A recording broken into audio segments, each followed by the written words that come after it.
evening, everyone, and welcome to the Manager Show. Before Game 4 of the 1996 World Series, Braves lead the Yanks 2-1. The program is brought to you by Jeep Eagle. Well, last night the Yankees had a must-win. If the Yankees didn't win last night and the series was 3-0, it would be just about sayonara. But the Yankees came back with a very gutty win. And it all begins with pitching, Joe. You said that about 1 billion times this year. And last night, David Cohn pitched 6 innings of 1-run ball. And if he gets a better call on 3-2 pitch to Klesko, 6 innings of shutout ball. And that really was the difference. Well, John, who would you trust it with more than David Cohn? I felt so good last night with him going in. And for some reason, I just felt the team had a little better feel last night.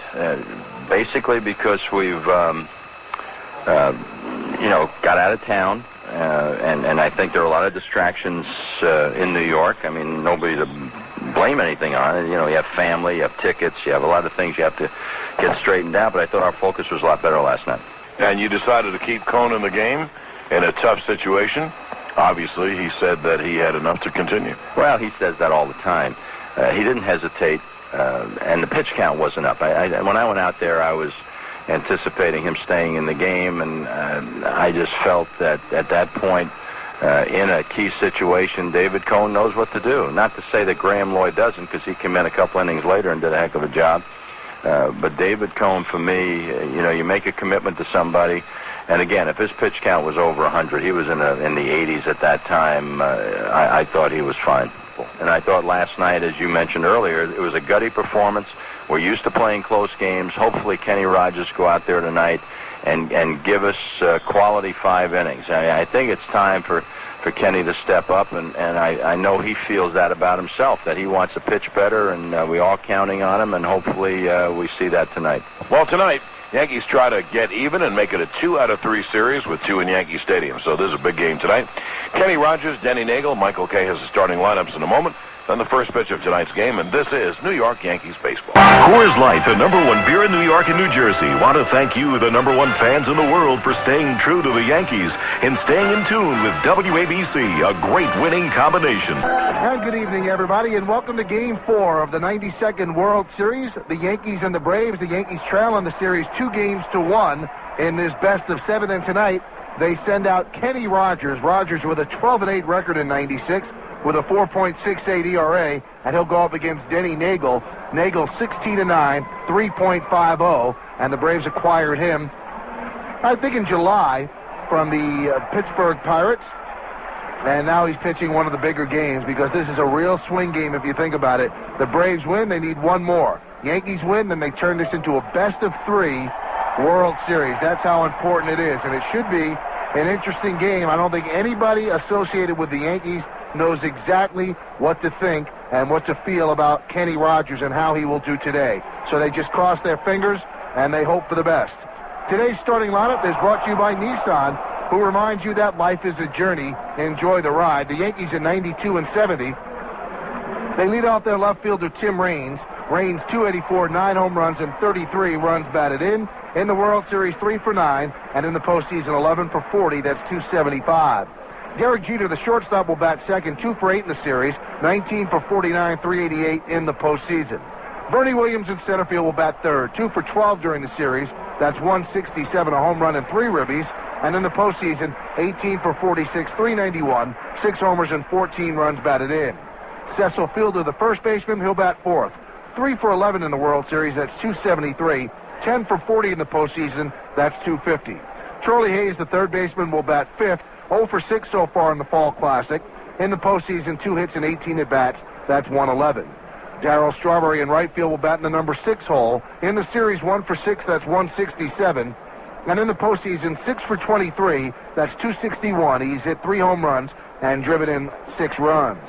Mariano Duncan, the second baseman, will bat 7th. Duncan 1 for 9 in the series. That's 111. And 9 for 40. That's 225 with 3 ribbies in the postseason.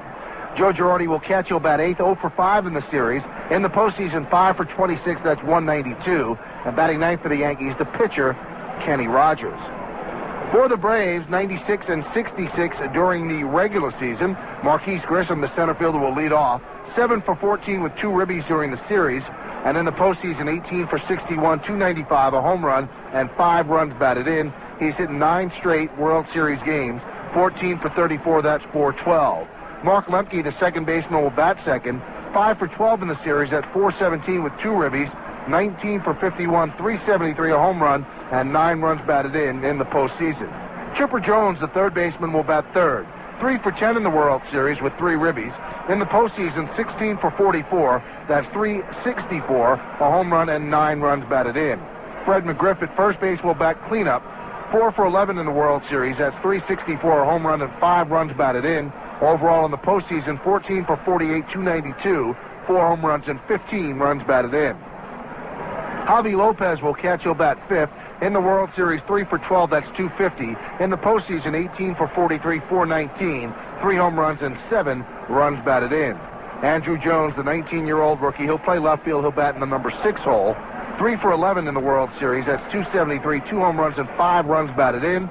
In the postseason, 5 for 20, that's 250, with 3 home runs and 8 runs batted in. Jermaine Dye in right field will bat 7, 2 for 9 in the series, that's 222. 10 for 48, that's 208, with a home run and 5 runs batted in during the postseason. And Jeff Blauser will play shortstop. He'll bat 8th. He has not had a good World Series, nor has he had a good postseason. In the Fall Classic, 1 for 9, that's 111. And in the postseason, 5 for 35, 143, with 2 runs batted in. And batting ninth for the Atlanta Braves, their pitcher, Denny Nagel. Well, you're all set up. Yankees against the Braves. That's the lineup. Kenny Rogers, as I mentioned, 12-8, 4.68. So far in the postseason, no record with a 10.80 ERA. 5 innings pitched, 10 hits, 6 runs, 4 walks. But opponents are hitting 161 against Kenny Rogers. And Denny Nagel, 16-9 with a 3.50 ERA. As I said, you have the lineups, you have the pitching matchups. Now all you need is Game 4 of the World Series. We have that for you right after this. Thank you so much for joining us. This is New York Yankees baseball. Well, the Braves are taking the field. Denny Nagel, the 28-year-old left-hander, is warming up. This will be his second appearance in the World Series, a relief appearance in Game 1, 1 inning, scoreless. In the postseason, 2 starts, a 2.08 ERA. That includes the 1 inning of relief. The umpire, Steve Ripley from the National League behind the plate, Larry Young from the American League at first, Jerry Davis, NL, at second, Jim Evans from the AL at third. Terry Tata down the left field line. He's a National League ump. And Tim Welke is in right field, and he is in an American League during the regular season. He was the home plate umpire last night. Well, the Yankees need this one to even up the best of 7 at 2 games apiece. Obviously, they trail 2-1. Denny Nagel against Kenny Rogers. Yankees against the Braves, the Fall Classic. And here's our very own classic. If you sit back and enjoy some baseball with John Sterling on the mic with the play-by-play. John? Hi, thank you, Michael, and once again, good evening, everyone. The left-handed Denny Nagel to the wide. Here's the first pitch. It's up high, 1-0. Nagel, fastball, curveball, and change primarily. A tall lefty does not throw hard. He is, in the words of Dodger broadcaster and 323-game Major League winner Don Sutton, a soft-tossing lefty. He deals 1-0 to Raines, and the fastball's high, 2-0. Raines began last night with a walk, and boy, did it ever work for the Yanks. He was bunted along by Jeter and scored on a base hit by Bernie, and the Yankees never relinquished the lead. Here is the 2-0 to Raines, and there's the strike. National League umpire Steve Ripley calls the balls and strikes, believe it or not. Raines is 11 for 37 in the playoffs. No homers or RBIs. I get it, Ripley, but clever. Very good. Glad you're up on these things. Here's the 2-1, and Raines bunts or threatens to bunt, takes a strike, and the count 2-2. Raines ran up. I really don't think he was bunting, just threatening. So the count 2-2. Now the third baseman, Chipper Jones, without fear of the bunt, moves back to play behind the bag at third. They play Raines about straight away. But the change is they have the left fielder, Andrew Jones, playing way over in left center, giving up the left field line. Here's the 2-2, high, 3-2. And the right fielder, Jermaine Dye, plays Raines like he is Derek Jeter or Joe Girardi, way over toward the right field line. No American League team plays Raines to hit down the right field line. So they figure he's late against Nagel. Here's the 3-2. He struck him out swinging. A fastball up. And I think he swung at ball 4. So Nagel strikes out Raines. Nagel has very good control, and or people will chase his pitches away because he walked on the average of 2 men for 9 innings in the regular season. I think it's important for the Yankees to try to scratch a run across here because that would take some of the pressure off Kenny Rogers. We don't know what's in Kenny Rogers' head, but if he knows he comes out to the mound and the Yankees hold the lead, I think he feels a lot better about things. Here is Derek Jeter, and there's a fast strike. And the count 0-1. Jeter is 19 for 49 in the playoffs with a homer and 2 RBIs. Now Nagel deals 0-1, and the change is cut on a miss. Terrible swing by Jeter as the pitch died down and away. Nagel also will turn over the change, so it has Scroogey-like action. It would break away then. From a right-hand hitter, he might have done it just then. It'll be an 0-2 to Jeter. Fastball is inside, and the count 1-2. They play Jeter the same way they play Raines. Andrew Jones, maybe a little deeper in left, and he's way off the left field line. And the right fielder, Jermaine Dye, plays practically on the right field line. The 1-2 is a check swing and a foul ball, I believe, on the count 1-2. That ball ticked off Jeter's bat. Jeter was trying to check the swing. So we say a replay where we can see the ball from the center field camera, and it must have just ticked the bat on the way by. On the count 1-2 on Jeter. 1 out, no one on. We're in the top of the first. Bernie Williams awaits on deck. Now Nagel's 1-2 is high outside. Fastball. And the count 2-2. Nagel has not thrown the big breaking ball yet. He might save that for lefty hitters, but the Yankees only have 1 lefty hitter in the lineup like last night. The same guy, Darryl Strawberry. Here's the 2-2. It's inside with a fastball, and the count full 3-2. So thus far, fastballs and changes. Nagel said that he's been surprised since coming over how much the pitching staff on the Braves work. They read computer readouts every day. They study, and they work. They throw on the side every day. He said it's not easy for these guys. They work at it. Now here's the payoff pitch to Jeter. He struck him out swinging. Another fastball up. So 2 straight strikeouts by Nagel. 2 away, and here's Bernie Williams. Well, he got the 2 Yankees to chase pitches that might have been out of the strike zone. I wasn't sure about the one, the Raines, but I think that one was definitely out of the strike zone. So he's got 2 strikeouts, the first 2 batters, and now here's Bernie Williams. I don't know if you heard the interview, John, but Bernie, such a smile on his face about being in the World Series. He said, that's why we weren't down at the 2 games to nothing. He said, you know what a privilege it is to be here? He said, as a kid, you play games in the Sandlot. You go, okay, this is game 3 of the World Series. Okay, this is game 4. He said, this is what it's all about. You have to have fun. Indeed, and he is, because he's having a great postseason. 2 outs, no one on, and Nagel deals, and Bernie takes this right. Bernie Williams, 18 for 45. 6 homers and 14 RBIs in the postseason. Bernie just missed by a couple of feet of hitting homers again from both sides of the plate. He's done it in 2 playoffs, and it had never been done before. Bernie did it last year against Seattle, did it again this year against Texas. Just missed against Baltimore, and the ball came off the wall for a double. Just missed last night when Andrew Jones stole a ball hit. The pitch is low, changeup. And the count 1-1. Bernie, as a right-hand hitter, is one of the truly great hitters in baseball. And, you know, great is overused, but not when it comes to Bernie. He hit a homer about every 11 times at bat right-handed this year, and to round it off, about 375 as a right-hand hitter. Nagel to the line. The pitch is just outside. A fastball, the count 2-1.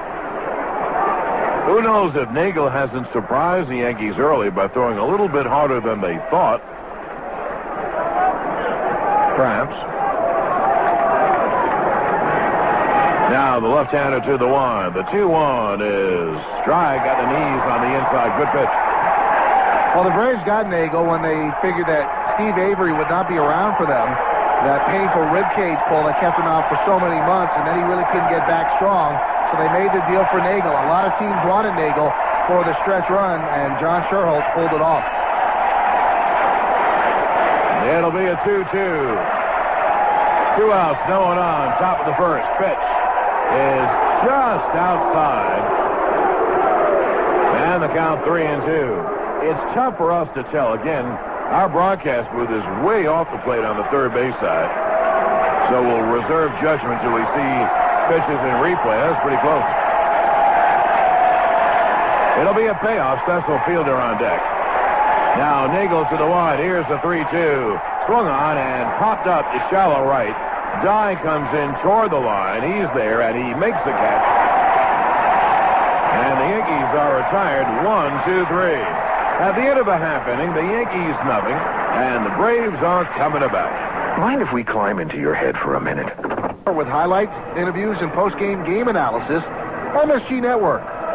We're all over it. Well, Kenny Rogers starts for the Yankees, and Rogers is one of 13 pitchers to pitch a no-hitter, perfect game no-hitter, and only 6 of those have pitched in the World Series. Cy Young, Sandy Koufax, Catfish Hunter, Dennis Martinez, and Tom Browning. And now, when he throws this first pitch, he will be the 6th pitcher to hurl a perfect game to pitch in a World Series. So the Yankees hope it's a fruitful outing.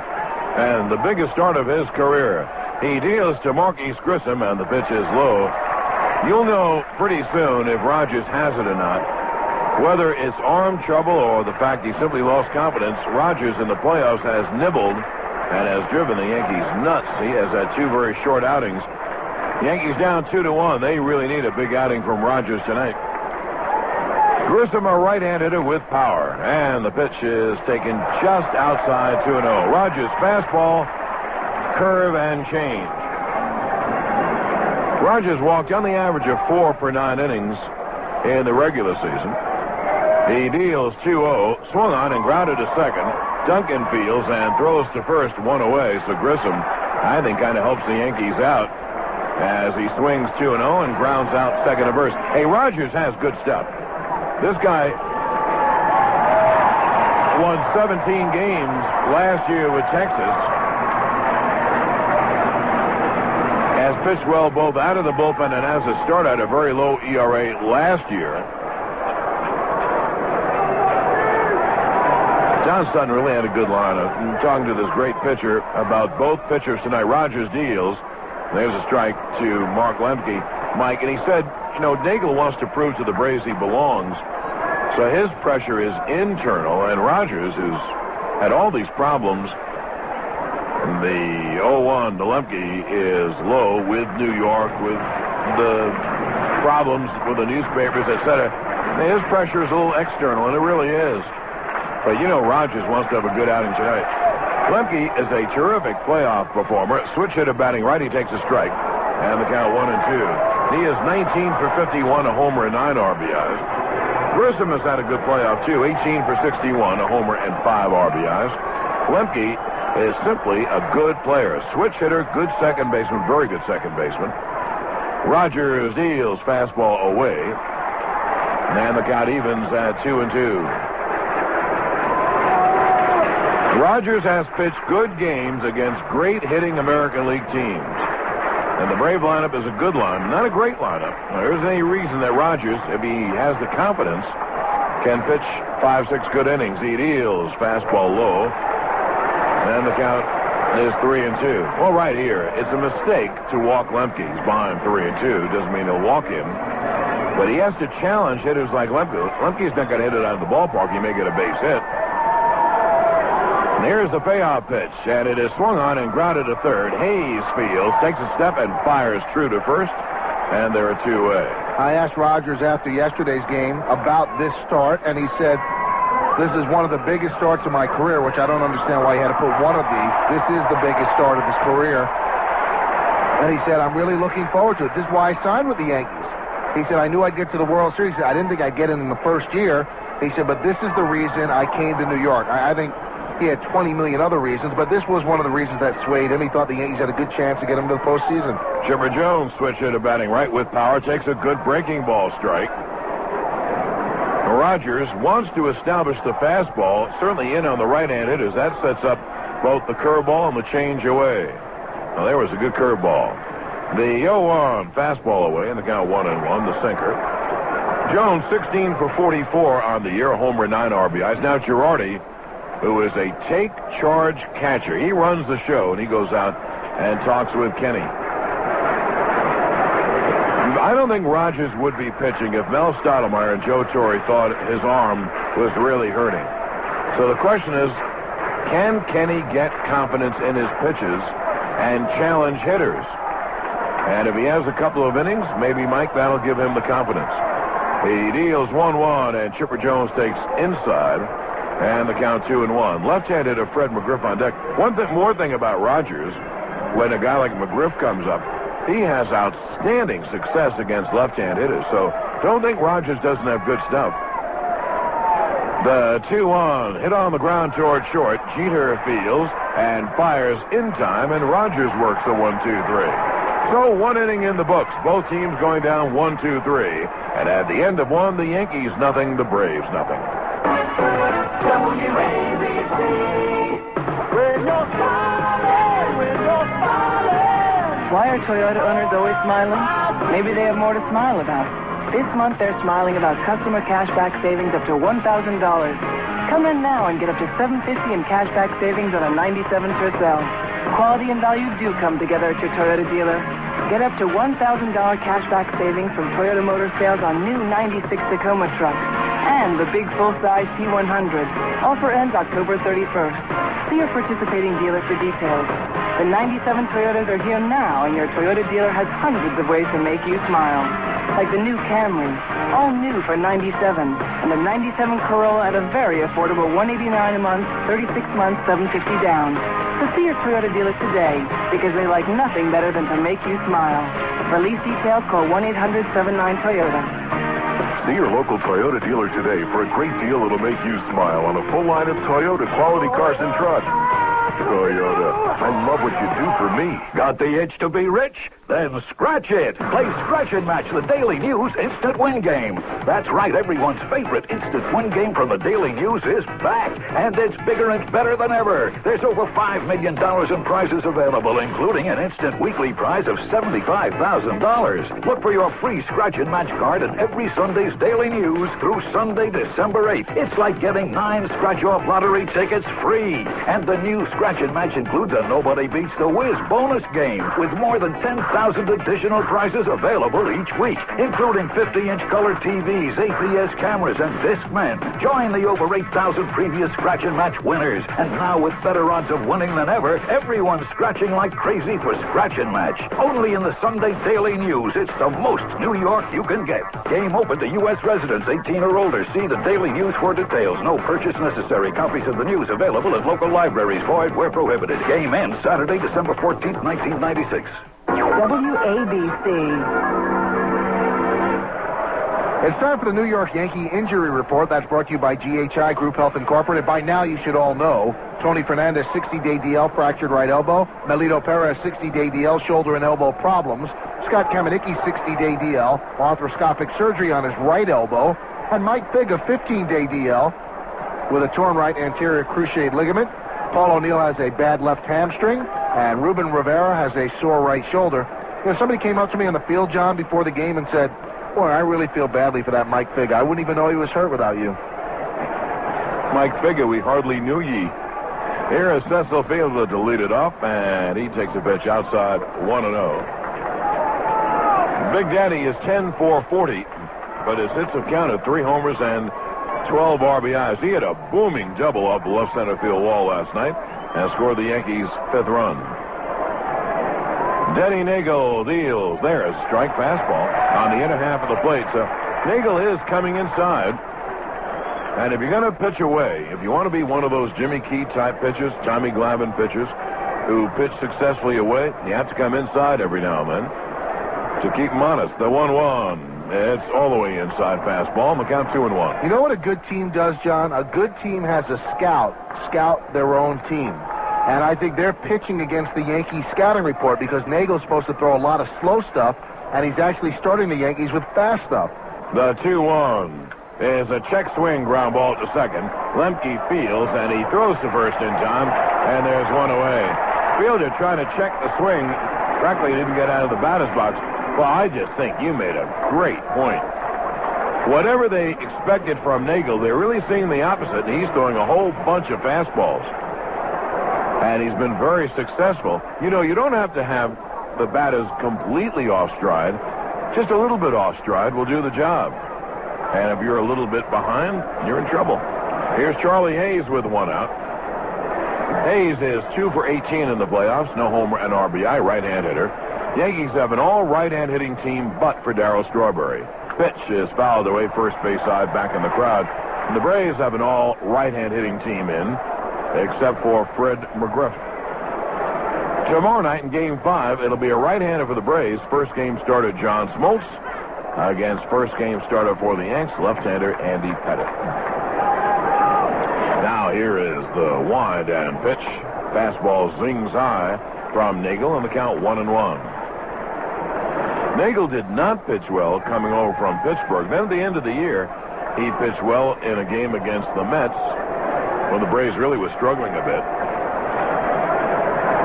The fastball is high. Of course, Hayes not only saw Nagel pitch, Mike, and has batted against him, but played with him this year. They're both part of the Pirate team. And when the Pirates unloaded salaries, they traded Nagel to the Braves, and they traded Hayes to the Yankees. The pitch to Hayes, fastball high, and the count 3-1. Overall, Nagel had a heck of a year. He was 16-9 and an ERA of 3.50, and a lot of that compiled for an awful team, the Pirates. Now the left-hander to the wind. Here's the 3-1. Swung on and looped to right field. Dye in his tracks makes the catch. And there are two away, and here's Darryl Strawberry. Fans, be sure to visit the Yankees clubhouse stores at 110 East 59th Street and 393 Fifth Avenue in Manhattan, and the newest store, the Gallery in White Plains. You know, you can purchase tickets, merchandise, sportswear, apparel, and more at the clubhouse stores. 2 city locations, and now 1 in White Plains. Now here's Strawberry with 2 outs and 0 on. Lefty to lefty. This is the only lefty Nagel will face. And he deals a fastball high, 1-0. So Nagel's had 2 3-ball counts and has not walked a batter. He has very good control. And it'll be a 1-0 to Darryl.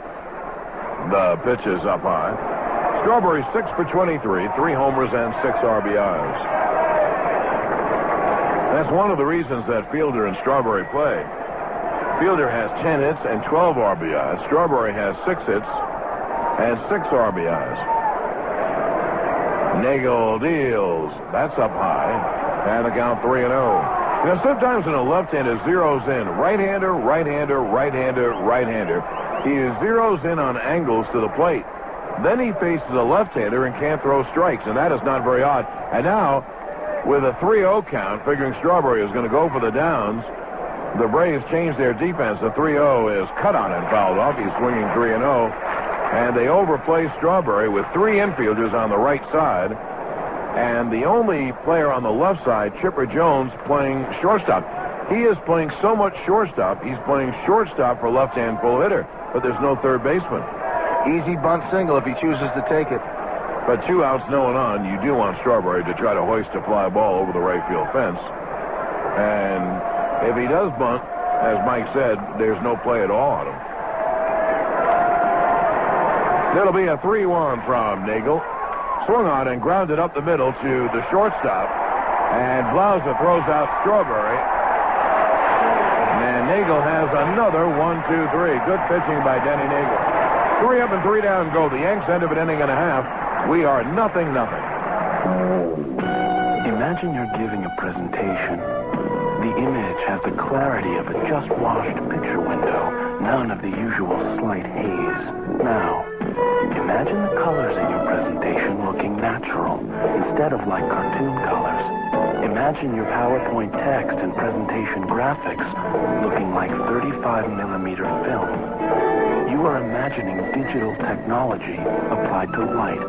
Digital light processing technology created by Texas Instruments. Now imagine all this sharpness, but in a well-lit room at almost any viewing angle. Yes, you saw correctly. You are picturing the beauty of digital light. The dramatic new technology from Texas Instruments is ready for your presentation today. Texas Instruments digital light processing technology is now available from the world's leading projection display companies. Call us at 1-888-DLP-by-TI. Sunday, November 24th, CBS presents ER's Anthony Edwards in a powerful new miniseries. There's a safe in here, and it's full of money, and I'm going to find it. But this time, he's not saving lives. Please leave my wife alone, young man. He's taking them. No witnesses. Anthony Edwards, Eric Roberts, and Sam Neill. However long it takes, I'm going to know what happened in that house. In Truman Capote's classic, In Cold Blood. Witness it from the beginning. CBS Sunday, November 24th. Paid for by Perot, 96. Why shouldn't Washington have to get your approval before they raise your taxes? It's your money. It's your country. Ross Perot believes Washington shouldn't be able to raise your taxes unless you approve the increase in a national election when the president, the entire House, and 1/3 of the Senate are running for office. That will put discipline on spending and put the people back in control of our country. Vote for Perot. Hello, Yankee fans. Join Lionel and Bruce tomorrow afternoon, 4 to 7 on WABC. Throughout the World Series, the CNA insurance companies will be contributing to the American Red Cross Disaster Relief Fund. A donation of $2,000 will be made for every home run that is hit during the World Series. CNA, for all the commitments you make. Bottom of the second inning, Yankees nothing and the Braves nothing. And it'll be McGriff, Lopez, and Andrew Jones, 4, 5, and 6 against Kenny Rogers. And now here's the only lefty hitter Rogers will face, and lefties hit somewhere around 210 against Kenny this year. They almost overshift for McGriff, and the pitch is a breaking ball low outside. And the count 1-0. Hayes plays way off third. Hayes plays, maybe 1/3, maybe a little more on the way towards second base. Jeter plays almost behind the bag at second. McGriff takes a fastball outside, the count 2-0. Rogers did have tough times, but he was somewhat successful this year. He was 12-8, and the Yankees won 18 of the 30 games he started in the regular season. It'll be a 2-0 to the lefty power hitter, and McGriff swings and pops it up off third. Hayes, a long run. He dives, can't get there. Good try by Charlie. Wasn't it high enough? There's a lot of foul room, so just a strike on McGriff. And the count 2-1. And the reason he couldn't get to that, John, was because of the shift. If he's playing a normal third base, he makes that play easily. Well, Hayes goes back, and as I mentioned, he plays at least 30% of the way towards second base. So they leave third base open. It'll be a 2-1 from Rogers to McGriff. And Kenny deals low outside 3-1. McGriff is 14 for 48 in the playoffs. He has 4 homers and 15 RBIs. So doing his job, 14 hits and 15 ribbies. The 3-1 swung on and corked to deep center. It is high. It is far. It is gone. A mighty home run by McGriff over the center field fence. And the Braves take a 1-0 lead.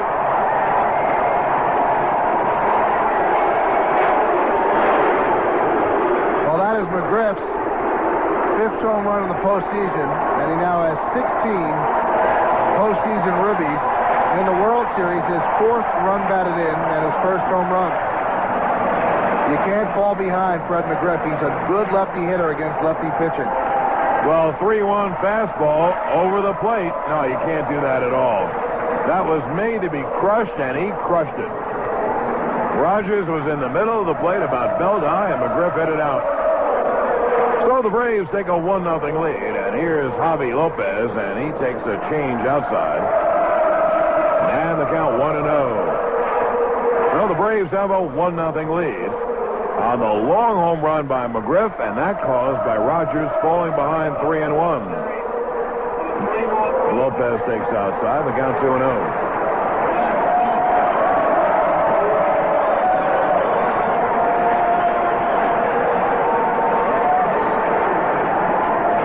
Rogers down 3-1 to McGriff, threw it right down the chute. And you expect that to be hit, and boy, it was hit. That one out in a hurry to dead center field, probably 410 feet away. Lopez takes inside, the count 3-0.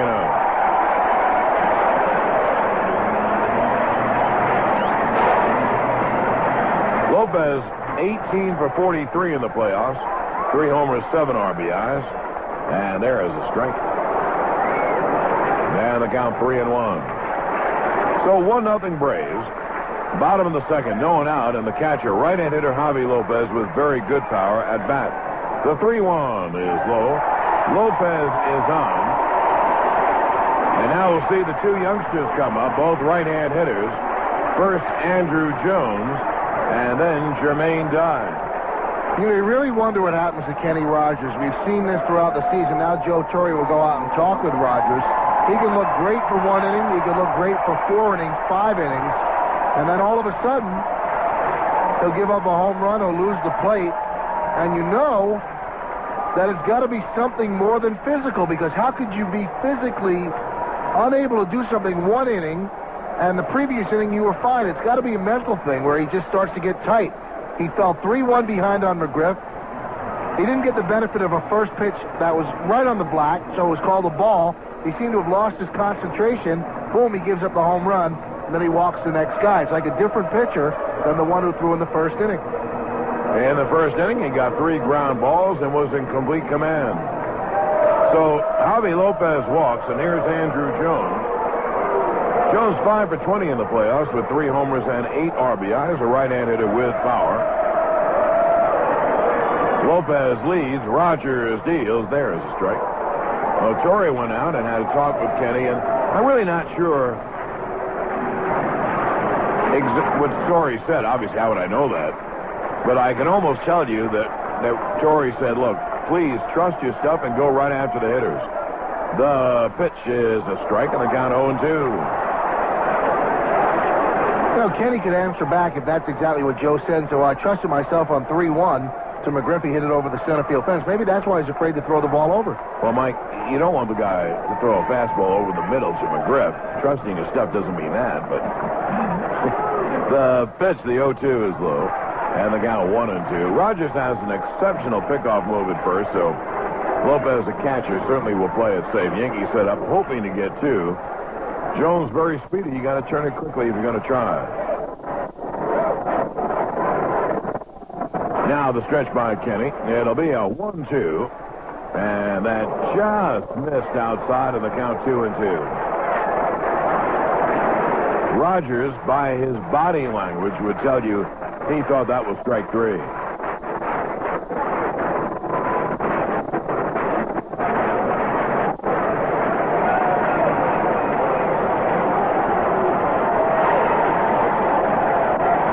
Nothing Braves, bottom of the second. Javi Lopez with a short lead off first. It'll be a 2-2, and the pitch is low. The count 3-2. So Rogers ahead 0-2. Now falls behind. Now we'll see if Lopez is going. The third base coach, Jimmy Williams, comes down to give Andrew Jones all the signs. And he goes through the litany of signs. Hand to hand, hand to arm, hand to face, ears, nose, etc.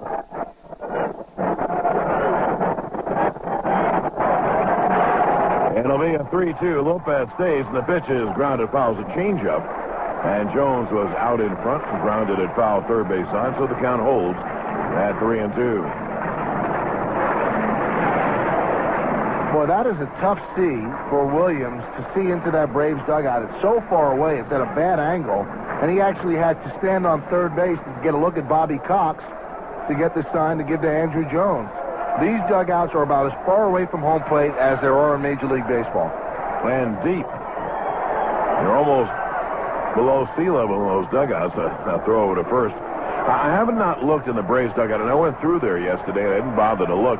When Chuck Tanner was here, he had a platform built so he can stand up and get a look. They don't have a platform in the visitors' dugout. You are way down. You know, you hear this all the time, the dugout, the worst seat in the ballpark. It is here. It'll be a 3-2. The pitch is low inside, ball 4. So 2 on and no one out. And Rogers in trouble. The Yankee bullpen hasn't begun yet, but they better soon. Well, they have that platform built in the Braves dugout, and you can see the Yankees, they're sitting on the floor. They're sitting on the warning track, really, right in front of the dugout, maybe putting a towel underneath because you cannot see from this dugout. Now I look into the Yankee bullpen, which is down the left field line, and still no movement. And this is a very big player for Kenny Rogers.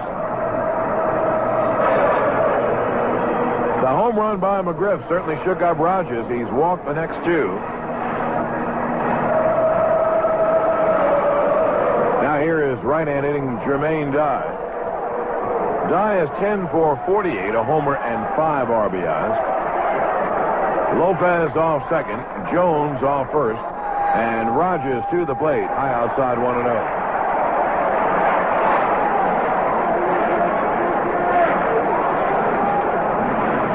Dye steps out to look down at Jimmy Williams, his third base coach. Nothing going on in the Yankees bullpen. And Rogers in deep trouble here. So the Yankees, first and second, no one out. They trail a 1-0. Pitch is low. And now the Yankee bullpen will get busy. Although, you know, I might have gotten them busy after the walk to Lopez. And by this time, maybe someone would be near ready. Brian Boehringer, I think, will get the call. The 2-0 is caught out and missed, and the count 2-1.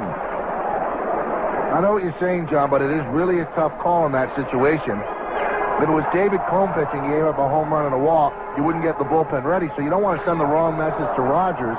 It is really a tough call when to get that bullpen up. You're right. Well, he's up now. So they waited one more walk. And it'll be a 2-on. Dye swings. It's a fly ball to right, not too deep. Strawberry comes in. He makes the catch. Tagging is Lopez. The throw comes in, cut off. Lopez to third. Dye's fly ball puts runners at first and third, 1 out. And here is Jeff Blauser. An out fly ball could score a second run. Boehringer getting ready in a hurry. But he is a long way from being ready. Unlike last night, it's a coolish night. This is a fall night. It's very pleasant at the ballpark, but you won't get hot in a hurry. Temperature, I would guess around 60, maybe 62 or 63. So the home run, 2 walks, and the fly ball sends Lopez to third. First and third. Now the Yanks have to think, Mike, about Andrew Jones stealing second, and what do they do? Because you really want to go after Andrew Jones, you want the double play in order. Rogers will have to keep him close. Rogers, I mentioned, has a very good move. He comes to the plate, and Blauser takes high 1-0. And Rogers is not throwing the most important pitch. What's that? Strike one. He was behind McGriff 3-1. He walked Lopez. And he walked Jones. He was behind Dye 2-0, then 2-1 in the fly ball. Now behind Blauser 1-0. Blauser, a right-hand hitter. And Rogers goes to first to check on Andrew Jones. Blauser just 5 for 35 in the playoffs, no homers and 2 RBIs. He does not run exceptionally well, so if you get the ground ball, you really can turn 2, and that's what the Yankees need, and they are hoping to get the hard ground ball to turn it. Jeter and Duncan back at double play depth. Fielder holds the runner on, and Rogers deals. Up high fastball. And the count 2-0. He just doesn't throw strikes. I'm sorry, John. They say a problem with him is his shoulder bothers him to the point that he can't come directly over the top. And if he drops down just a little bit, that makes his pitches rise. So he's up and out of the strike zone. And you're right, strike one is not happening. That'll be a 2-0 to Blauser. Runners lead first and third. The pitch is swung on and dribbled in front of the plate. Girardi lets it go foul, saves the run. If Girardi picks it up, the run scores, and Girardi did the right thing. He let it twist foul. One more thing, and you know, we have to rethink our own strategy when you broadcast a game. You're in the National League now. And even if you lose Blauser, then you go after the pitcher. Denny Nagel's supposed to be a pretty good hitter for a pitcher, but he's still a pitcher, so What you're trying to do is keep that second run from scoring. It'll be a 2-1 to Blauser. The ability for Girardi to think that quickly. Obviously, you'd want to get him out. That would have been the second out, but he knew the run would have scored, so he's got to decide, is it worth trading the out for the run? And he said, no, I'd rather have the run stay at third. And I agree with that gamble, even if Blauser gets a base hit, because what you're hoping for is obviously the strikeout, pop-out, or the ground ball double play. A throw to first base. Jones is back. Lopez at third. Jones at first. With 1 out, 1 in on McGriff's long home run and a 2-1 count on the 8th hitter, right-hand hitting Jeff Blauser. Denny Nagel awaits on deck.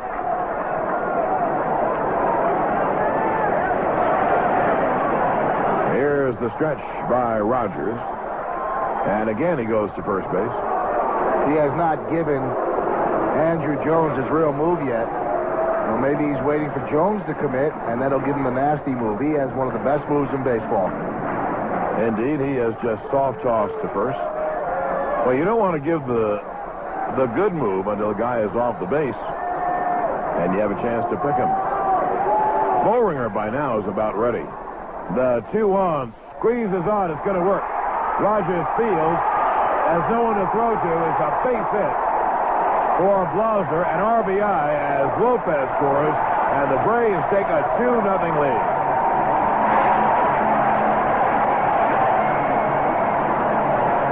That's a good call by Bobby Cox. Blauser not a good hitter. Yankees looking for the double play. And he lays down a perfect bunt. And with the runner coming, they didn't even have a chance. And then no one was covering at first base because Fielder was charging for the bunt because it was a bunt up the first baseline. And Duncan was playing too close to second to even get there. So a perfect bunt.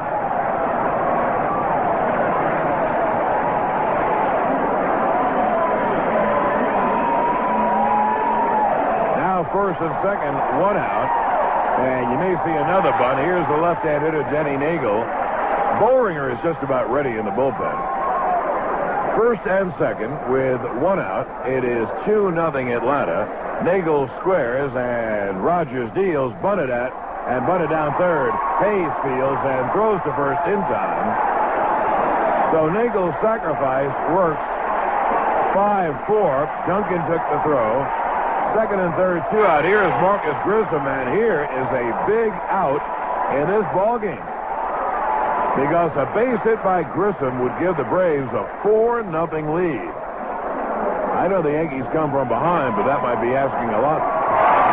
That was a great bunt, and Nagel almost beat it out, really hustling down the line. He missed by about a step. And Charlie Hayes took his time and used that great arm of his to fire a strike to Duncan. And you're right, John, this is a huge hitter right here for the Yankees to get. A base hit, 4-0, changes the whole tenor of the game. 2 men out, runners at second and third, and Rogers deals, breaking ball low to Grissom, 1-0. Grissom grounded out second to first his first time. Well, Rogers has not thrown strike one yet in this inning, and the Braves have 2 runs. A home run, 2 walks, a fly ball, a bunt single for the 2 runs. Second and third, 2 men out, the 1-0. Strike, breaking ball, and the count 1-1. In the World Series, the next day starting pitcher has a press conference before the game. All the media attends. And yesterday, Kenny Rogers asked Joe Torre, I really don't want to go. I don't want to hear all the negative questions. And Torre said, then you don't have to go. But after the game, he sat down and answered all the questions about tonight's start. It'll be a 1-1. That's low, blocked by Girardi. And the count 2-1.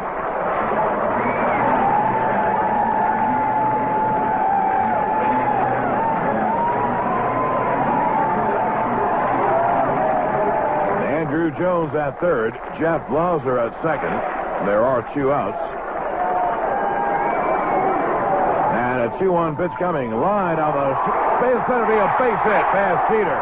1 run scores. Blauser around third. He scores. On the second is Grissom. He's safe. It's a 2-run double to left center. He smacked it hard past the dive of Jeter to left center and hustled it into a double. A 2-run double, and the Braves take a 4-0 lead. He hit a rocket to the left of Jeter. Jeter made a dive and could not come up with it. That was hit too hard to even come close to coming up with it. And then Grissom, give him credit. He hustled. That was a single for anybody else. He hustled around first base, caught the Yankees sleeping just a little bit. They handled the ball well, made a pretty good throw, but Grissom has too much speed, turned it into a double. So it's 4-0 Braves on the rocket by Grissom past the dive of Jeter. And Lemke takes a breaking ball strike. You might say, well, why is he keeping in Rogers? Well, Rogers is the third guy up next inning. If he brings in Boehringer, he either wastes an out or has to pinch hit for Boehringer, which he's not going to do. So he might yank Rogers when he has to pinch hit for him, but this way he saves an out next inning. Rogers deals, and the pitch is chopped wide of third. Jeter fields, flips off balance in time, and that'll do it. But the Braves get 4 runs on 3 hits and leave 1. And now the end of 2 innings of play. It is 4-0 Atlanta. WABC. You'll be able to witness the most spectacular sunrise in the world. You won't find it on the boardwalk in Atlantic City or in the desert of Las Vegas. Only here. Greet the splendor of the Mohegan Sun, a casino unlike anything you have ever imagined. Step into a bold new world where thousands of slot machines, hundreds of gaming tables, and high-stakes bingo provide non-stop action. A world where you can savor mouth-watering cuisine in any of our 20 outstanding dining establishments. Where show-stopping entertainment lights up the night.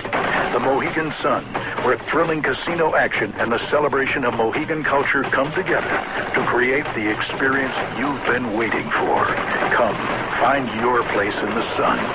Discover the Mohegan Sun Casino, now open 1 mile off Interstate 395 in Uncasville, Connecticut.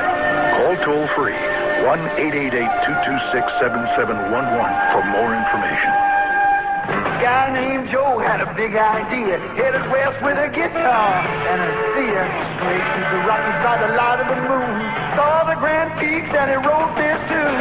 Airboat Queen takes your breath away, it's not heaven, and I think I'll say, tap the Rockies, tap a Coors Light. Tap the Rockies, tap a Coors Light. Baby, let it flow, it's the kind of place that you see in your dreams. Deep blue, icy cold mountain streams. Taste the Rocky, don't need to make a trip. Just grab a Coors Light and take a sip. Frost brew Coors Light starts way up and goes way down. Tap the Rocky. Tap the Rocky. Tap a Coors Light. Baby, let it flow. Coors Light. Chip cold to preserve the clean taste of the Rockies. Grab a silver bullet and let the mountain come to you. Coors Light. Tap the Rockies. Coors Brewing Company, Golden, Colorado. Hi, Yankees fans. We'll have lots of Yankee World Series news for you on the Mike Gallagher Morning Show tomorrow from 5:30 till 10. We'll get you up and get you going with news, weather, traffic, and your phone calls to find out what you really think here on News Talk Radio 77 WABC, New York. Well, we go to the 3rd inning. Now the Yankees have to do 2 things. One, they have to rally. They scored 5 last night. They have to score at least that tonight. Secondly, they have to stop the Braves from scoring. Top of the 3rd inning with the play-by-play, Michael Kay. Thank you, John. Nagel of Mariano Duncan. Swung on and fouled away. First base side into the seats. 0-1. It's time for the Delta Home Run Inning Contest. With the Yankees hit a home run, Denise Zabilski of Taylor, Pennsylvania, can win a pair of round-trip tickets on Delta Airlines coach class to Los Angeles, California. The Yankees hit a grand slam. Denise can win a pair of business class tickets to anywhere Delta flies worldwide. Good luck. The 0-1. Swung on, ground ball right to the second baseman Lemke. Down on one knee, Fields fires, and they get Duncan 1 away. Duncan is now 1 for 10 in the World Series. That'll bring up Joe Girardi. Girardi 0 for 5 during the series, and in the postseason he struggled offensively. 5 for 26, that's 192. Hey, Mike, we want to take a moment to acknowledge the passing of a former top-flight Yankee pitcher, Bob Grimm. He died today in Kansas City. He was Rookie of the Year back in 54. Pitched for the Yanks from 54 to 58. A right-hander. The pitch to Girardi is high off the glove of Lopez and rolls halfway to the screen. It's 0-1. Check that, 1-0. So our condolences go out to Bob Grimm's family, an ex-Yankee who passed away today.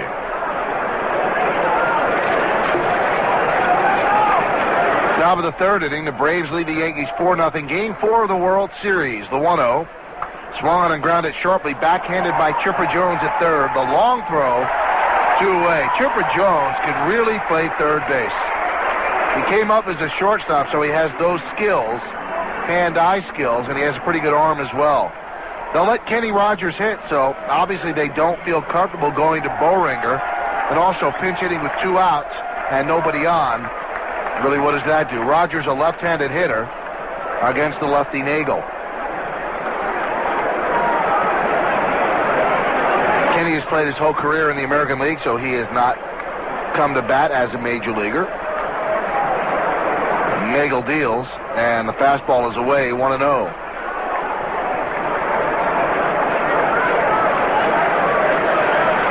Defense plays him straight away. The pitch swung on and missed. 1-1. Although the outfielders, Andrew Jones close to the line and left, and Marquise Grissom is shaded toward left center field. A clear indication they don't think he'll get around on Nagel, who will feed him fastballs.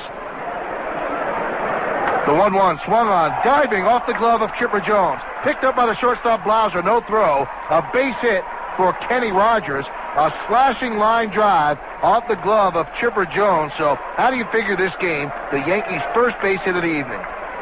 Well, you don't figure it. And don't forget, David Cohn came within inches of a 3-run double last night down the third baseline. Rogers swinging late. What would you expect a pitcher to do? Lefty to lefty. It's a line drive the opposite way off Jones' glove, and it's a base hit. So let me get this straight. The first 8 Yankee hitters are retired, and the one to get on is the pitcher who hasn't hit in the big leagues ever. Hard to figure. Impossible to figure. Here's Tim Raines. Raines struck out in the first inning against Denny Nagel. Jones into the grass at third, trying to cut off the bunt. And the pitch. There's a fastball high, 1-0. Hey, here's a message from Wheaties, the breakfast of champions. Remember, if you're looking for world champion taste, you better eat your Wheaties. Raines 3 for 10 in the series so far. Nagel deals. Fastball high, 2-0. On deck, Derek Jeter. Raines looks down at third base coach Willie Randolph, pick up the sign. Remember when Mariano Rivera came up yesterday? He worked a 2-0 count against Brad Klontz. The pitch swung on and chopped foul outside of third. 2-1. And with 2-0, you have to look down at the third base coach. And Randolph said, you know, he never looked down. He said, I'm thinking to myself, does this guy think he's Don Mattingly? So we were joking on the bus, and Rivera said, no, I got to be honest, I was so nervous I didn't know where to look. I just wanted to get in there. He said, but I took a look at those 2 pitches, and I could hit this guy. And Randolph started laughing. The 2-1 to Raines, swung on and driven deep to right field. Going back is Dye. He has a beat on it, and he puts it away over the shoulder for the final out of the inning. So Raines gave it a ride, but not far enough. No runs a hit, no errors, and 1 left at the end of 2.5. It's the Braves 4, the Yankees nothing. People cheating on their insurance claims. ABC. The 1996 World Series is brought to you by the CNA Insurance Companies, Your Life Vitamins, Chevron Supreme Motor Oil, La Quinta Inns and Suites, and Wheaties. Well, we go to the bottom of the third inning here at Atlanta Fulton County Stadium. Game 4 of the World Series. The Braves lead 2-1, and they also lead 4-0 right here. It'll be Chipper Jones, Fred McGriff, and Javi Lopez against Kenny Rogers, who comes out for the third inning. Today's Meineke discount mufflers deal of the game is Rich Napolitano. For all your exhaust and brake service needs, visit Rich at the Meineke in New York City, located on Lafayette Street, across from Time Cafe. Well, let's see if Rogers has settled down after his base hit. Chipper Jones grounded to short in the first inning. He's 0 for 1. The pitch. Outside, 1-0. He's thrown 46 pitches, 21 strikes, and only 5 of 14 have been first pitch strikes, and right there is why he is struggling. The 1-0 swung on and fouled away over the Braves dugout on the first base side, 1-1. Yankees in their road grays, New York in print across the chest in dark blue outlined in white. Number, same color combo on the back, no name. Black armband on the left sleeve to honor the late Mel Allen. A World Series patch on the right sleeve. Dark blue cap and the interlocking white NY on the front. The pitch. Swung on and looped to short right field. Going back is Duncan, and it's going to be over his head for a base hit. He'll field, and he holds Jones to a single. Jones fisted the ball into short right field, and Duncan had the only chance. Bernie Williams and Strawberry were way too deep. So a base hit leading off for Chipper Jones.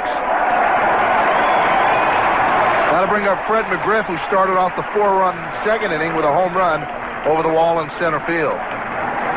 The Braves' home white uniforms, Braves in script across the chest in red outlined in dark blue, and a tomahawk under the word Braves, same color.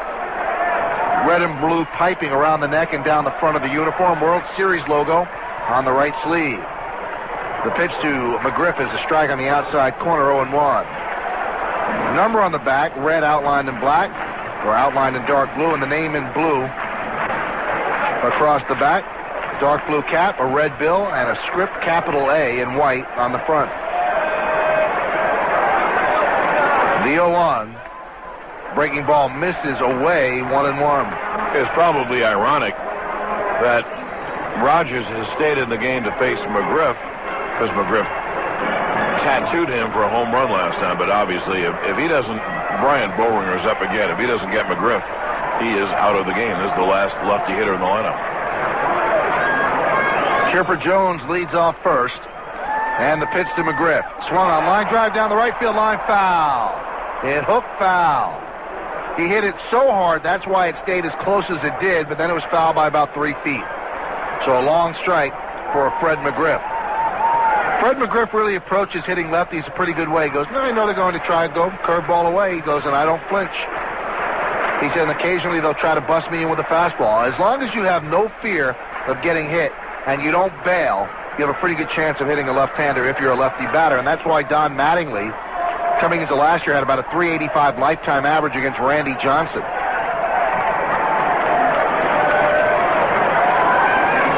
Rogers goes over to first, and Jones just back, standing ahead of the tag by Cecil Fielder.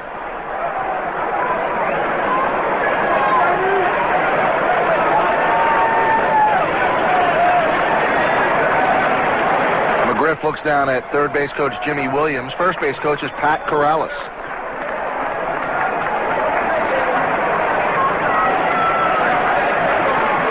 The 1-2, swung on, ground ball up the middle, base hit, past Duncan into center field. Rounding second, heading to third is Jones. The throw is cut off by Derek Jeter.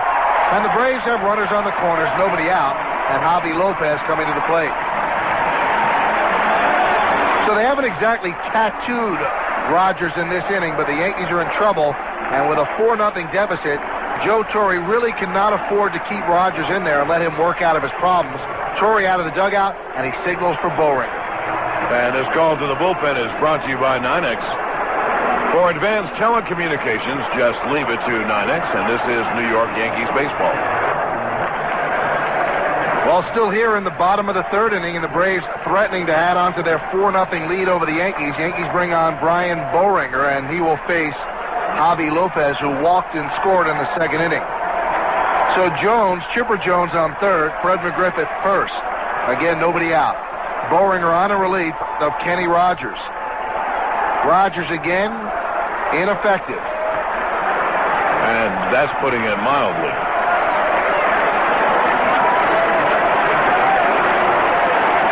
The pitch. Swung on and drilled deep to left center field. Did he get enough?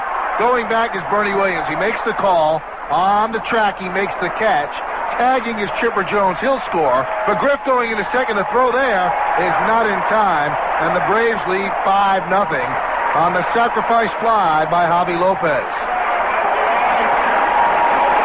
That is outstanding base running by McGriff.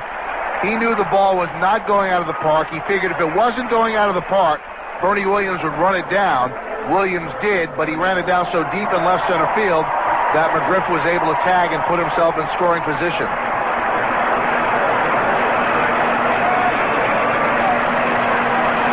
So runner on second now, 1 out. That'll bring up Andrew Jones, who homered off Boehringer in game 1.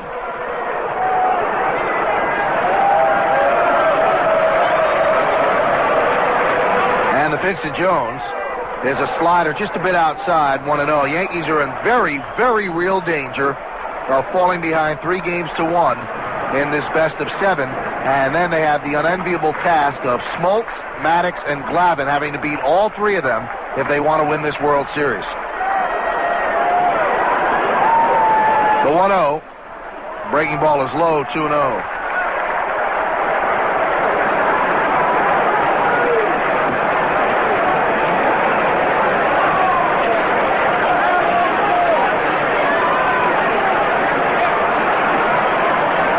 The 19-year-old Andrew Jones digs in. And the 2-0. There's a strike on the inside corner, 2-1. Jones wears his stirrups a lot like Chipper Jones and a lot like Sterling Hitchcock used to wear it. Wears the knickers way up high, showing a lot of blue, like the old-time players.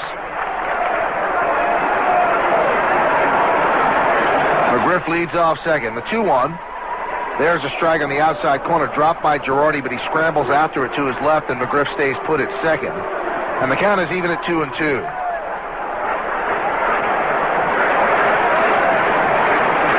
That was a great pitch by Boehringer, right on the black, on the outside corner. Now Girardi goes out and talks with Boehringer. For Jones, Duncan shaded up the middle, and Cecil Fielder pulled off the line at first. So they expect Jones, who has a very quick bat, to be able to pull Boehringer. In the outfield, they're dead straight away and deep.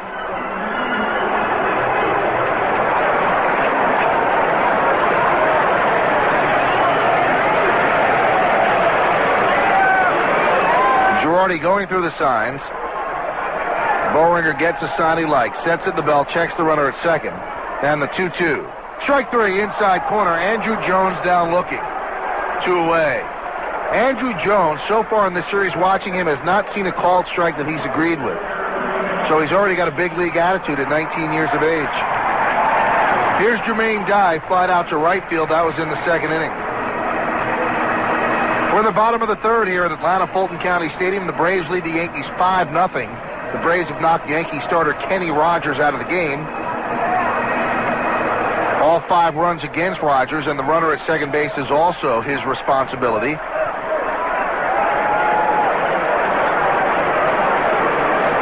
Boehringer sets, and the pitch. Slider's outside, 1-0. 0-1-0 for the Yankees. Ironically, they're 1 hit off the bat of Kenny Rogers in the third, a slicing line drive off the glove of Chipper Jones at third, and the Braves 5-5-0. The 1-0, swung and a miss. Good breaking ball with a little bit of a change of speed to it, diving down and away, and the count is 1-1.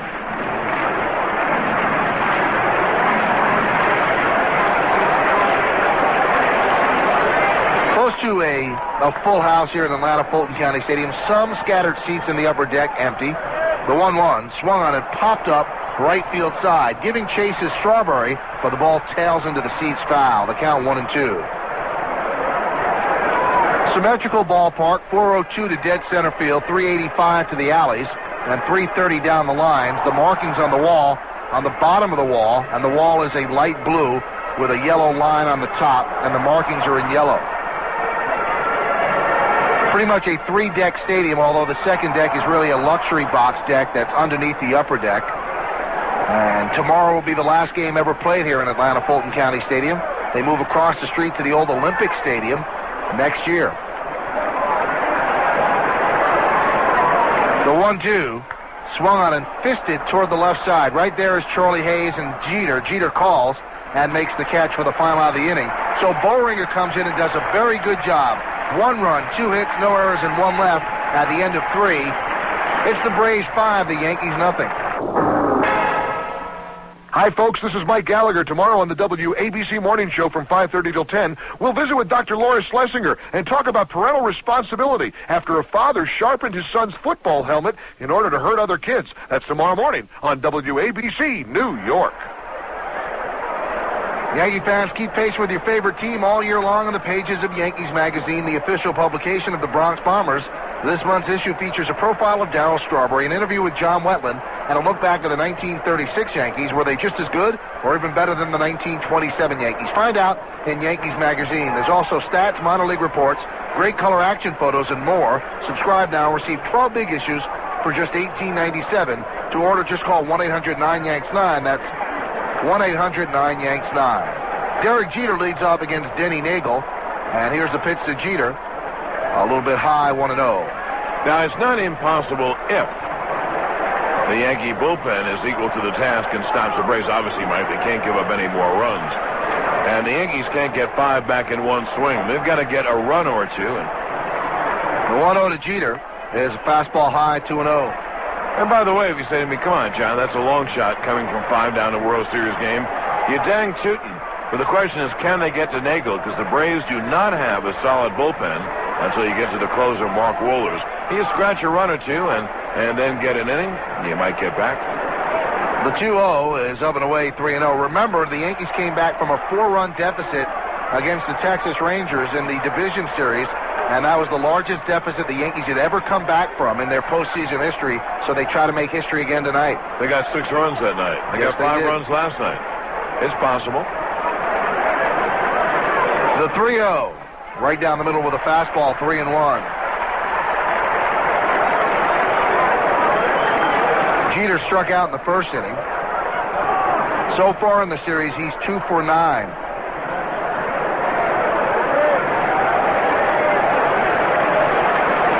And the 3-1 pitch.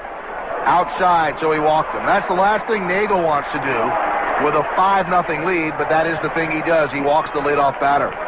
And here's a guy who, averages 2 walks per 9 innings, walking the leadoff batter in front of big hitters with a 5-run lead. One thing, Mike, and this is one of the all-time simplifications.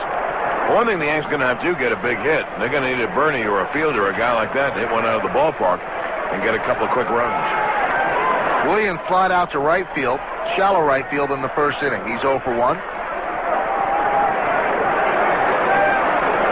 Yankees have just one hit, that hit by Kenny Rogers in the third inning.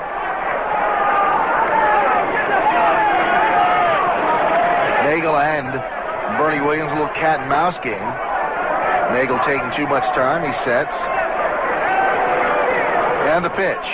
Swung on, ground ball short, could be 2. Fielded there by Blauser. Second one, back to first, double play, 6-4-3.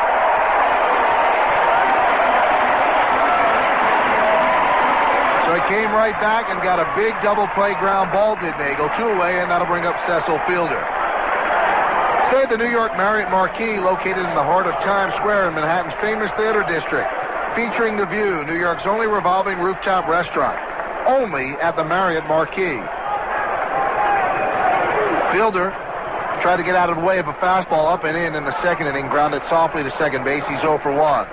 The pitch from Nagel, fastball up and away, 1-0. 2 outs, nobody on here in the top of the fourth inning, and the Braves lead the Yankees 5-0.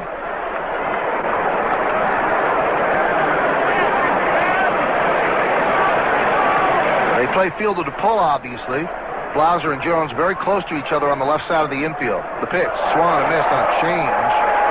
Count 1-1. Great pitch there by Nagel. Really pulled the string.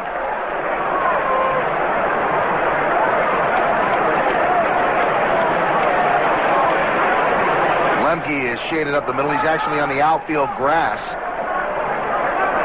1-1 to Fielder. Swung on and foul tipped off the glove of Lopez. The count 1-2. Well, this is not the way the Yankees drew it up today. It's the way some of them maybe suspected it would go.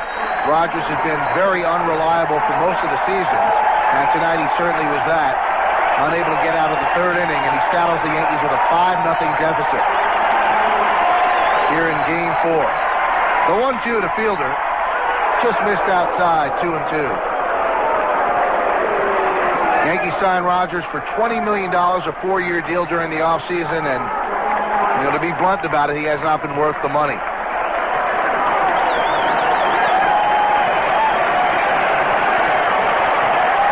The 2-2 up and away, backhanded by Lopez. The count is full of 3-2.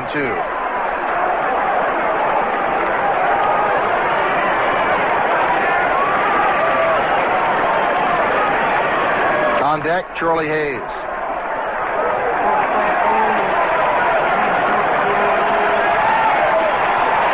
Nagel gets the sign from Lopez. And the 3-2. Swung on a rip foul outside of third. Fielded by the ball boy in the Yankee bullpen. The count's still 3-2. In all their World Series, this is the 34th. The Yankees have trailed 2-1 in a series 8 previous times, and they've gone on to win Game 4 6 times and win the series 6 times as well. How many times they lost? When they were 2-1, 1942, 1958. The 3-2, up and away, he walked them. So there's some stats if you want to hold on to a stat and say, hey, that's not bad.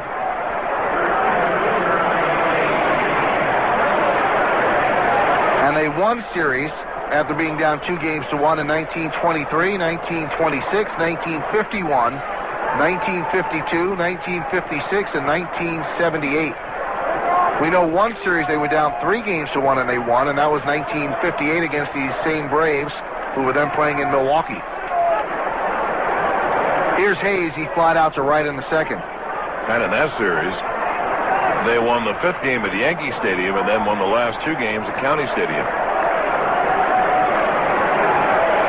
McGriff plays behind fielder. The pitch to Hayes is a fastball high, 1-0. Hayes 0 for 7 so far in the series. And in the postseason, he's 2 for 19, so the Yankees have had almost 0 production out of third base in this postseason in 96. The 1-0 is a fastball strike right over the middle of the plate, 1-1.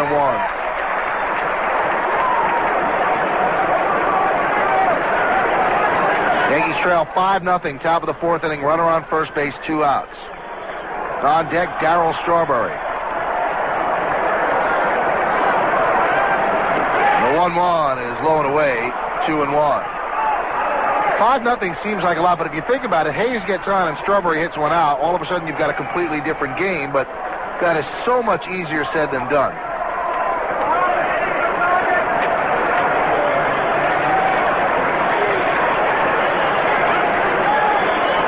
The 2-1, it's high, 3-1.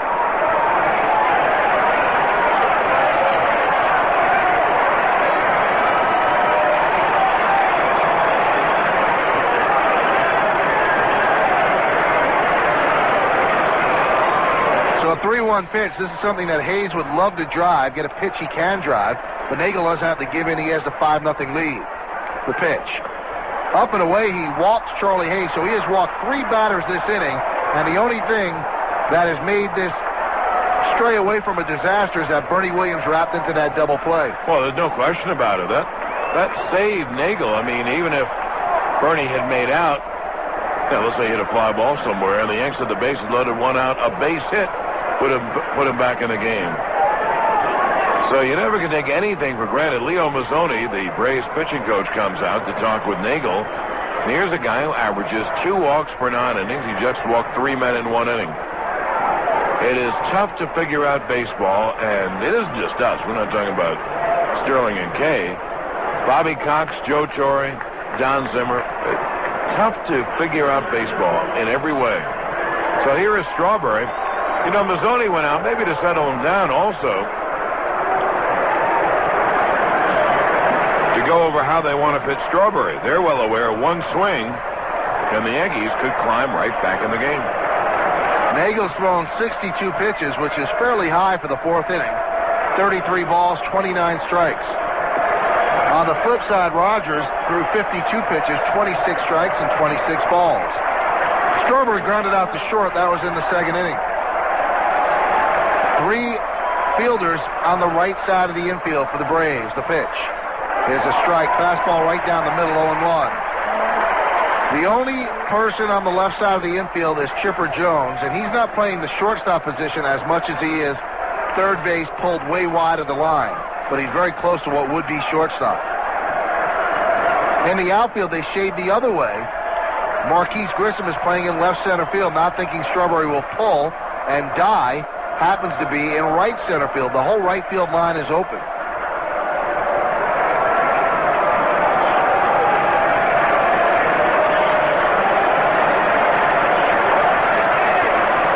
Nagel sets. And the pitch. Swung and missed. He took something off that. I think it was a slow curve. And the count 0-2.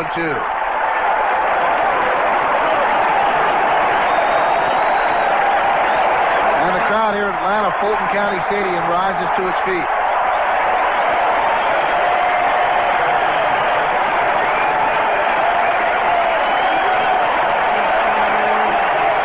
Nagel had the letters. Now Strawberry calls time.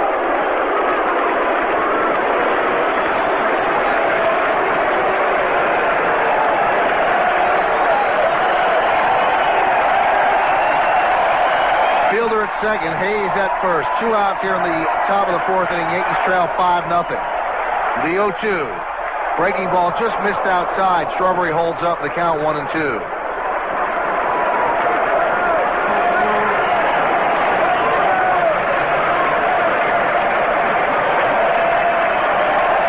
Strawberry ready. Nagel leans in. Gets the sign. Set at the letters. The 1-2 to Strawberry. Breaking ball, strike 3, outside corner, and Strawberry down looking. So Nagel walks 3 and lives to tell about it. No runs, no hits, no errors, and 2 men left at the end of 3 1/2. Braves 5, Yankees nothing. Imagine you're giving a presentation. The image has the clarity of a just-washed picture window. None of the usual slight haze. We're listening to 77 WABC. Jeff Blauser leads off here in the fourth inning, and time is called. And I think time was called because Fox was not yet back from its commercial. And now they are. So we are about ready. 5-0 Braves over the Yankees. Game 4 of the 92nd Fall Classic. We'd say annual, but remember, the geniuses canceled it in 94. Here's the pitch. Fastball is high, 1-0. How far would you go to save your child? One mother is on a desperate cross-country search. Will she find him? Find out on 48 Hours, Thursday on CBS.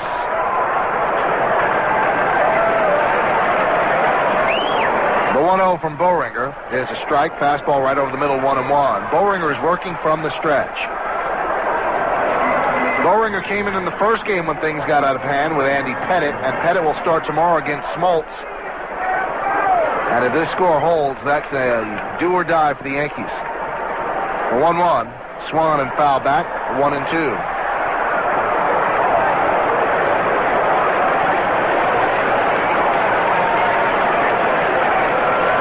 The Braves pitchers are so good, even when they lose, they go further into the record book, and I'll tell you why. Glavine pitched yesterday, and he picked up the loss, although he pitched beautifully. And he actually lowered his World Series ERA to 1.75. The 1-2 is low, 2-2, and that happens to be the 7th best in big league history, World Series history.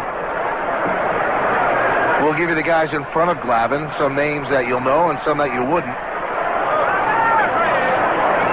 The 2-2 to Blauser.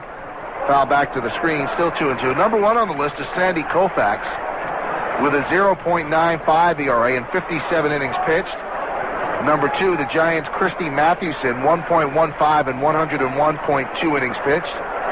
Number 3 is Ed Plank, 1.32 ERA in 54 2/3 innings pitched.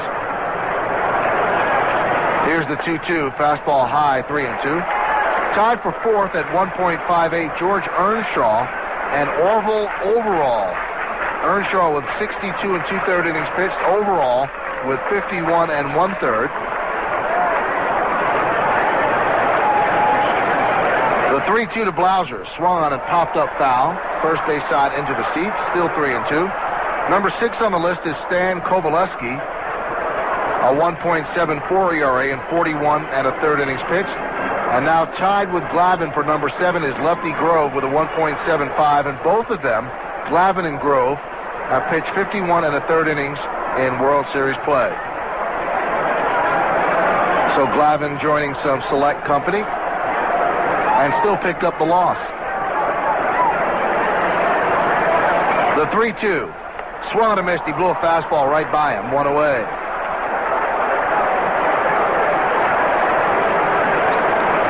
Yankee fans, see your field of dreams up close and personal. Take a guided tour of the one and only Yankee Stadium.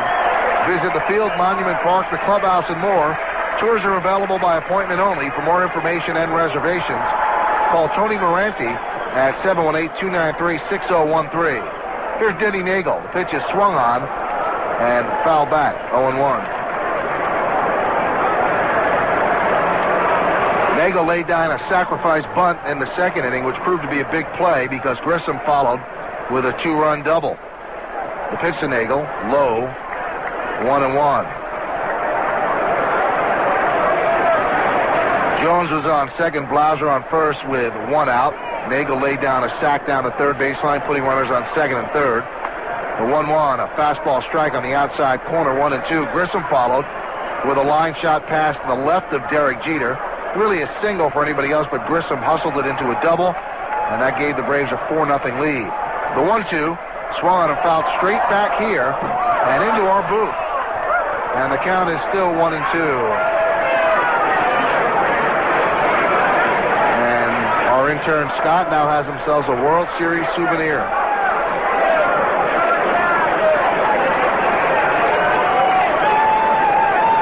Pitch swung on a miss. He struck him out with a fastball outside. 2 away on strikeouts. Back to the top of the lineup, and Marquise Grissom. As you mentioned, Grissom with that 2-run single, or 2-run double really in the second inning. 1 for 2.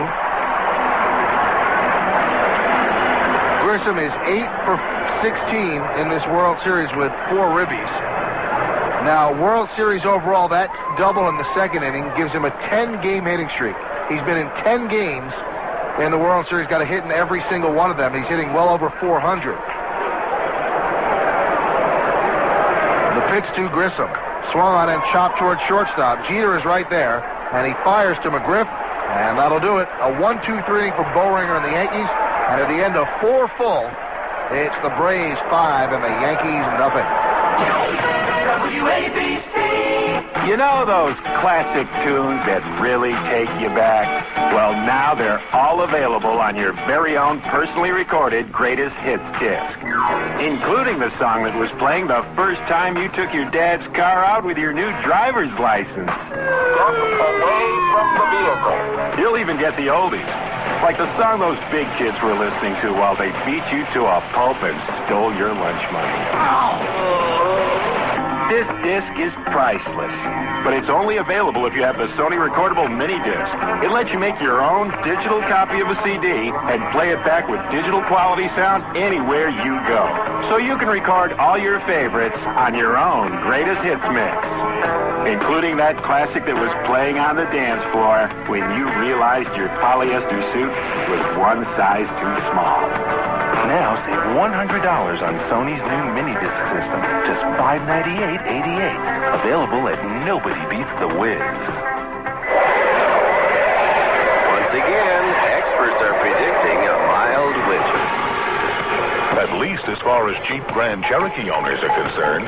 After all, with features like a 185-horsepower engine, full-time 4-wheel drive, and 4-wheel anti-lock brakes, Grand Cherokee turns even the harshest conditions into a day at the beach. And now you can lease a Grand Cherokee model with 0 down for just $349 a month for 36 months. So see your Jeep and Eagle dealer today and find out how you can turn a wild winter into a mild winter.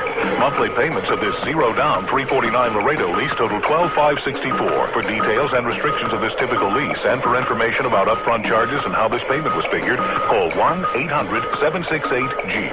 Jeep is a registered trademark of Chrysler Corporation. Jeep, there's only one. There's only one Jeep, and it's only at your tri-state Jeep and Eagle dealer. This is Mike Gallagher. Great conversation with you. News, weather, and traffic tomorrow morning from 5:30 till 10 on the WABC Morning Show.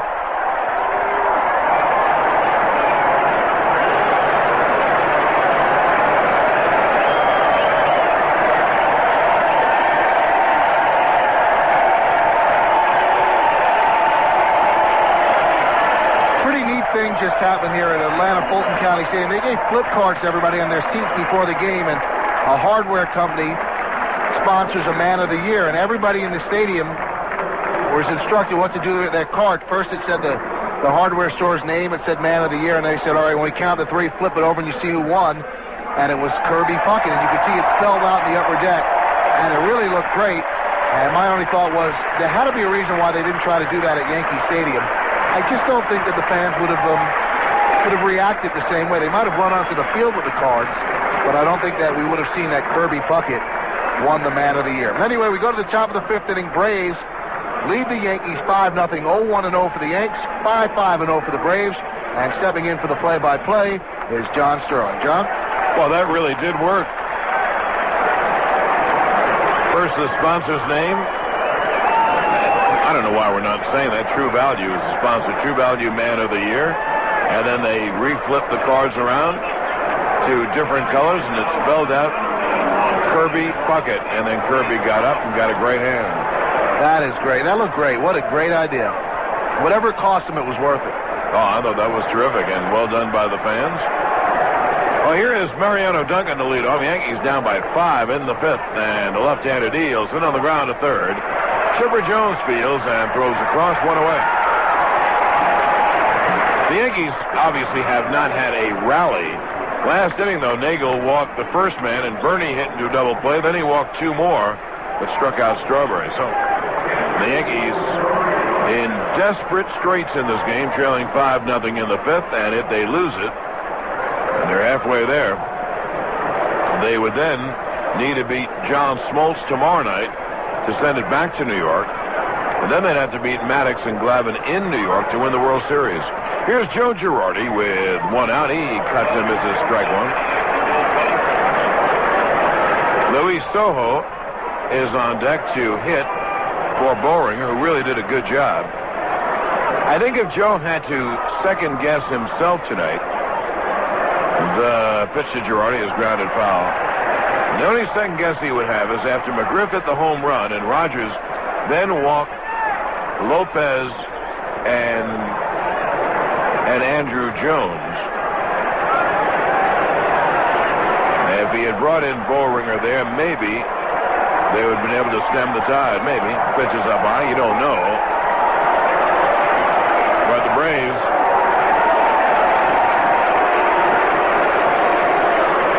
scored 3 more runs in that inning. A paper airplane, and several of them come out. That's what they're going to do now with those cards. And the crowd probably boos that. I kind of like that. Well, maybe that will stop other people from throwing the cards on the field. And time is held up.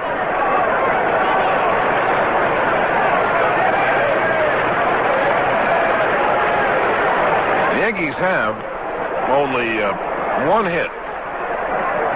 And who hit that? The pitcher, Kenny Rogers. Go figure. Girardi hits a squib ground ball past the mound, fielded by Nagel. Flips to first, and there's 2 away. Today's nationwide insurance dealer of the game is Peter Frank of Sag Harbor. Call your local nationwide insurance agent today and get a professional second opinion on all your insurance and find ways to save. Well, there'll be no defensive replacement for Duncan tonight, at least not from Luis Sojo. He comes up to hit here with 2 outs, no one on in the 5th inning. So Brian Boehringer leaves. And Boehringer in 2 innings, no runs, and no hits. There's a strike to Sojo, and the count 0-1.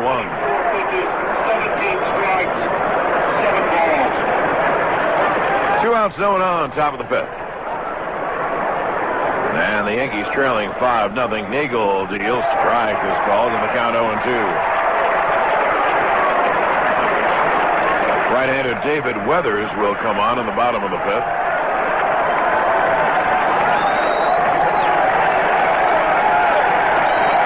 Now Nagel deals outside. And the count 1-2. Tim Raines awaits on deck.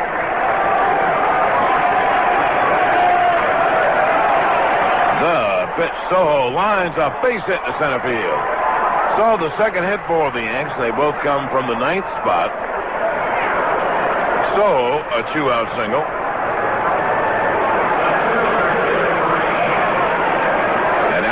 Tim Raines. Raines has struck out and fly to right. Rogers gave up the long home run to McGriff to begin the second inning on a 3-1 pitch and then walked the next two batters. A fly ball put runners first and third. Then Jeff Blauser bunted. Really was a safety squeeze. However, the ball rolled free. And Nagel deals the pitch. Is socked to deep right center field. On the run is Grissom. Away back in right center. He makes a nice running catch right near the wall in deep right center field. Raines hit it on the nose, and Grissom ran it down. No runs, one hit. And one left, and now at the end of 4.5 innings of play, the Braves 5 and the Yankees nothing. Teammates brought to you by the U.S. Army, putting the world in World Series. Hey, stand by. We'll be right back. Listen, Rick, about leaving the band. Mine's made up, Jerry. I don't want to play colleges. I want to be in college. I'm ready to do some growing up in the Army. Wait a second. You wait. I'll earn up to $30,000 for tuition if I qualify through the Montgomery GI Bill plus the Army College Fund. Hey, I just wanted to say I'm behind you. Call 1-800-USA-ARMY. Paid for by the U.S. Army. After years of coming close and always falling short, Toronto finally put it all together in 1992. Billed as the first truly international World Series, the Blue Jays bested the Braves to take the title. And when Joe Carter took the Phil's Mitch Williams deep into the Toronto night just 1 year later, they became the first team to win back-to-back championships since the 70s. Teammates brought to you by the U.S. Army. I'm Jerry Coleman. Hi, Stevie. How's work? Working a cash register. It's not that taxing, Mom. I'm picking up some things. I'll just write a check. I'll need to see your ID, Mom. But I'm your mother. Driver's license, passport, voter registration. You know, it's too bad you don't have a Visa check card. A what? It's an ATM card with the Visa logo on it. You can still use it to get cash, only now you can also use it to buy things everywhere Visa's accepted. The money comes straight out of your checking account. No presenting IDs. But I'm your mother. Sorry. No exceptions. The Visa check card works just like a check, only better. I live for the World Series. I love it. Then I watch it over and over with the official World Series video. It's packed with player interviews and great baseball action. The 1996 World Series video is the ultimate series souvenir, and it's only $19.95 plus shipping. Credit card orders call 1-800-787-6227. 1-800-787-6227. I love the World Series. Bring it home on video. A message from Major League Baseball. This is Mike Gallagher. Tomorrow on the WABC Morning Show, a father sharpens his son's football helmet, turning it into a weapon. And this is a proud parent. Join me tomorrow morning from 5:30 till 10 for the Mike Gallagher Morning Show on 77 WABC, New York. We go to the bottom of the fifth inning. Right-handed David Weathers takes over for the Yanks. As I mentioned, Boehringer had two perfect innings of relief. But that's the old closing the barn door, as you know. Raines really socked the ball on the nose, and Grissom showed what a good outfielder he is. He raced back and caught it pretty easily. Well, the Yankees trail at 5-0 bottom of the fifth, and the Yankees have one chance, a very slim one. And that is if they hold the Braves at 5, then maybe they can stir up a rally in the 6th and 7th, and maybe the 8th innings. Mark Wohlers will lurk on the scene then. Fastball is high outside to Mark Lemke. We are underway bottom of the fifth. John Giannone joins us from the Daily News for the Daily News bottom of the fifth. And there's no question, John, the story once again, unfortunately, Weathers deals a pitch a strike is Kenny Rogers. 3 starts and 3 terrible ones in the playoffs. You know, what else is there to say about the guy? You know, he's pretty much been beat up the second half of the year verbally as well as by the opponent's bats. The pitch to Lemke is a strike on the outside corner. The count 1-2. Now this is 20/20 hindsight, and that's always 20/20. Don't you think that Dwight Gooden, even hurt, would give you a better performance than that? It'll be a 1-2. Miss Lowe. You know why the answer is yes? It is 20/20 because he couldn't have given it much worse. Right. You know, he figured on Guile he'd get by 2 or 3 innings. Although he got banged around in Boston on that last start. Weathers deals, and Lemke fouls it down the left field line out of play. So the count holds 2-2. What do you think, Johnny G? My feeling on that basically is that you probably would have gotten the same thing from Gooden that you got from Rogers. The only difference is, I believe, Gooden is more injured than Rogers is, and I don't think Rogers or anyone, Joe Torre or anyone else, is going to use injury with Kenny Rogers as an excuse, whereas it would have been used as an excuse in Gooden's case. Now the wide and pitch. Caught on a miss by Lemke.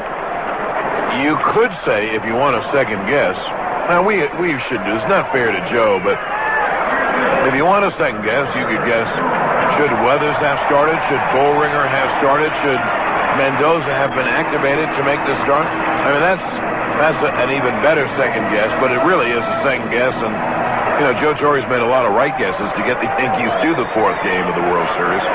Well, these are all points that Joe himself thought about and talked about last week. Chipper Jones takes low. He addressed the possibility of having Bullringer possibly start, Mendoza maybe have a start. He would not consider Weathers. He likes Weathers, thinks he's too valuable out of the bullpen. The 1-0 is low, indeed. Then you don't have him for other games. But I do think, guys, that, all along this second half in which Rogers basically has been from bad to worse to pathetic, Joe Torre has always thought that there would be a flashpoint moment with him that he can point to and say, now he's back, and it never came. The 2-0. Fastball high. Well, you know what? I disagree with that. He had one very good start against Baltimore in that September series. Right. By flashpoint moment, I mean just a moment that would bring him past all the problems he had in the second half, and that obviously didn't. No, not at all. The pitch is strike and the count 3-1. Now, let me see. Maybe I'm getting too dramatic about this or reading too much into it. I felt that this was a start that if he did well, he could do well next year. The 3-1 is outside ball 4. And I think that he has one of the more fragile psyches of any athlete I've ever seen, and he will take this with him the whole winter. I think that it will affect him next year, the way the fans react to him and the way the media writes and talks about him. What's your take? My take is exactly that, Mike. And, a lot has been written and talked about Kenny Rogers' fragile psyche, not only off the mound, but on the mound. He's just a very fragile guy. My opinion of him in talking to him, and I talked to him quite a bit, is that he lacks, a great deal of self-confidence, and that's a dangerous proposition for a pitcher. Well, here's the guy who undid Rogers tonight, Fred McGriff. 1 on, 1 out. The pitch is low. But it is amazing to you, isn't it, John, that he goes out in the bottom of the first inning after the Yankees make out 1-2-3, and he gets the Braves out 1-2-3. Grissom and Lemke and Chipper Jones are good hitters, and they've all hurt the Yankees. Now there's a balk on the part of Weathers, and I was talking to Giannone, so frankly, I did not see it. And I think Weathers saw it because he goes out and barks at the second base umpire, Jerry Davis. Now Joe Torre goes out to talk with Davis. Anytime a manager goes out or pitching coach, or there's any stoppage, the cops come on the field.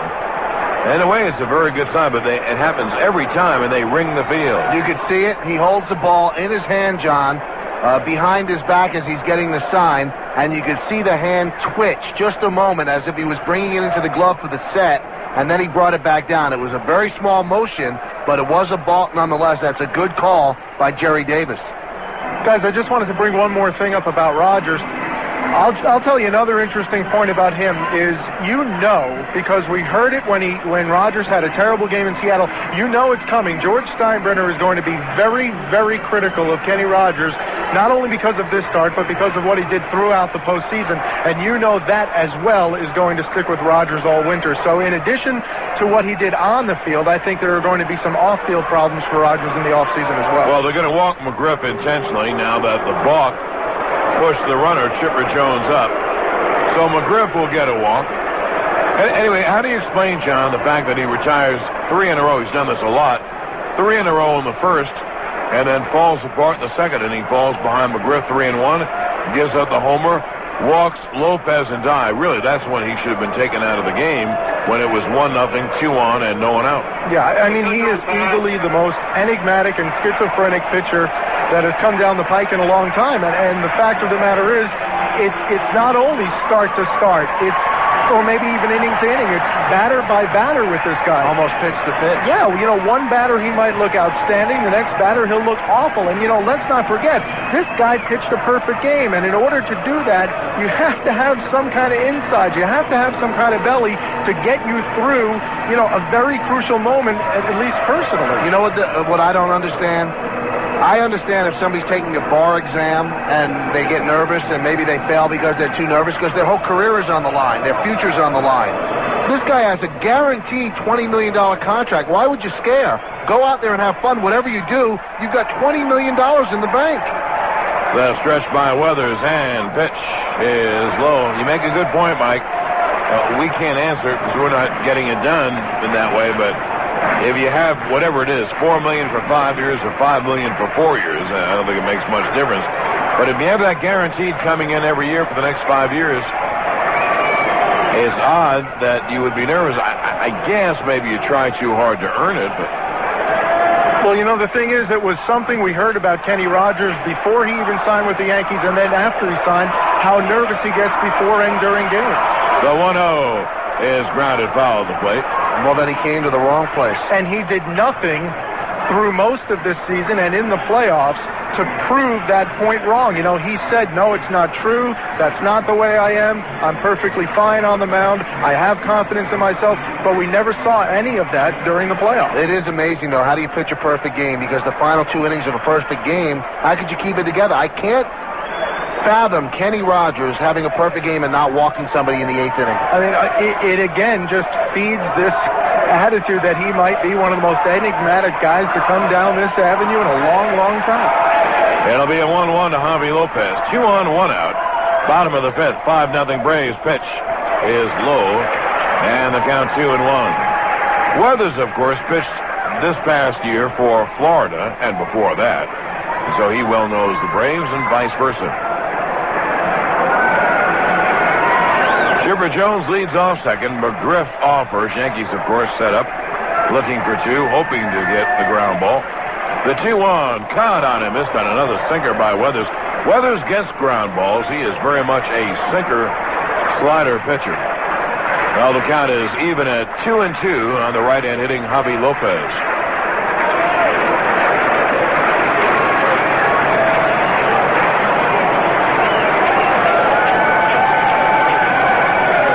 Pretty much say he's untradeable, wouldn't you, John? Well, I think because of the amount of money he makes, coupled with the kind of season he had, and the fact that he has shoulder problems, yeah. The 2-2, strike 3, good fastball. Lopez knew it. He walks away, so Weathers has struck out 2 in the inning. He struck the leadoff hitter out lefty, and then he walked Chipper Jones, and after he walked him to second, the Yankees walked the left-hand hitter McGriff. So now 2 on, 2 out. And here's Andrew Jones. If a trade can be made involving Kenny Rogers, guys, in my opinion, it would be a situation similar to when the Yankees got rid of Ruben Sierra on July 31st. It was more here, take this guy off our hands, take his contract. We'll even pay part of that contract. In my opinion, that's the only way the Yankees will be able to get rid of this. Or the Yankees get a big contract back. Right. There's even more to that. Weathers deals, cut on this. I always laugh when people want to one-side the story, which always happens, about how the Yankees picked up Fielder in his enormous contract. But the thing is, they gave away a guy with an enormous contract. And paid some of it to Detroit. And Ruben Sierra. Right. And Ruben Sierra, not half the hitter that Cecil Fielder is. Jones has walked and struck out. It'll be an 0-1 from Weathers. And the pitch low. Mike had a really good point about Andrew Jones. He said he already has a major league attitude. He could play for Cleveland. He never sees a strike that he agrees with. Yeah, and his reaction in the 9th inning last night when John Wetland struck him out on a curveball that was about 8 inches outside. Well, he had it right there. He did, but this is the World Series. He is 19 years and 6 months old, and for him to, storm on both feet and then slam his bat down on the dirt, yeah, I think that showed a little bit of a major league attitude. It'll be a 1-1 to Andrew Jones. Runners lead from second and first. There are 2 out here in the bottom of the 5th. The Braves scored 4 in the second inning. They tallied 1 in the 3rd and lead it 5-0. Now Weathers at the belt. And he deals. Breaking ball strike. And the count 1-2. You know, if he gives that body language, the umpires are going to call so many strikes on this kid. He better learn to stop crying already. He's talking to the umpire, too. I mean, he's been talking since that pitch was called a strike. Well, if I was Steve Ripley, I'd say, shut up and get in the box. And it'll be a 1-2. Pitch is low, the sinker. The count 2-2 on Andrew Jones. If I was Steve Ripley, I'd say, believe it or not, that's a strike. Stole my thunder. I was going to say that. Yeah. Actually, it's the second time I've done that tonight, so I think I'll lay off. It'll be a 2-2 to Jones. The runners lead, and Weathers deals. Grounded foul to plate. Well, he'll be the right field umpire tomorrow, John. Maybe he'll make a play and you can use it again. Okay. I believe I will. All right, Yankees lose this game. Let's say they lose this game, Gino. Have any chance to win 3 in a row? No. Well, is there anyone you would meet in this country who would say the Yankees could win 3 in a row against Smoltz, Maddox, and Glavine? Other than the 25 guys in Yankee uniforms, no. But if they were honest, they might not say it either. You're darn right. The 2-2 just missed outside, and the count 3-2. There's a very famous Yankee story. In '63, they lost the first 2 games of the World Series to the Dodgers at Yankee Stadium, and that's when Koufax and Drysdale were really in their prime. And one Yankee said to another as they were planning to go to the West Coast in the final 2 games, is this trip necessary? Here's the 3-2. He hits the ground ball at the third, off the glove of Hayes, down the left field line. 1 run scores Jones. McGriff goes to third. They'll hold him there. It's a base hit and an RBI for Andrew Jones, a double. And the Braves now take a 6-0 lead. A hard ground ball inside the bag at third. Hayes dove. It went off his glove and carried him down the left field line. A lot of foul room here. And Fred McGriff was running like he was running uphill because he should have scored on that. However, for the Braves, what's the difference? They scored 1. They have a 6-0 lead, and second and third on the ribby double by Andrew Jones. Mike, on the question you just asked before, I was speaking to a Yankee who will remain nameless before the game, and he said, I think we're going to win this game tonight. And if we win this game tonight, I think we're going to win the series. He said, but I'll tell you what, if we lose this game tonight, I don't see any way we can beat Maddox, Glavine, or actually Smoltz, Maddox, and Glavine to win the World Series. And he didn't fall off the limb that he climbed out on? He cracked it, I know that. Here's Jermaine Dye with runners at second and third. Weathers is set. He deals. Half swing and a strike. You know, it shows you the respect for Maddox. Because the Yankees probably feel that they can beat John Smoltz. Maybe Pettit pitches a terrific game.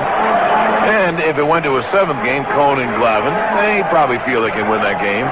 But I wonder if they feel they can beat Maddox on Saturday. Oh, right now they're in a lot of trouble. Down 6 runs in the 5th. Pitch is grounded to short. Jeter short hops it and throws in time. And Weathers gets out with 1 run. 1 run on 1 hit. And 2 left. And now the end of 5 innings to play. 6-0 Atlanta. Imagine you're giving a presentation. The image has the clarity of a just-washed picture window, none of the usual slight haze. Now, imagine the colors in your presentation looking natural, instead of like cartoon colors. Imagine your PowerPoint text and presentation graphics looking like 35mm film. You are imagining digital technology applied to light. Digital light processing technology created by Texas Instruments. Hello, Yankee fans. Join Lionel and Bruce tomorrow afternoon, 4 to 7 on WABC.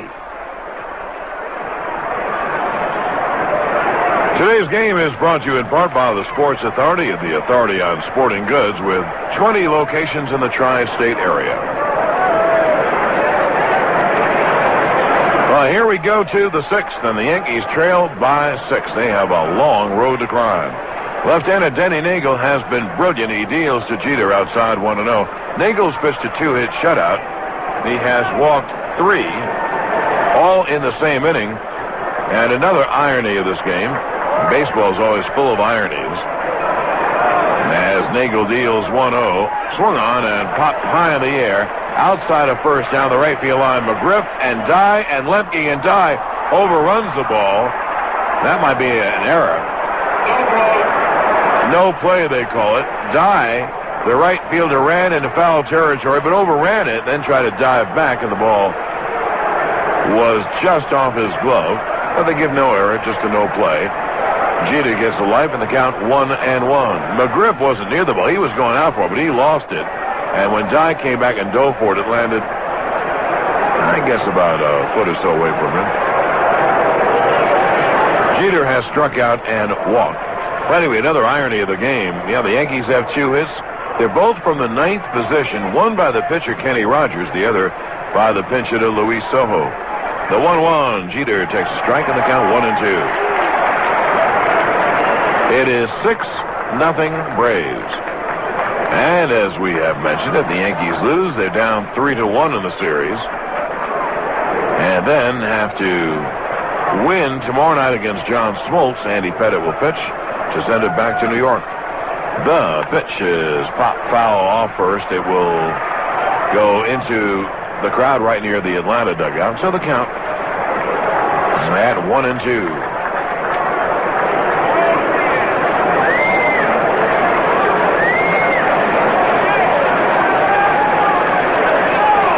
Jeter back out, and now back in the box. It'll be Jeter, Bernie Williams, and fielder 2, 3, and 4. Nagel's pitch is swung on and blooped to right field. Dye on the run, can't get it. It drops in for a base hit. So Jeter, with that little inside-out swing, didn't hit it hard, but looped it in front of Dye for a leadoff single. And here's Bernie Williams.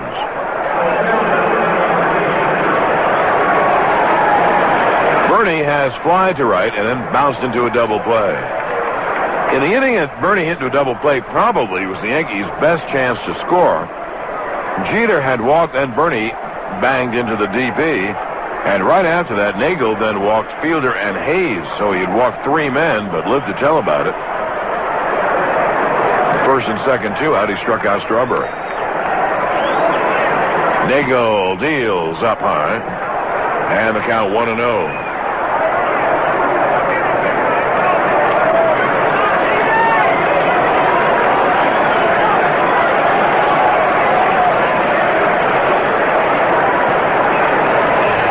Be a 1-0 to Bernie.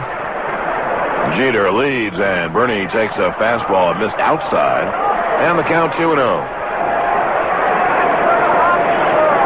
What will stick in the Yankees' craw, could they have done something to hold the Braves to 2 runs or so in that second inning? Now, of course, the Braves have expanded the lead, getting a run in the third and a run last inning. Nagel's 2-0, a half swing. Did he go? I think he did. And the count 2-1. Bernie chased a high fastball. He didn't want to. He wanted to hold up and couldn't quite. And it was deemed a strike by the first base umpire, Larry Young. So a 2-1 count to Bernie with Fielder on deck. The stretch by Nagel. The 2-1 is outside. The count 3-1, and now Javi Lopez will run out and talk to Nagel. Nagel pitching carefully to a strong hitter like Bernie Williams. He has a 6-run lead, though. I'll tell you what, though, John. I think the Yankees have been trying to do this for the last couple of innings. You can't get 6 runs at once. Nope. If they get a run or 2 here, that's 6-2. A run the next inning, it's 6-3. And then, you start to make the Braves think about it. You cannot get the 6 in one swing. They've got to string together some singles. No question. Singles and walks and an extra base hit, and you have a few runs. And if you're wondering, the Yankees certainly have done it this year. You know how many big innings they've had. And they have to do it in the next couple of innings when they can get to the middle part of the Braves bullpen. The pitch to Bernie is low outside. He walks. And the Yankees get 2 on and no one out. And, well, let's face it, Mike, they've got to score these. Do you see these 2 guys on base? They probably have to score for the Yankees to have a chance. I know you can get 4 or 5 in the 7th or 8th or 9th. But remember this. Mark Wohlers stops rallies. Braves going to start their bullpen. They may have felt Nagel has gone far enough. And here's Cecil Fielder. Now, Fielder, what he has to do in a situation like this, you take the 3-run bomb. Then that gives a surge of confidence for the Yankees, and you get to Nagel before they could get him out of the game. That's why you got Cecil Fielder for the big hit right here. The pitch to Fielder, strike.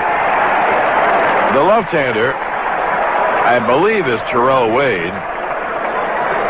And Mike will check on the right-hander in the bullpen. You know what I'm surprised at, Mike? That they have not used Steve Avery at all, even to have a lefty up in the bullpen. This was, anyway, a pretty good pitcher.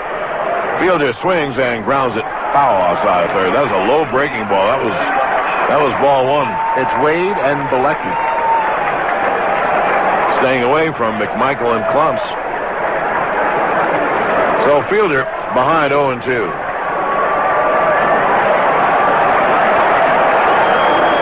And someone else throws one of those cards as a paper airplane out. And they'll be doing that with regularity for the rest of the game. John always says this, and it's true. In this country, you can't hand things out. No question. Especially like that, you know they're going to throw them. Can't hand out baseballs. I have seen things thrown in every arena, in basketball, hockey, and baseball, continually. If you gave out gold coins, though, I don't think they would not throw them. No, that's one thing. It'll be an 0-2 to Fielder. Runners lead, pitch, high fastball, inside, onto the arms, and the count 1-2.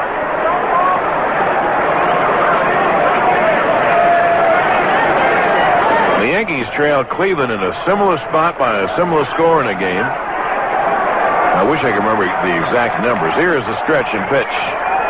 Down low. It was the 6th inning of a game. It was a Saturday afternoon. And Mike, if memory serves, the Yanks were down either 5-0 or 6-0. And I think they scored 9 runs. Well, if you're a champion, John, you can come back from 6-0. You have to make a statement. You have to have a statement game. If they can come back and win this game after being down 6-0, they are pounding on their chest. We belong. It'll be a 2-2. Swung on in line like a bullet. It is a base hit to right field. And it gets through Dye and rolls toward deep right field. Scoring is Jeter. Bernie around third. They're going to wave him. The relay throw is not in time. It's not even made as Bernie slides across. It becomes a 2-run double for Fielder, and the Yankees have closed to 6-2. Now, Michael K., imagine if they had held it at 4. And they'll think about that for a long time. Now they call it a single and an RBI and an E9 that allows the other run to score. Well, Mike, if they get push Fielder around, they could make it 6-3. And here's Charlie Hayes. It was a bullet by Fielder. Dye charged it, and then the ball went right through him. So you give Fielder a single and an RBI, goes to second on the error, and Bernie scores on the error. That's a bad play by Dye, caught in between. Do I go for it? Do I play it on a hop?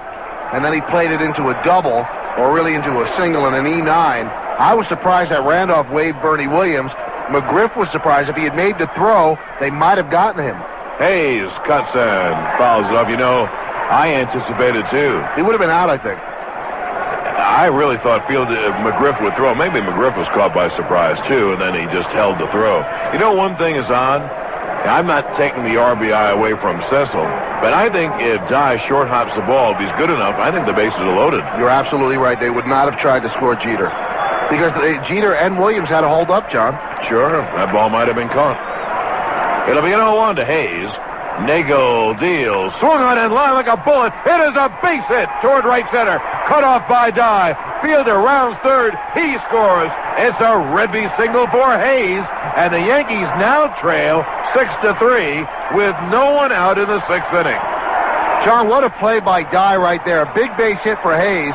But Dye covered so much ground cutting to his right, and he cut the ball off in the gap. Otherwise, Hayes would have gotten a double, maybe even a triple, and that means the Yankees would have been a single away from making it 6-4. Nonetheless, they have really made this a game again. It's 6-3. Bobby Cox comes out, and coming out with him will be Denny Nagel. They will signal for Wade. This call to the bullpen is brought to you by 9X. For advanced telecommunications, just leave it to 9X. This is New York Yankees baseball.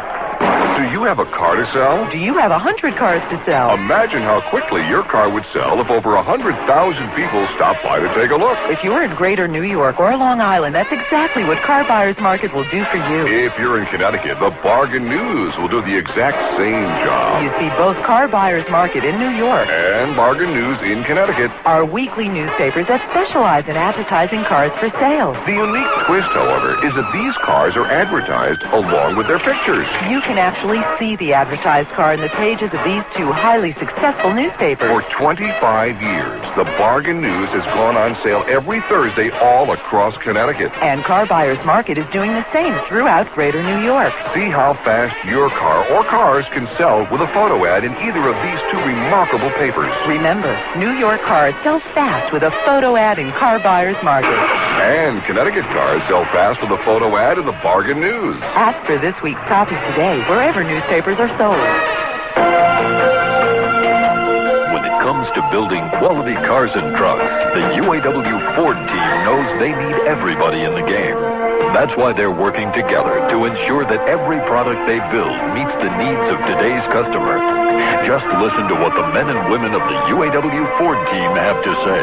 It's easy to work together because we're all working for the same goal, to have the best quality cars and trucks and the most satisfied customers in the world. We are contributing more than ever, and that makes us proud of our work. We have first-hand experience working with the product, so who's going to know how to build them better than the worker who deals with it every day? The customer is important to us, and listening to their needs helps us achieve customer satisfaction. It's exciting when you see a car come off the line. You really feel good because you know everyone did their very best to make a car that our customers will really want to drive. The teamwork is paying off with satisfied customers. UAW Ford, working together for quality. News Talk Radio 77, WABC. You know, remember in this rally, when Jeter was up, he hit a fly ball foul down the right field line, which should have been caught and wasn't. And then Jeter singled, Bernie walked, Fielder singled in a run, another run scored on an error. Here is lefty Terrell Wade to Strawberry, who bunts and bunts foul. Great he did idea. the right thing. Great idea. Because Chipper Jones is playing shortstop as if he's playing it for a left-handed pull hitter, but he's the third baseman. That's a great idea by Darryl Strawberry. Our buddy Skip Carey from the Braves just brought in a note, and I had heard of this before. You know what Wade's middle name is, Terrell Wade? I do know. Why don't you tell the listeners? It's Hiawatha. That was a great idea by Strawberry. The pitch, cut on a miss. No one plays third base. If he bunts, there are two on, and the Yankees actually would have the tying run up. But he couldn't get the bunt down. So the count 0-2. Hayes at first, 3 in, no one out. 6-3 Braves in the 6th. Fielder single and an error by the right fielder knocked in 2, and Hayes single knocked in a third. Now there's another left-hander up in the Braves bullpen. I wonder if that's Avery. It is Avery. Jeff Nelson up in the Yankee bullpen if they get to Weathers.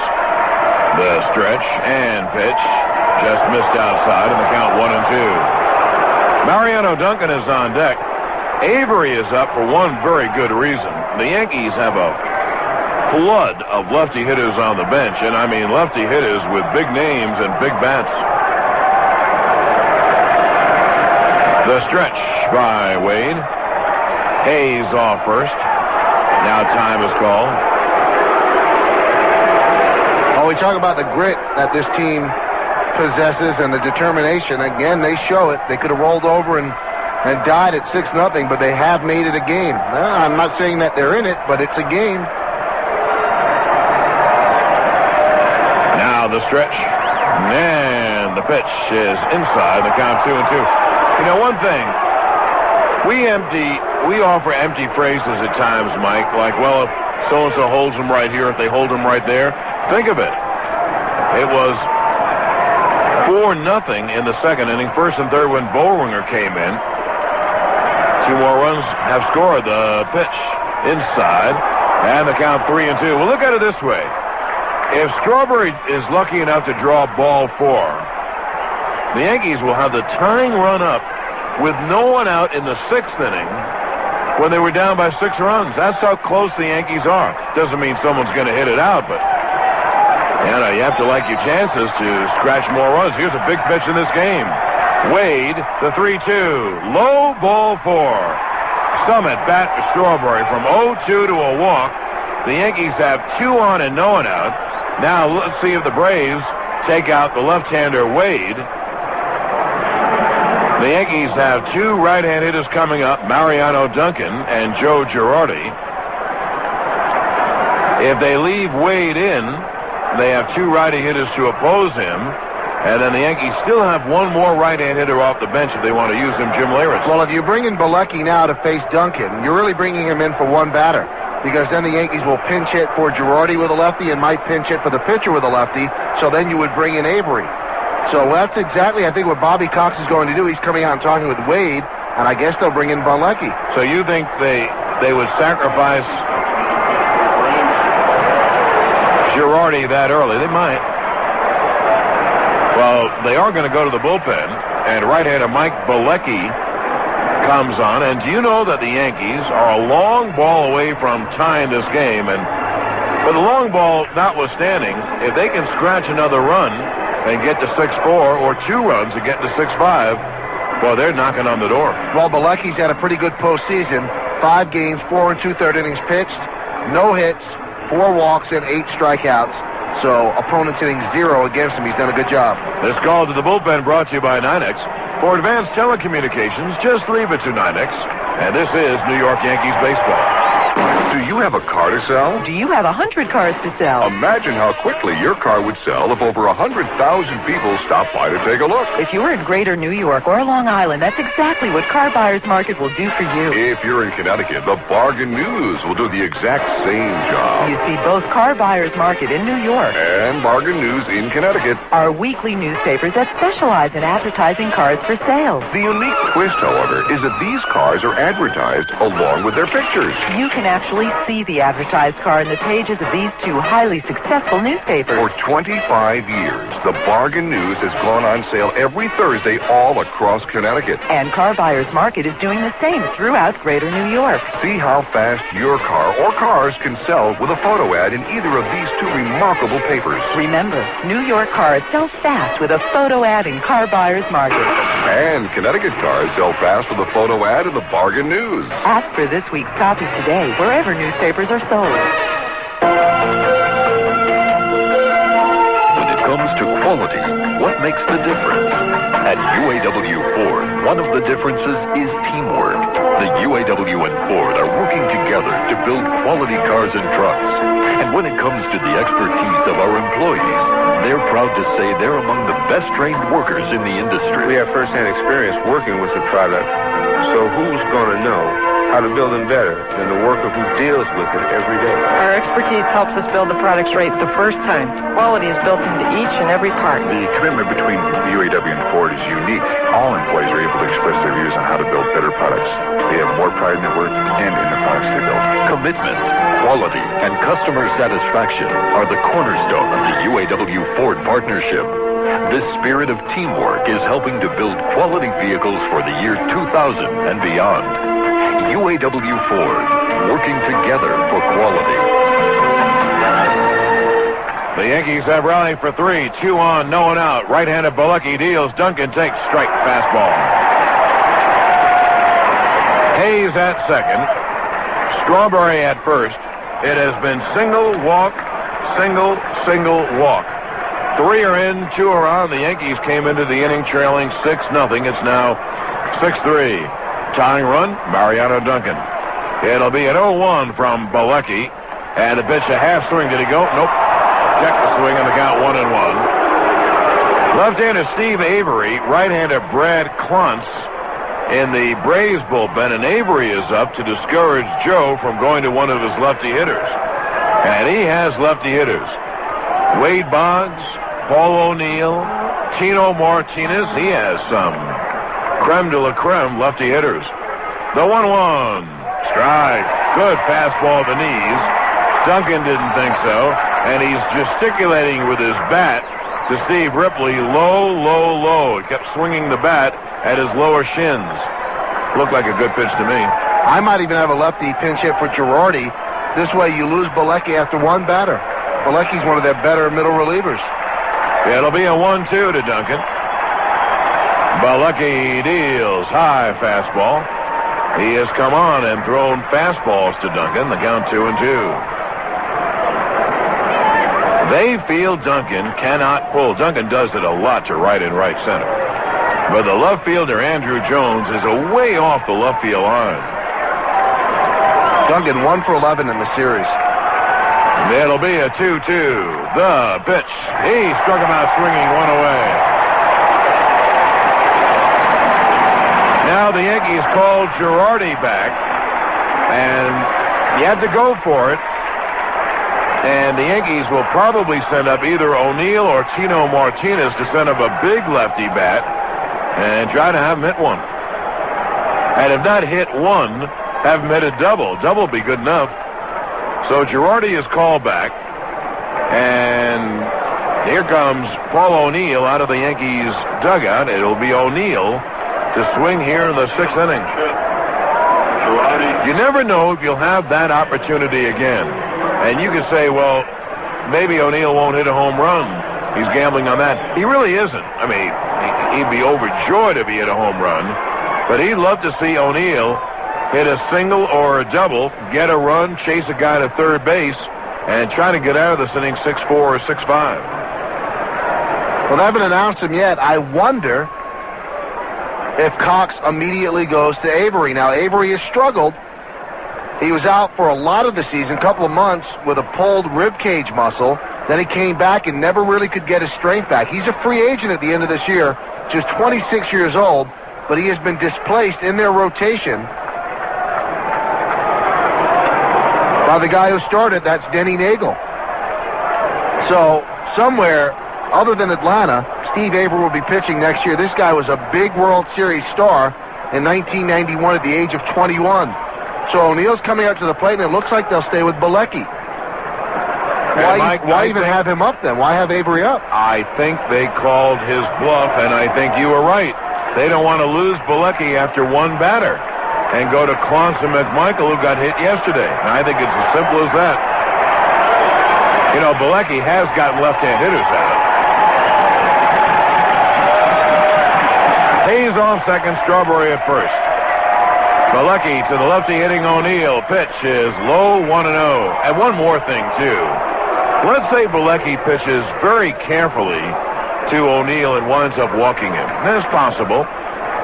Then the Yanks have the bases loaded, and then they're a single away from getting to 6-5. 6-5 anybody's game. Stretched by Bilecki, the tall right-hander, deals. O'Neill swings and lines one foul down the third base line in the seats. And the count 1-1. Now, he was late, but it is a little quicker and lines one down the left field line. The Yanks are in business. I asked O'Neill, I said, are you struggling at the plate because of the leg? He goes, I don't know. He says, there's got to be a reason. He says, I can't be this terrible. He goes, but it doesn't really hurt me when I swing that much. It's when I run. They're playing O'Neill to hit to left with the center fielder Grissom in left center. 2 on, 1 out, top of the 6th. The pitch is strike on the outside corner to count 1-2, and O'Neill didn't like the call.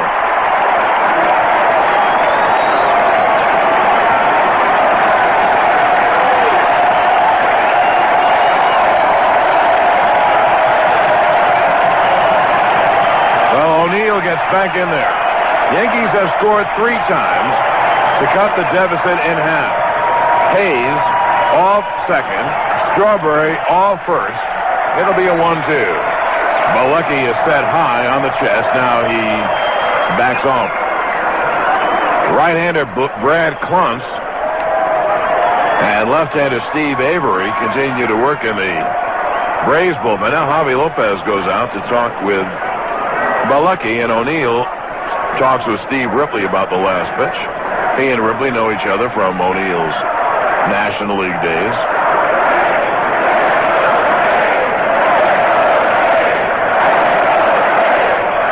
Chant of Let's Go Braves here at the stadium, Atlanta Fulton County Stadium. O'Neill has a home run in the playoffs. That came against Baltimore. It went to left center.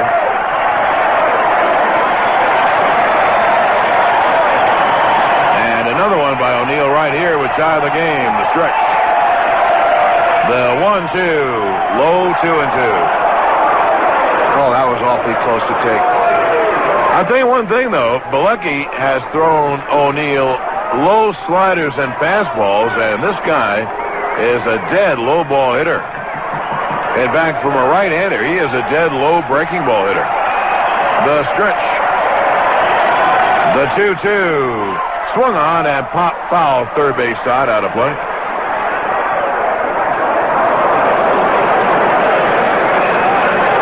So the Yankees get off the deck and get 3 on Jeter's single, Bernie Williams walk, Fielder's single, and an error by Dye, and Hayes single, then Strawberry walk. Bilecki came in to strike out Duncan, and now here is O'Neill hitting for Girardi. And the count 2-2. Runners lead at first and second. The pitch is strike 3 call. He knew it. He knew it and just walked back toward the dugout. Maybe he was looking for something else. That was right on the outside portion. Not even the outside corner. That was on the outside third of the plate. It got a good deal of the plate. Maybe he was looking for something else. Looking at a replay. Haven't seen that pitch just yet. But he kept everything on the outside corner.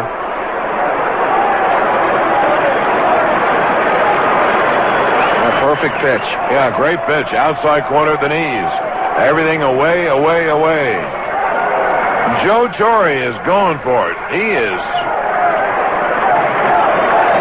rolling the dice early. And he sends up his next best lefty power hitter, Tino Martinez.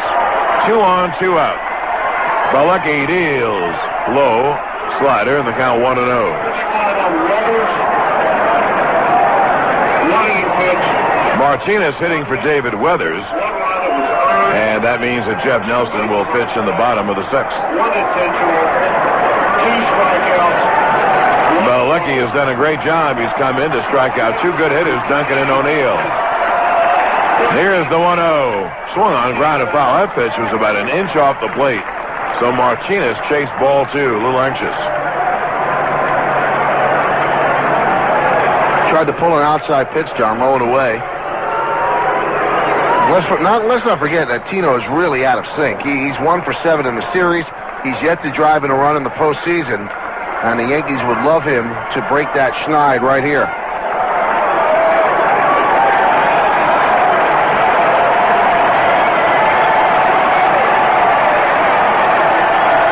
Two on, 2 out, top of the 6th, 6-3 Atlanta. Bilecki deals. Tino cuts and misses 1-2. Well, what a relief appearance by Mike Bilecki. And Mike, now you know why Cox did not take him out. They used Wade for 1 batter. And then brought Bilecki in. And they hope Bilecki will carry them to Wohlers, I would think.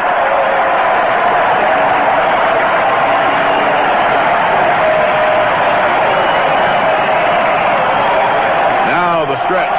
And time is called for a moment.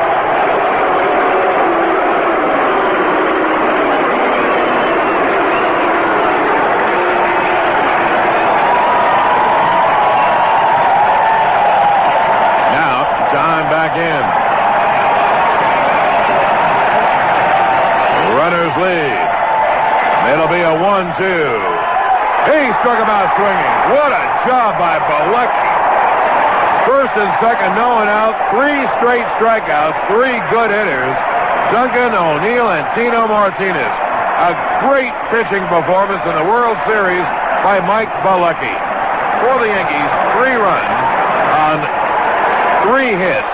1 error, 2 left. At the end of 5 1/2, it is 6-3 Atlanta. WABC. This is News Talk Radio 77, WABC. We go to the bottom of the 6th. Right-handed Jeff Nelson takes over. Jim Leyritz goes behind the plate. They bat straight up because the pitcher batted last, so there's no advantage to changing them. And so Leyritz bats 8th and Nelson bats 9th. And the Yankees Still have pinch hitters on the bench as Nelson gets ready and deals low and in to Jeff Blauser. Blauser batting in the 8th spot. The right-hand hitter, Nelson, deals. Strike. Well, now here comes a very obvious statement. The Yankees have to hold the Braves at 6. They didn't hold him at 4. If they held him at 4, well, the Yankees would have a heck of a shot at winning this game. But they've got to hold him at 6. Hope they can rally. Breaking ball is cut on and missed in the count. 1-2 and a half swing by Blauser. Now the Yankees, if you look at their bench, will keep their pinch hitters to hit in the pitcher spot. They have Boggs and Aldretti. The pitch is strike 3 call. Fastball inside corner. So Nelson strikes out Blauser, and there's one away.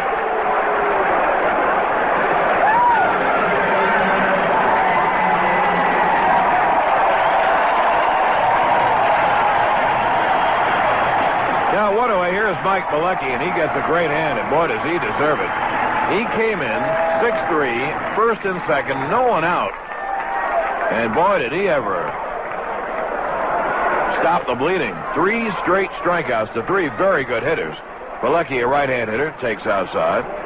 Mariano Duncan, a righty hitter, then 2 lefty hitters, Paul O'Neill and Tino Martinez, and Torrey did the right thing. He went for it. You don't know if you'll ever get that chance. 2 on and none out, 2 on and 1 out, 2 on and 2 out. He went for it, but came up empty. Pitch fouled away. You know, broadcasters, writers, etc., the media, I guess, talks about Joe hitting the right buttons and all. Hey, those were the right buttons, but the guys didn't come through. He's only as good as his players, and that's true of every manager or coach in hockey, basketball, and football. You can draw up the best plays. Execution is what does it. Malecki takes outside, and the count 2-1. Nelson did not like the call. Boy, talk about body language. It was even more than that. Nelson expressed his displeasure in front of the mound. It'll be a 2-1, pitcher to pitcher, righty to righty, and Malecki takes high, and the count 3-1. Barilla pasta, the #1 selling pasta in Italy, is now imported to America. Barilla is proof that not all pastas are created equal because, as Nelson deals, it's a strike. It's made to always cook up al dente. The way Italians love pasta, Barilla is Italy's #1 pasta. It'll be a 3-2, and Nelson deals. Cut out of missed. Struck him out swinging with a fastball up and in. So 2-way on 2 straight Nelson strikeouts. And that'll bring up the top of the order in Marquise Grissom, who kind of dawdles to give Malecki some time. In the 7th inning, the Yankees will have the top of the order. Raines, Jeter, and Bernie Williams. This game a long way from being over. Do you think, John, that the fact they had first and second, nobody out, and they don't score, that it takes some of the luster away from scoring the 3 runs? Well, they had to get 3 to get back in the game. It hurts because, you know, that was a great opportunity, but you know the Yankees are not going to quit. And in the top of the 7th inning, Raines going to try to get on base and ignite another rally. Grissom takes a strike. And here's the way it works, Mike, and as you well know, either Raines or Jeter get on, either Bernie or Fielder hits one, they're right back in the game. But one thing, time's a-wasting. The pitch to Grissom is fouled away. I don't like their chances against Mark Wohlers. So they've got to do it in the next inning or so. And if they get to 6-4 or 6-5, don't bet that Bobby Cox won't use Wohlers for 5 outs or 4 outs. He might have to. He probably will, if the Yankees can get it there. The Yankees really were hurt by the balk. Isn't that something? The balk really helped produce a run. The pitch is outside. They're not knocking the balk call. I'm just saying that turned out to be a big play. It'll be a 1-2 to Grissom. 2 outs, no one on, bottom of the 6th. Nelson deals. Half swing. Did he go? No.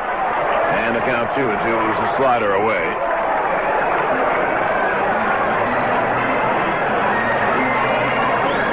When you look at that inning, John, and it's always easy to think this after the fact, guys that play every day have a very difficult time coming off the bench and pinch hitting. The 2-2 swung on and hit in the air to center field. Bernie back maybe a step or so, makes the catch, and that'll do it. 3 up and 3 down. Michael finished his thought in the 7th at the end of 6 innings of play now. The Braves 6 and the Yankees 3. It's morning now, and you're tired and patient. Today, Texas Instruments' digital light processing technology is now available from the world's leading projection display companies. Call us at 1-888-DLP-by-TI. 77 WABC. Well, we go to the 7th inning. The Yankees have scratched 3 of the runs back, being down 6-0. Now they got 3 more. They get the top of the order up. It'll be now lefty swinging Tim Raines, then Jeter, then another lefty swinger in Bernie Williams as we hit the 7th, and back with the play-by-play. Here's Michael Kay. Thank you, John. Raines so far tonight is 0 for 3. Finishing my thought, you send up Martinez and O'Neill, and it's hard to argue with that because they're great hitters. Here's the pitch to Raines. There's a fastball strike on the outside corner. But they're both everyday players, and everyday players have a hard time coming off the bench and taking good hacks. And the one guy who's a professional pinch hitter on the bench is Mike Aldretti. That's the one you can look back and say, maybe that. The 0-1, swung on and foul back. It's 0-2. Also here in the booth, a lot of people sitting here watching the game, throwing back and forth, John. Do you bunt dunk him? I guess that's an option, but at the time, I didn't think you should. No, I think you want to get a base hit from a guy who gets a lot of base hits, make it 6-4, have maybe first and third. Rafael Belliard goes to play shortstop, a very good defensive shortstop for the Braves. Blauser out of the lineup. Pitch to Raines, way high, 1-2.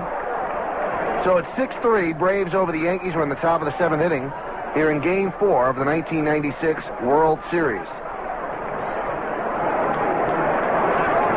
Raines batting from the left side, steps out and readjusts the batting glove. They are playing him as a right-handed pull hitter, although batting from the left side. Andrew Jones close to the line in left, and Grissom is in left center field. The 1-2 swung on and popped up right field. Coming on Dye, still coming on, and he makes the call on the catch for the first out of the inning. So Bilecki has retired all 4 Yankees he's faced, and Bilecki is now starring in the role of Mariano Rivera, trying to get the Braves to their closer, Mark Wohlers. Here's Derek Jeter. He started off the Yankees' 3-run 6th inning with a single right. And here's a message from Wheaties, the breakfast of champions. Remember, if you're looking for world champion taste, you better eat your Wheaties. Jeter 1 for 2 with a walk and a run scored. And the pitch. Swung on a miss. Good fastball.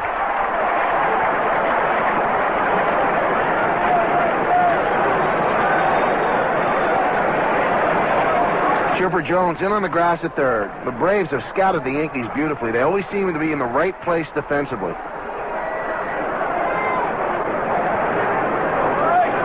Now Jeter steps out. Bilecki taking too much time. Bilecki's working from the full line. Most relief pitchers go from the stretch all the time. The 0-1 from the right-hander. A fastball away, maybe a slider away, 1-1. 6 runs on 6 hits, 1 error for the Braves, and 3-5-0 for the Yankees.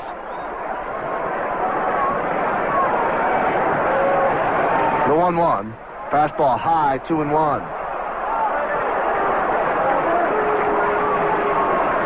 Bilecki, about a 5'10" right-hander. Long black hair flowing from the back of the hat. The 2-1. Swung on and fouled away. First base side into the seats, 2-2.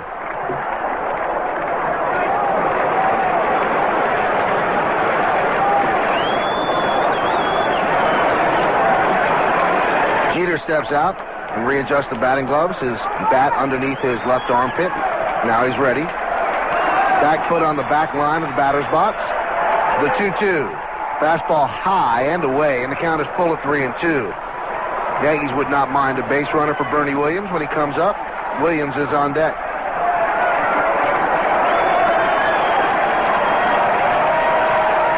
Bilecki deals the 3-2. Fouled away, first base side, into the upper deck.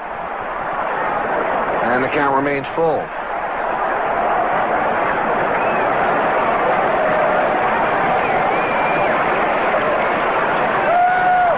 Jones backs up.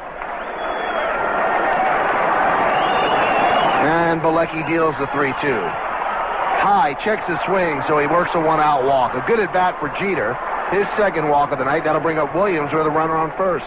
And Derek Jeter shows why his career is going to be batting either 1 or 2. It really doesn't matter to Jeter where he bats, but he has great running speed, and boy, does he draw walks. He's been on base 3 times tonight with a single and 2 walks, so he has been a good plate setter, table setter for Bernie Williams and Cecil Fielder. Well, here's Bernie. Williams fly to right in the first, 6-4-3 double play in the fourth, and then he walked and scored in the sixth. One of the ball boys running the protective wrist device out to Derek Jeter on first base. And that's a long run. A couple of the ball boys. The Yankees actually brought their bat boys from New York, and one of them said, I don't know if I could go pick up the bats. It's too far away. It does have a lot of room. Boy, are they having the time of their life. They really are. And they work hard. Oh, it's great to see. They should be here. They should be taking on this trip, and the Yanks did a good job bringing them. Good job, Georgie. After the game's long over, they are cleaning up in the clubhouse. They probably get home at 2:30, and they're all in high school, so they work hard, and this is well-deserved. Jeter leads off first. The pitch to Williams is a fastball strike right down the middle, 0-1. Bilecki throwing hard and throwing strikes.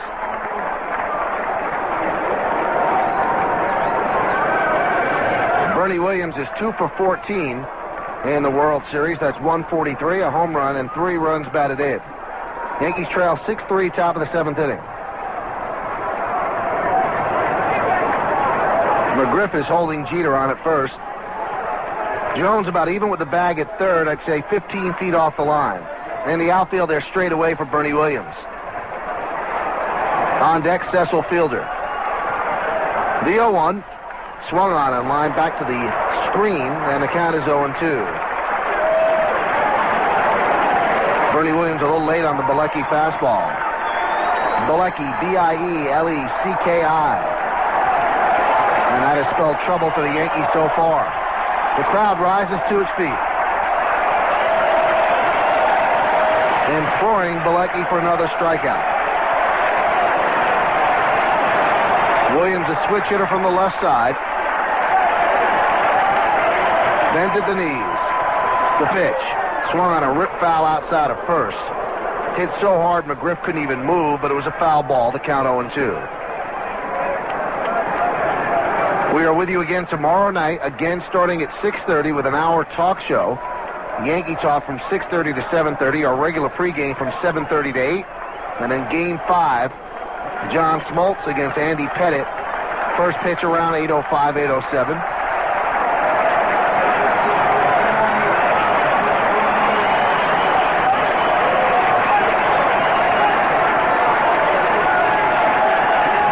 Jeter inches off first. Bilecki fires over and Jeter back, standing. McGriff, a lefty fielding first baseman, had to reach in toward the runner to grab that ball, which was a little bit wide of the bag.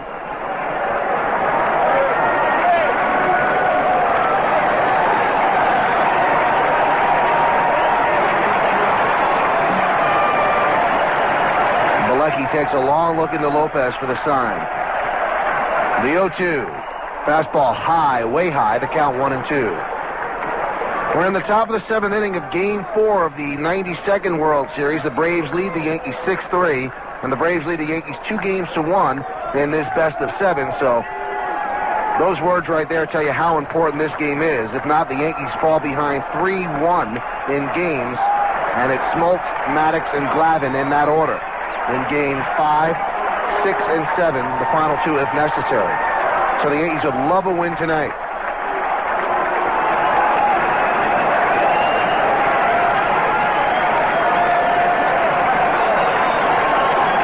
The 1-2. Swung on and fouled back. Just got a piece. A good fastball. Count remains 1-2. And now Lopez trots out to talk with Bilecki. Bilecki has really had an unusual career. He has had very good years, and he has had very bad years. He has gone up and down. If memory serves, I'm not sure if Zimmer was the manager. He might have been. Bilecki had a very good year with the Cubs one year. Then with the Pirates. Then with a bunch of other teams, too. So Lopez has his conversation.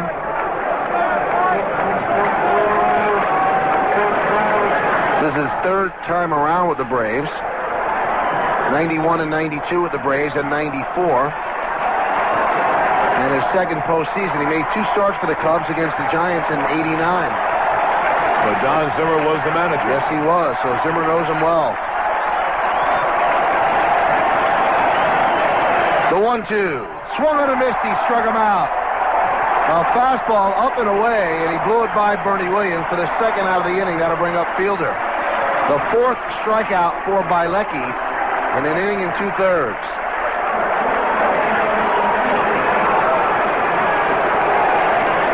Bilecki has been impressive, to say the least.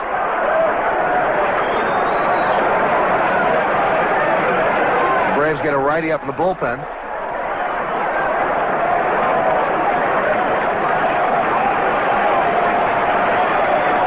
I believe it's Wohlers.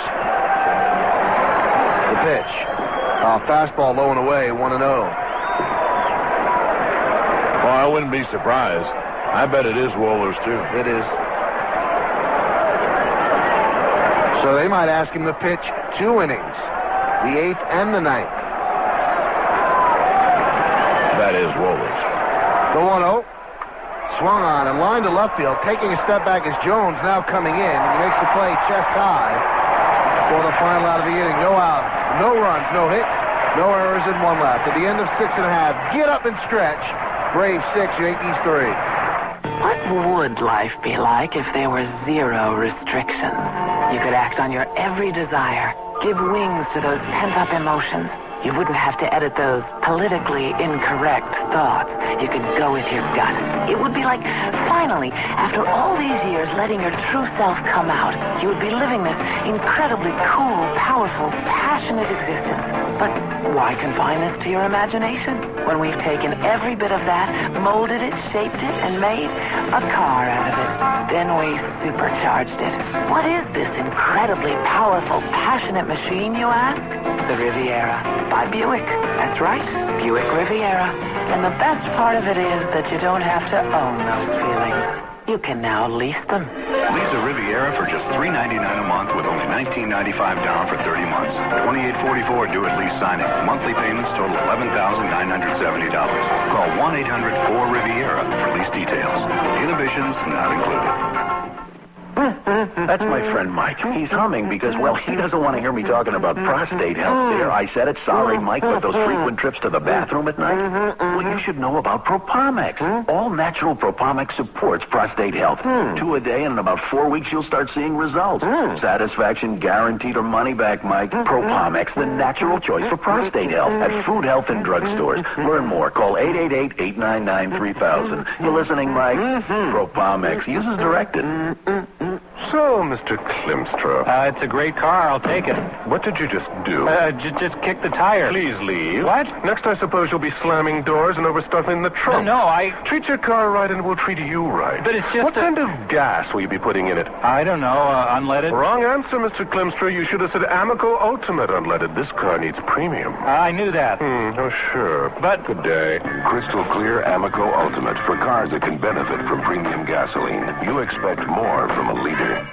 This is Lionel. Join me and Bruce tomorrow afternoon, 4 to 7, when we talk about the Yankees and other things on my mind. And all types of things in the news. Your thoughts and comments. That's right, tomorrow afternoon, 4 to 7, on News Talk Radio 77 WABC, New York.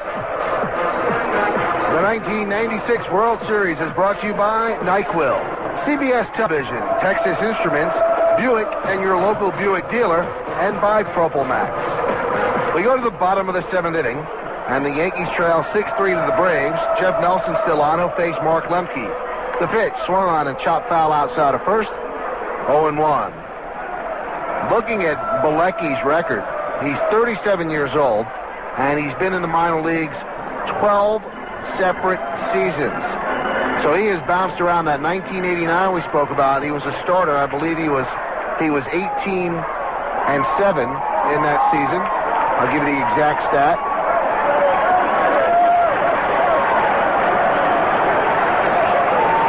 (18 and 7), 3.14 for the Cubs, 33 starts. Pitch to Lemke. Here's a strike on the outside corner. Now it's 0-2.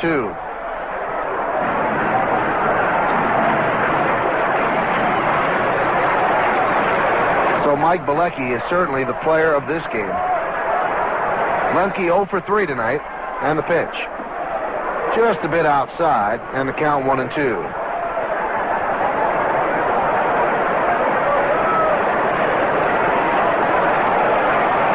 Six, 6-1 Braves, 3-5-0 Yankees.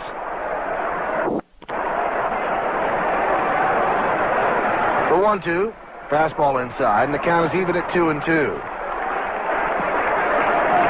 Braves scored 4 in the second and 1 in the third, knocking out Kenny Rogers. Then they added 1 in the fifth. Yankees put 3 on the board in the sixth inning, had first and second, nobody out.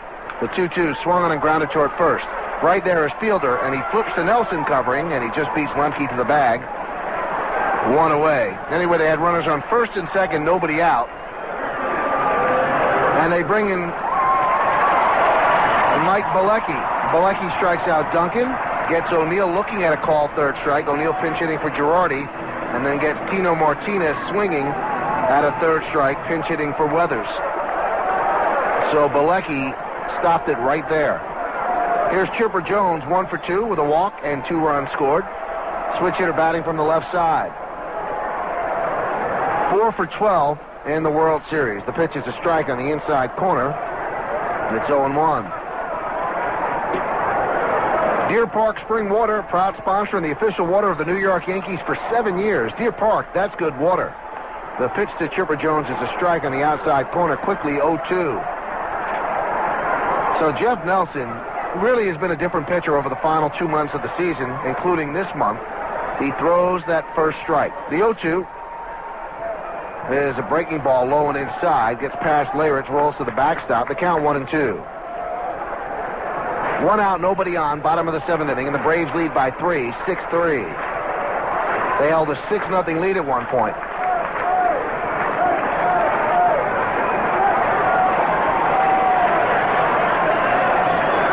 Nelson sets, and the 1-2. Swung on and grounded sharply to second base. Right there is Duncan. Fields, and flips the fielder 2 away. Never dream of being a Yankee? Well, now your dreams can come true. The Yankees are holding their first ever fantasy baseball camp, January 18th through the 24th in Tampa, Florida. Adults 30 or older are invited to attend. All transportation, hotel, meals, equipment, uniforms, team photos, and awards are included. So is instruction in games with former Yanks like Reggie Jackson, Whitey Ford, Catfish Hunter, and many others. You know, the camp costs $4,495 per person. All proceeds benefit the Yankee Foundation. Hurry, space is limited. Just call 1-800-368-CAMP, 1-800-368-2267. The pitch to Fred McGriff is a strike right down the middle, 0-1. Again, Nelson throws strikes on the first pitch. They play McGriff to pull. The 0-1. Inside, 1-1. Cecil Fielder very close to the line at first and deep. Like, I don't want anyone listening to our 50,000 Clear Channel watch to misconstrue this as a knock, because I think people should do, frankly, what they want to do as long as they don't hurt anyone else. I am amazed at the amount of people who've gone home. This is like going to a Laker game or a Dodger game. The 1-1. Swan and chop foul outside of first, 1-2. I had noticed that as well, John. There are so many patches of open seats. And the seats in the upper deck are orange, so they really jump out at you when no one's sitting in them. Oh, even the blue seats on the club level. Anyway, it's just amazing that many people in a World Series game would go home. And I wonder if the Braves win tonight, if they would go home this early tomorrow when there's a chance they would see the clinching of the World Series. Why would they even come? You're not going to see the whole game. The 1-2. Low and inside, gets past Leyritz. The count 2-2. I guess you could say the time on the clock, it's 11:11. Maybe it's late, and they had to get up for work, but, you know, why even come to a game that starts at 8:15 then? Yeah, but we all have days when we, have to get up early and stay out. You've stayed out once or twice, I think. Once or twice. And by the way, I want you to know Brian just pointed that out, so. The 2-2, outside 3-2. You and Ferguson obviously think alike. That's great news at this late an hour. It'll be easy to go to sleep now. The 3-2. Outside, he walked him. So McGriff has been on base all 4 times. He had the home run in the second that unnerved Kenny Rogers. Single to center in the third, and that was the last batter that Rogers faced. An intentional walk in the 5th, and then now he walks here in the 7th inning. It has been an outstanding postseason for Fred McGriff, who signed a 5-year deal as a free agent with the Braves during the winter. Here's Javi Lopez. He is 0 for 1. He walked and scored in the second, a sac fly, and an RBI in the third, and he struck out looking in the 5th.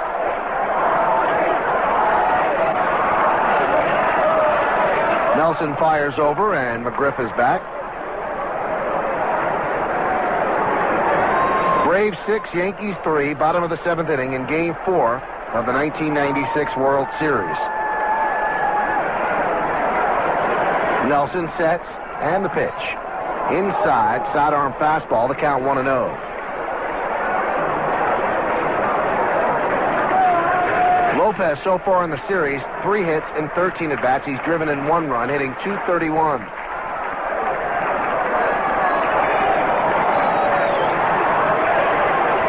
The 1-0. A fastball low and away, and the count 2-0. That one just missed, though.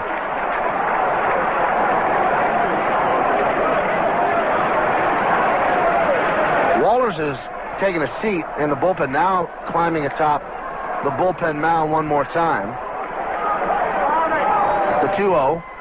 A breaking ball low and away, 3-0. Now, if the Yankees have any intention of getting back in this game, and 6-3 they're in it, but if they want to overtake the Braves, they can't let them score right here. Well, not at all. That is odd. Brad Clown's got up for a couple of minutes to warm up. Now Wohlers is back. The 3-0. There's a strike. He actually threw him a breaking ball on the outside corner on 3-0. How is that for respect? I don't know. It may be a little too much respect, although Lopez is a good fastball hitter. The Yankees all year long have wanted Nelson to throw more fastballs. To do a breaking ball, 3-0. The 3-1. Swung and chopped high toward first base. Off the mound is Nelson. He'll field, and he tags Lopez going by for the final out of the inning. No runs, no hits, no errors, and 1 left. And at the end of 7 full, it's the Braves 6, the Yankees 3. WABC. Watch it.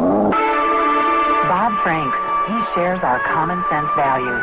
The government shouldn't tax people who work to pay people who won't. That's why I required welfare recipients to work for their benefits. That's just common sense. I'm Bob Franks. It's wrong when people can't get health insurance, so I made Congress fix it. Now, if you lose or change your job, you can take your health insurance with you, even if you have a pre-existing condition. Bob Franks, doing what's right. You don't need a law to do what's right. You just need common sense. As your congressman, I've tried to lead by example. I believe Washington should stop deficit spending. That's why I've cut my own pay to reduce the deficit. I believe in term limits. That's why I'll abide by them, whether it's the law or not. If you agree that smaller, smarter government is just common sense, then I hope you'll join our campaign. Paid for by Franks for Congress. WABC. Throughout the World Series, the CNA insurance companies will be contributing to the American Red Cross Disaster Relief Fund. A donation of $2,000 will be made for every home run that is hit during the World Series. CNA, for all the commitments you make. A little bit of a double switch here by Bobby Cox. He brings in Mark Wohlers, but he'll have Wohlers bat in the number 5 slot, where Javi Lopez just grounded out to the to right side. Mike Perez comes in, and he will catch now, and he will bat in the number 9 slot. So that's where we stand, with the Yankees trailing the Braves 6-3 in the top of the 8th inning. And now stepping in for the play-by-play, and John, an obvious thing here by Bobby Cox. He's going for it. He knows how important this game is. He brings in Wohlers. John will tell you about it with the play-by-play. John, I think that's a great move. He doesn't want to court any disaster. Here is Wohlers. And the pitch to Hayes is swung on and nubbed down the third baseline. Fair, it's a base hit. It rolls, it rolls, it rolls, it rolls, it rolls. It stays fair. How do you like that? That was about to go foul. It hit something, a bump in the road, and then it stayed fair, and Hayes gets a swinging bunt single to lead off the 8th inning. But even if it blows up in Bobby Cox's face, I think it's a great move. He's the best. Well, for one game, he can get 6 outs instead of 3. Big, strong, young guy. Throws 97, 98. And Charlie Haynes gets a very fortuitous bounce on the swinging bunt. And he's on at first, and here's Darryl Strawberry. 7 games in the postseason for Wallers, 5 saves. He is not allowed to hit. 7 1/3 innings pitched, 11 strikeouts, no walks. Pitch is low, outside. Plays a lot of hit now.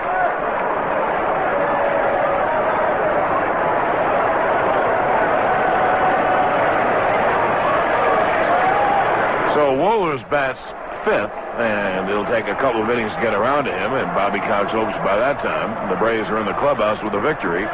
And Eduardo Perez, Eddie Perez, will bat 9th, the catcher. Wohlers now set, and the 1-0 cut on a miss. He threw it by him, and the count 1-1. It's amazing to me, John, that as hard as this guy throws, he throws 99 to 100, 101. He hasn't walked anybody in the postseason. He has become a great closer. Throws as hard as anybody. Big right-hander. He deals, and Strawberry swings and lines a base hit to left center field. Cut off in the gap by Andrew Jones, and the Yankees now bring up the tying run.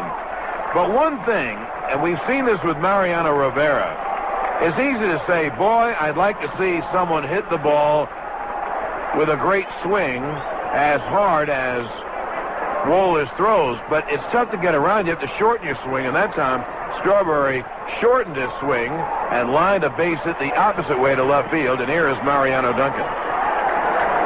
Well, if you questioned before whether he should bunt, I don't think he should bunt here. In the 8th inning, you really need a rally, and you might not threaten that much against Wohlers. Even if you cut it to 6-5, he could shut it down. Duncan is due. He's 0 for 3 today, 1 for 12 in the series. The stretch by Wohlers. He deals. Duncan swings and misses at a slider. And the count 0-1. I don't think he should bunt either. I don't know if you get a base hit from the next 2 guys. You have to hope that Duncan gets a base hit. You only have 6 outs left. Why would you give one of them up? I do not believe I would bunt. And you can't pinch hit for Leyritz. Now, if it was 5-3, and those are the tying runs, I might bunt. Take 2 cracks at a single, but not down by 3. You want Duncan to get on base. Wohlers set, and the 0-1. Swung on, hit on the ground, double play ball to short. Booted by Belliard, goes to second to get 1. So they lost the double play. And you know what? Duncan hit the ball very hard. Just happened to hit it at short. If he hits the ball in the hole, he's the hero. And the Yankees are off to the races. So there's 1 out. And here is Leyritz hitting 8th. He took over after Girardi had been hit for by O'Neill. And Mike Aldrete moves on deck to hit for Nelson. This year with Atlanta, Wallers 2-4, 3.03 ERA, 77 games, 39 saves, 77 in the 3rd innings pitched, 71 hits, 30 runs, 26 earned. Here's the impressive numbers, John. 21 walks and 100 strikeouts. So a 5-to-1 ratio there, and 100 strikeouts and 77 in the 3rd innings pitched. Amazing. He's fabulous, no question. If you're wondering, who would you compare him to in the American League, there are 2 guys, not just 1. First of all, Wohlers is set. He deals to Leyritz. Cut on him, fouled off. Leyritz had a pretty good cut at that. You would hope that Leyritz would take him the opposite way. The right fielder, Jermaine Dye, is extremely deep. And you're just looking for a base hit to prolong this rally and make it 6-4. There are 2 American League right-hand relievers who throw as hard as Wohlers. I'll get to them in a minute. It'll be an 0-1. And Wohlers deals high. The 2 are Roberto Hernandez of the White Sox and Troy Percival of the Angels. How about Mesa? Would you throw him in that category? I guess, although he didn't have the same kind of year. The Yankees hit Mesa a bit this year, but he certainly was there the year before last. You know, there's not much difference between throwing 97 and 95. It'll be a 1-1. High fastball, 2-1. And a walk would put the tying run on base. One thing you have to say about the Yanks, and you know we've said it all year, because it's been true all year. They don't quit. They scratch and fight. Well, they might lose, but they always seem to battle. It'll be a 2-1 to Leyritz. The tall right-hander is set. Runners lead 1st and 3rd, 1 out in the 8th. The pitch fouled away. And the count 2-2. The Fox gun clocked that at 99, but I'll tell you this, Leyritz had a pretty good hack. One thing, Mike, and we say this about Percival and Hernandez and Wetland, if he throws a breaking ball, the hitter is dead. The breaking ball may miss, he may get lucky, but you have to be so geared to hit the fastball. I don't think it's possible to hit a breaking ball.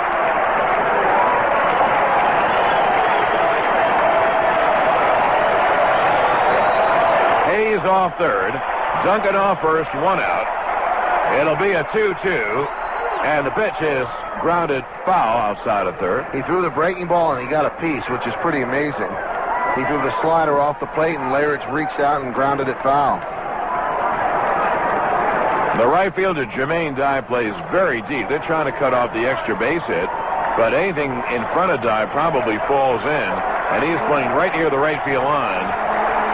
Grissom is a little bit over in right center, and Andrew Jones way off the left field line. Understandably, they don't think the Yanks can pull Wohlers. It'll be a 2-2. Swung on and hit in the air to deep left. Jones back toward the track, at the wall. It is gone! A 3-run home run, and the Yankees have tied the game. Jimmy Leyritz did pull Wohlers, and he hit a 3-run home run over the left field fence. And the gritty Yankees have come all the way back. 6-0 down to tie the game at 6. Do you believe that? That's pretty amazing. Leyritz hit the most dramatic home run last year, the one that won it in the 15th inning in Game 2 in the division series. And this one, it reminded me a lot of the Pat Kelly home run in Toronto. It kept going down the line, and it finally cleared the fence over the leaping Trav Jones. And the amazing thing, John, Wohlers hung a breaking ball. Hung a breaking ball, and they say, I mean, this is part of baseball lore. Go with your fastball. You can't hang a fastball. He hung a breaking ball in Leyritz's eyes. Jones climbed the wall, but it was just over the wall. An ultra-dramatic 3-run home run by a guy who's only in the game because the Yankees pinch hit for Girardi, something they never do. They needed a 3-run home run at the time. So Leyritz is in the game, and he hoists a 3-run home run to deep left. It was pulled to the line. That's the only ball he could hit and pull. A hanging breaking ball. He pulled it. Andrew Jones, you see him climb that wall? I mean, he even got close to it. A dramatic 3-run home run to tie the game at 6. How do you like your New York Yankees? Now, Leo Mazzoni, the pitching coach, came out and calmed down Wohlers. Wohlers doesn't give up many big hits like that. You know what that reminded me of, John? When Eckersley pitched the slider to Gibson when Gibson could not hit a fastball because of his knees being bad. Now, Leyritz obviously doesn't have bad knees, but why would you throw a breaking ball there when Leyritz has been a little bit late on all the fastballs? What's the worst that could happen? So he hung a breaking ball. Now the Yankees get up Rivera. They're going to try to squeeze that 1 inning out of him, and he's up there with Graham Lloyd. Left-hand hitting Mike Aldrete comes in to pinch hit. So it did backfire on Bobby Cox. How do you like that? Wohlers deals. Aldrete takes a strike. 1 out, no one on, top of the 8th. The Yankees down 6-0, have rallied for 3 in the 6th, then 3 in the 8th to tie the game at 6. Leyritz thought he had it when he hit it. I wasn't so sure. He hit the ball high, and he pulled it down the line and just over the left field fence. What a home run for Jimmy Leyritz. Give him his due. Leyritz hit some big home runs. Well, Wohlers deals, and Aldrete hits the ground ball to short. Belliard fields and fires in time, and they're 2-away. I have one question, John. I might have let Jeff Nelson hit there. I'll tell you why.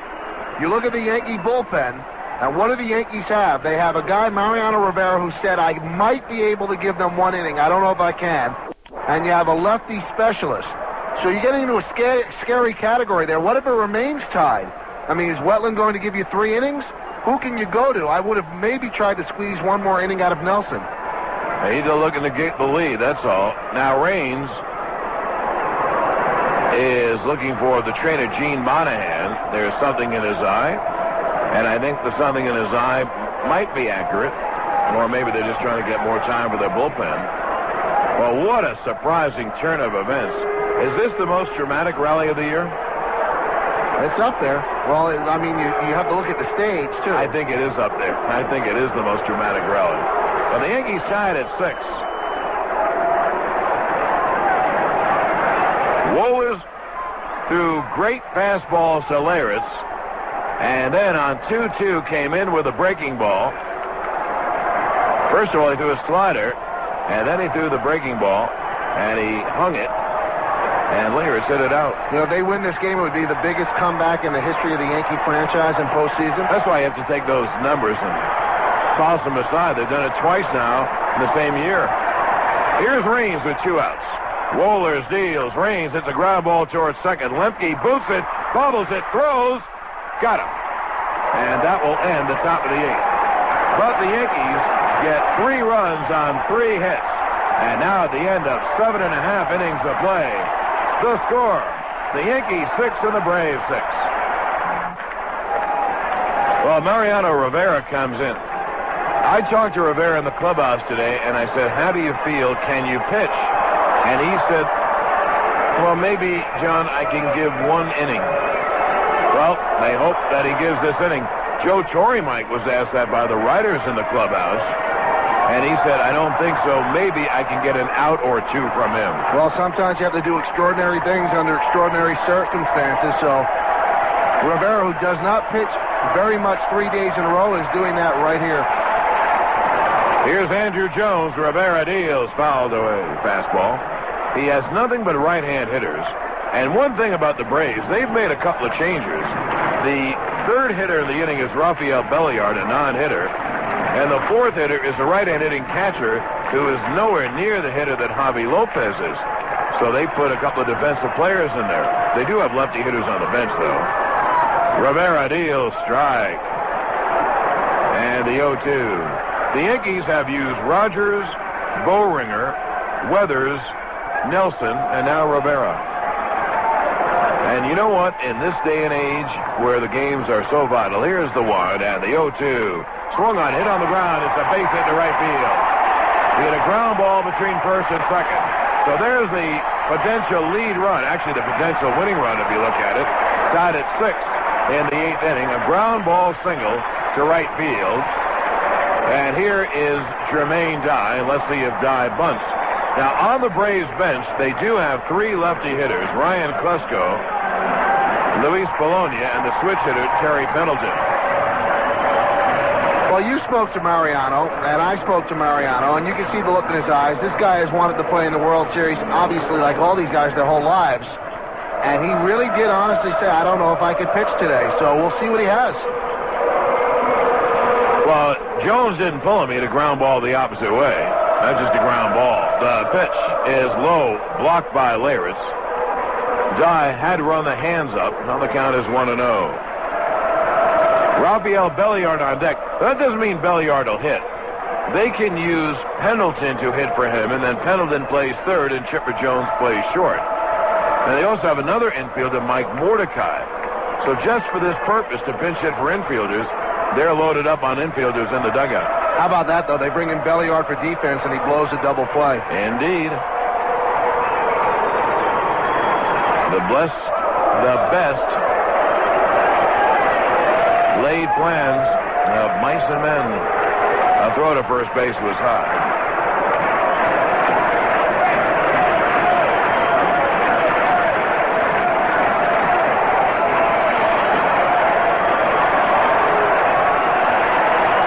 Now the stretch by Rivera.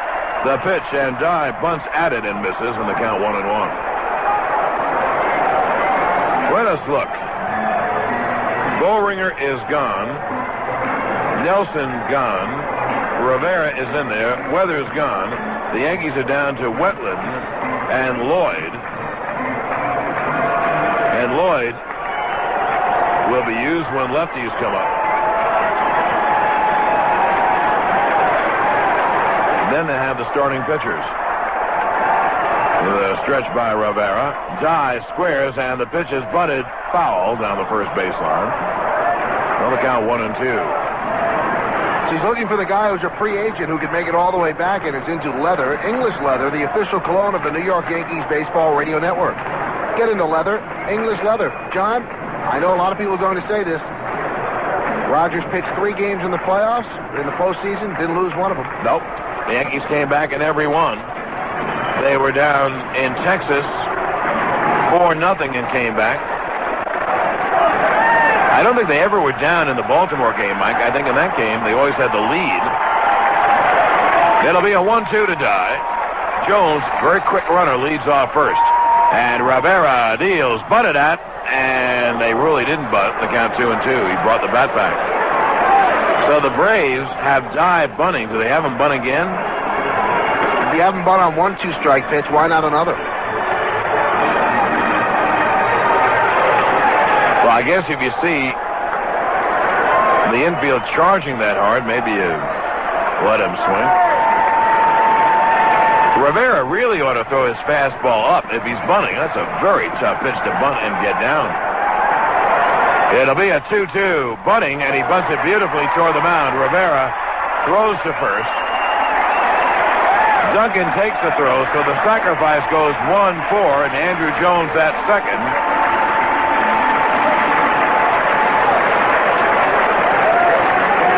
So Die bunts with 2 strikes and got it down. Did a really good job. He put his hands all the way up the barrel, and he just had the fat part of the bat to bunt, and he made contact. Now, Luis Polonia will pinch hit for Belliard. Remember, Eddie Perez is due up next. And they also have a third catcher, guy who's never used, Joe Arol. Now, Mel Stoudemire will come out. Would you walk Polonia? I wouldn't. I know there's a danger of him swinging late on a fastball, slapping it through the left side of the infield, but I take my chances with him. Because if you walk him, this isn't the bottom of the 9th inning, John. You know, you don't want that extra run to score either.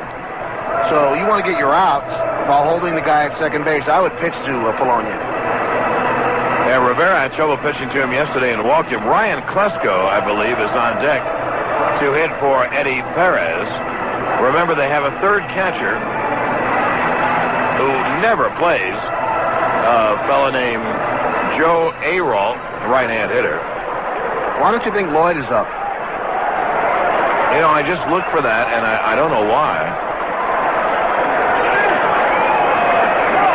If you look at the Braves list, they are now down. Now the Polonia's announced.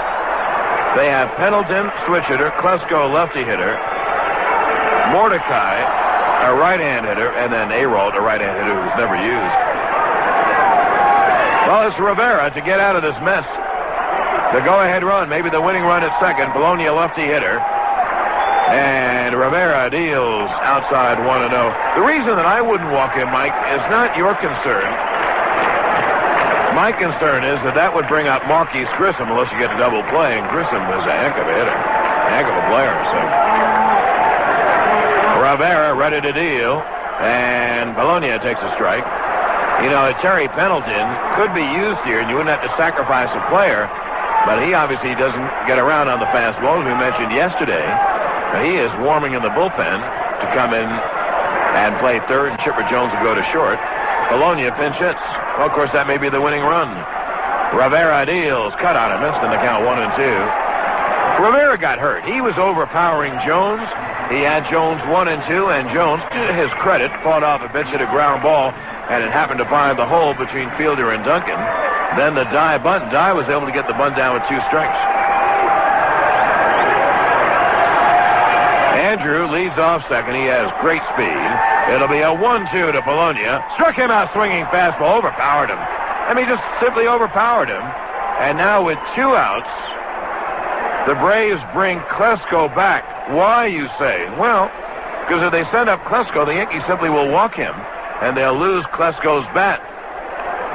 So now we'll see who the Braves do send up with 2 outs and a runner at second.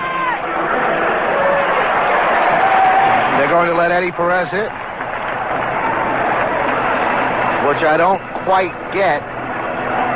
So even if you send up Klesko and they walk him, you let Grissom hit. I would want, if I'm Bobby Cox, I want Grissom up rather than Eddie Perez. with a chance to win the game. I think that's a ridiculous move. I'd sacrifice Klesko to give Grissom an at-bat. I mean, Eddie Perez this year, a .256 hitter, 4 home runs and 17 ribbies. Now here is Eddie Perez, a right-hand hitting catcher, 2 outs. And Andrew Jones at second in the 8th. Pitch is inside, 1-0. This is the guy you want to get. You don't want to have to face Grissom, a very tough out.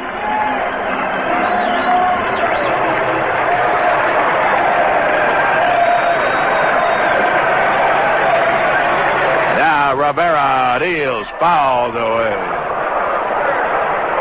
And the count 1-1.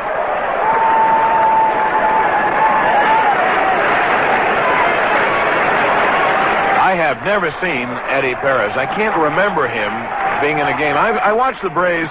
We go to hotels at times that have TBS.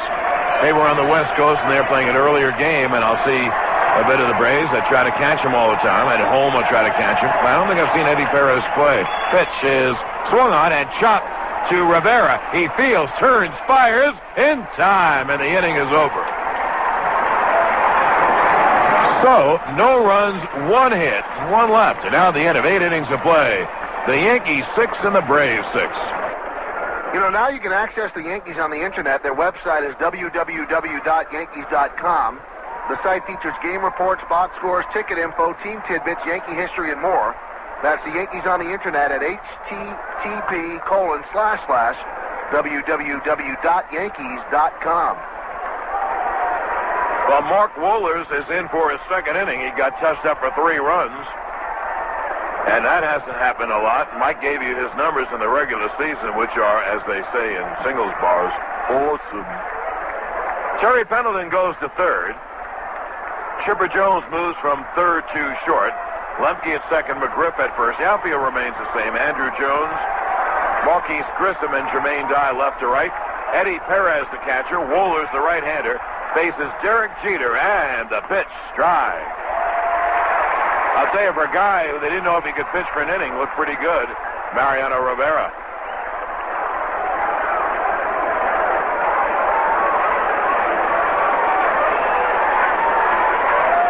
Now Wohlers deals, and Jeter fouls it at the plate, fouls it off his foot, and kind of limps around.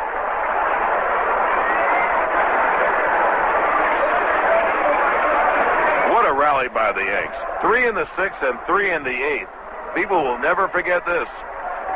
Of course, they'll remember it more if the Yankees win the game, but please, that's a fabulous rally one way or t'other.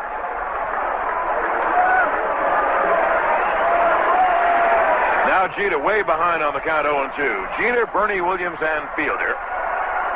Now Wohlers to the wind, and the pitch, strike 3, breaking ball. Jeter caught looking, 1 away, and here's Bernie.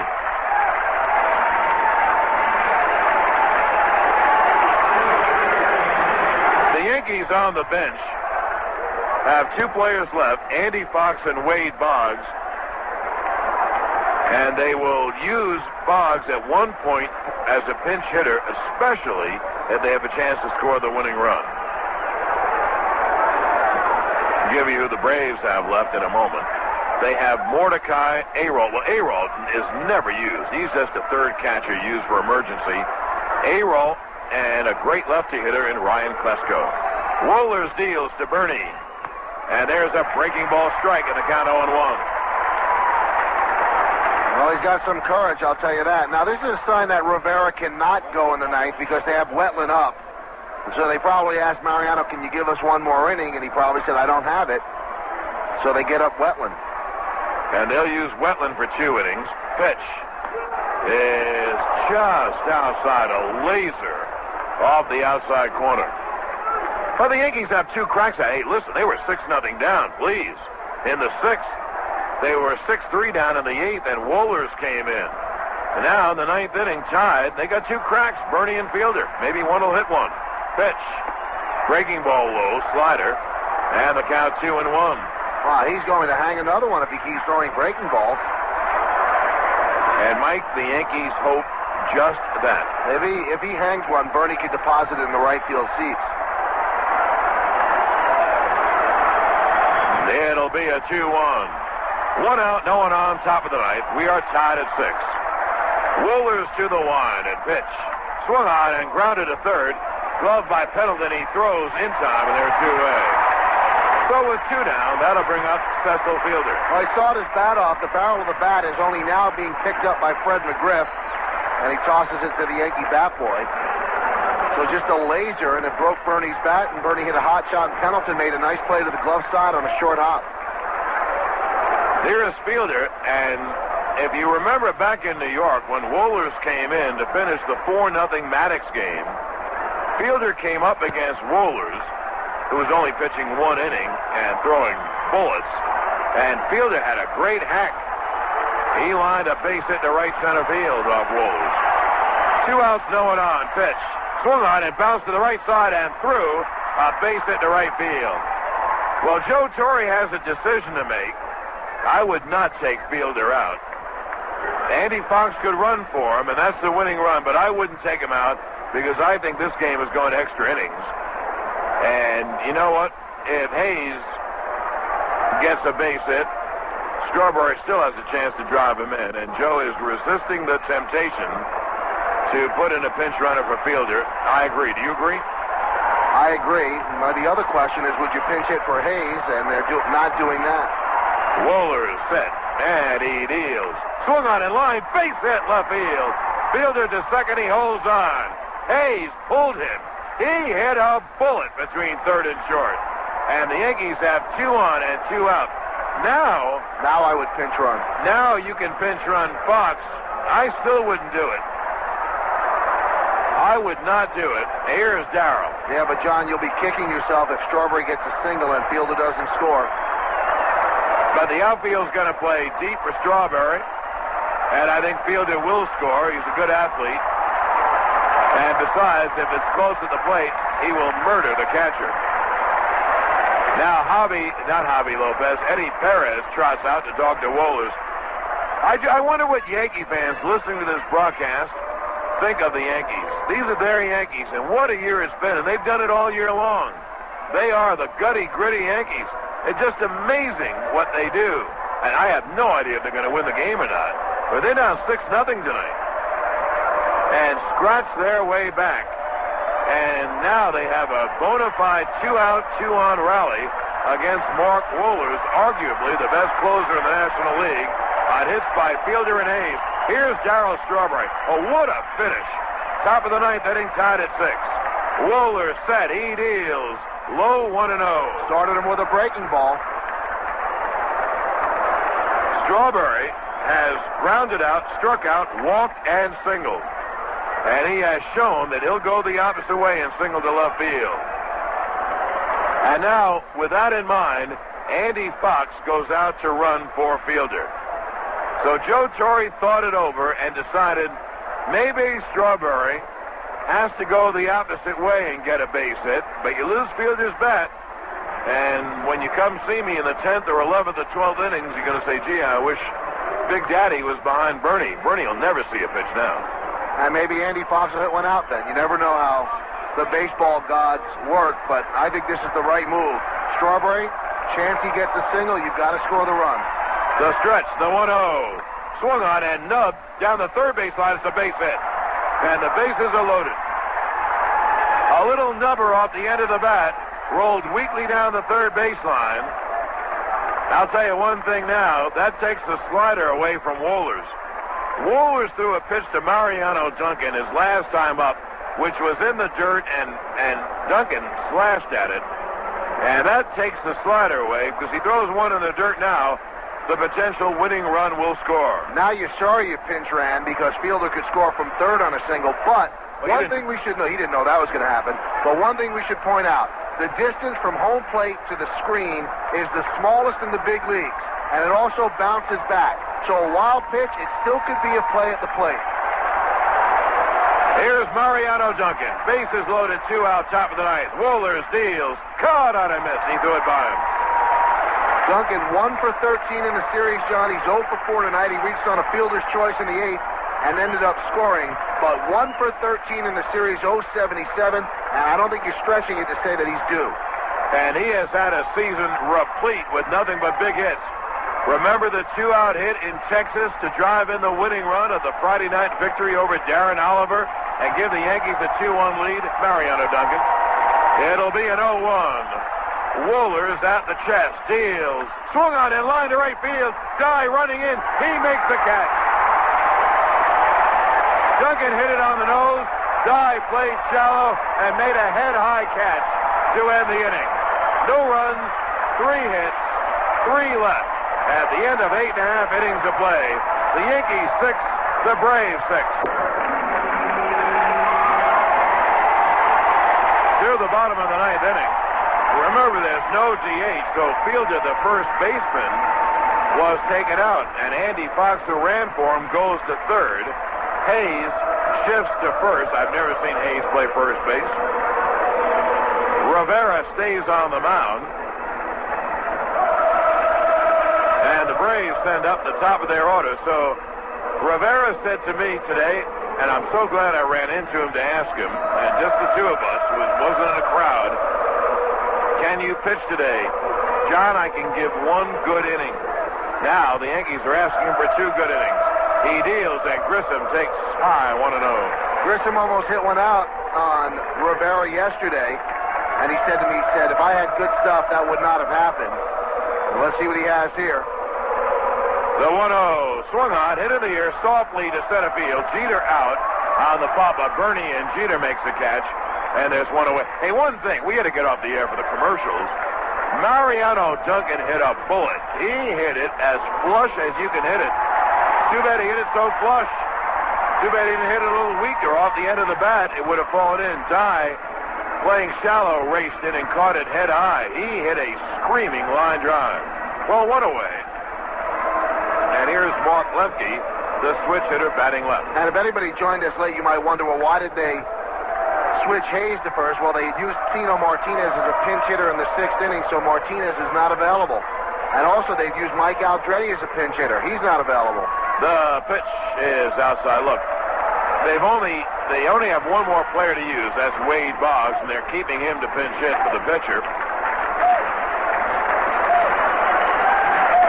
Rivera deals, swung on, and pop foul out of play by Lemke. Chipper Jones awaits on deck. A left-hander, I believe Steve Avery in the bullpen. Don't forget, Mark Wohlers has gone 2 innings, 2 tough innings, too. Pitch, cut on and missed. Rivera looks pretty good to me. He's reaching back for something. You know, Joe said that the problem with Rivera may have been mechanical, that he was getting underneath the ball, opening up, flying open too fast. All those mechanical terms. Pitch, hit on the ground up the middle. It is a safe hit to center field by Lemke. So Lemke grounds a single up the middle. And there's the winning run, and here's Chipper Jones, a left-hand hitter with power. Jones so far today is 1 for 3, 2 runs scored, and a walk.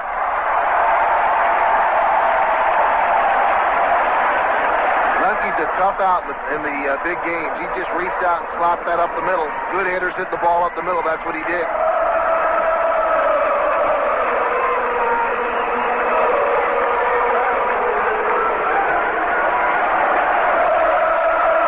Rivera is set. Lemke with a short lead. He's not a great base runner. Rivera throws over to Hayes.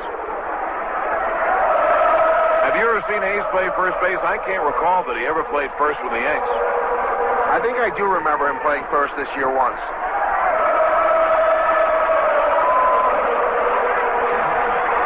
The stretch by Rivera. And again, he throws to first base. Also, he's got such good hands, John, that he can play first. I mean, it's not exactly like making a lousy player into a first baseman. He's an outstanding third baseman, so he'll do the job at first. Jones is 1 for 3. Chipper with a walk. And Fred McGriff on deck. Now the stretch and another throw over. I don't think McGriff is going to face Rivera. I don't think. Because you have Graham Lloyd up in the bullpen. And also you have the pitcher batting 5th because of the double switch, and they might send up Klesko And Klesko proved yesterday he cannot hit Graham Lloyd. Rivera deals. It's high, and the count 1-0. 1 on, 1 out. Bottom of the ninth. We are tied at 6. The Braves built a 6-0 lead. 4 in the second, 1 in the third, and 1 in the fifth. The Yankees got 3 in the sixth, and Jim Leyritz hit a 3-run home run off Mark Wohlers in the eighth to tie, and the Yankees left the bases loaded in the ninth. The pitch swung on, pop foul out of play. And the count 1-1. Good sign there as he was a little late on that fastball.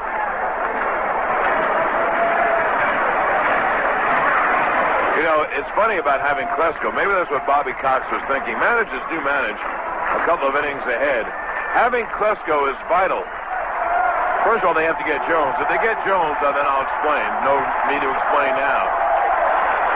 But managers have to think that way a couple of innings ahead. The stretch by Rivera. It'll be a 1-1 to Jones.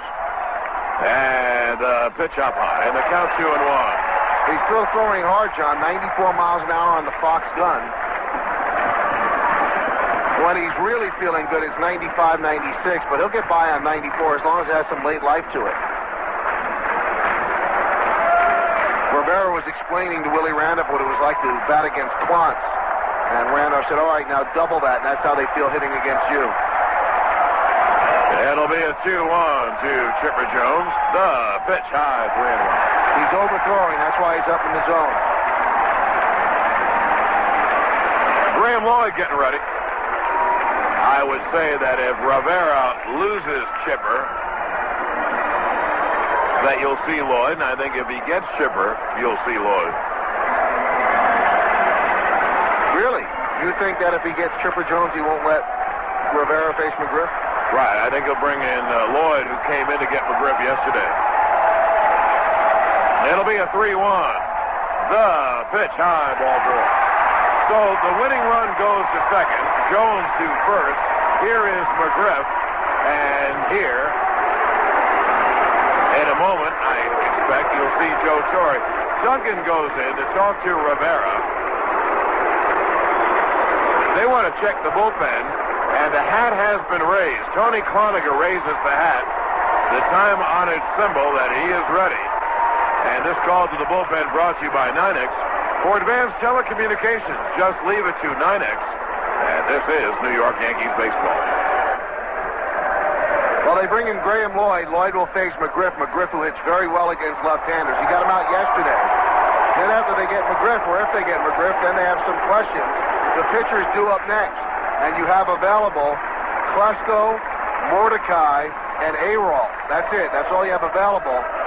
And if you bring in the right-hander Wetland, who's up warming again, he's the second guy up in the 10th inning. But as John said, we were talking about it during the commercial, you have to get to that inning. Yeah, you really do. Here's Lloyd against McGriff. Game on the line. First and second, 1 out. Bottom of the ninth. Tied at 6, and Lloyd deals. Swung on a chopper foul down the first baseline. Lemke with 1 out after Rivera got Grissom on a pop-up to shallow center. Lemke behind on the count, just made contact and chopped a ground ball at the middle for a base hit, and then Rivera, tired and overthrowing, walked Jones. Really didn't come close. So the winning run is at second, and that's Lemke. He runs okay, not speedy, but he runs okay. Jones at first is window dressing. In fact, Jones would be a force at second on a tough play up the middle or the beginning of a double play.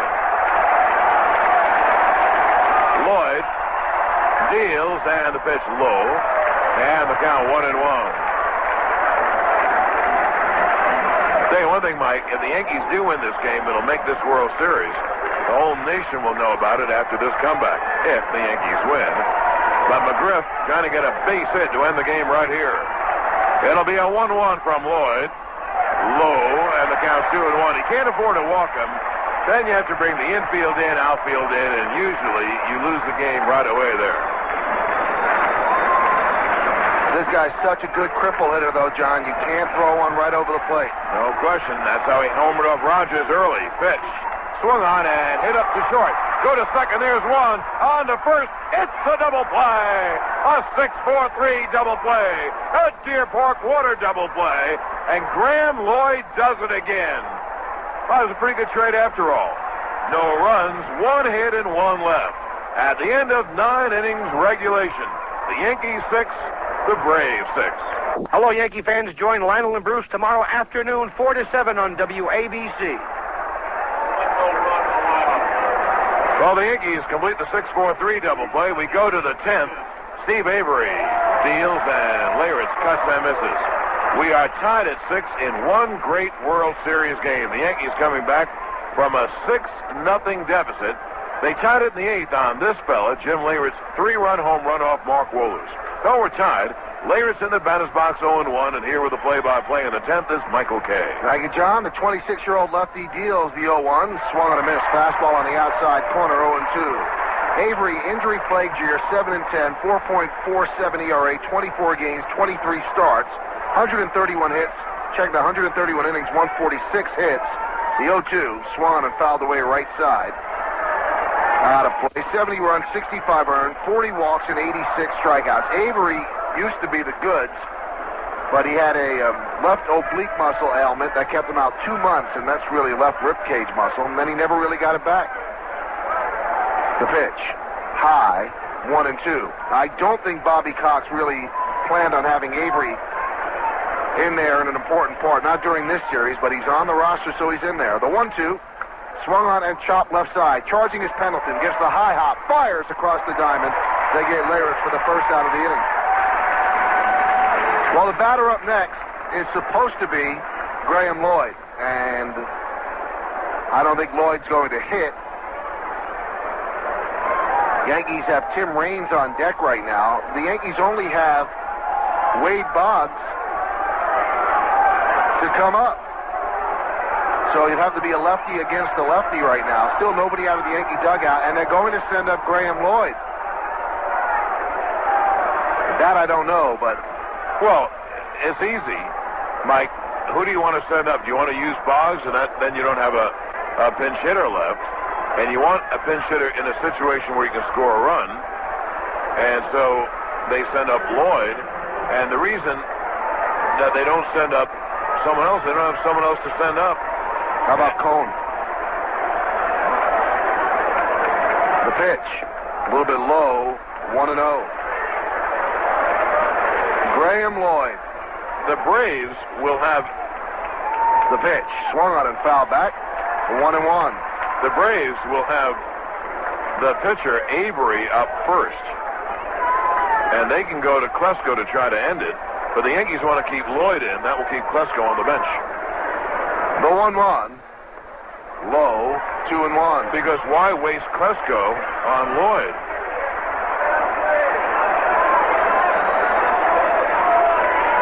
The 2-1 to Lloyd, swung on and grounded to shortstop. Right there is Jones. He fields and fires to McGriff, 2 away. So Lloyd put it in play, but that's the second out of the inning. Avery pitched in 2 games so far in the postseason, 2 innings, 2 hits, 1 walk, 1 strikeout. Opponents hitting .333 against him. So that'll bring up Tim Raines. Raines is taking the schneid today. He's 0 for 5, struck out, fly ball to right, fly ball to center, fly ball to right, and a ground ball to second base. Against the lefty Avery, he will bat from the right side. Remember, Raines does have some power. We're in the top of the 10th inning here in Game 4 of the 1996 World Series. The Yankees and the Braves are tied at 6. Yankees 6 runs on 11 hits. The Braves 6 runs on 8 hits and 1 error.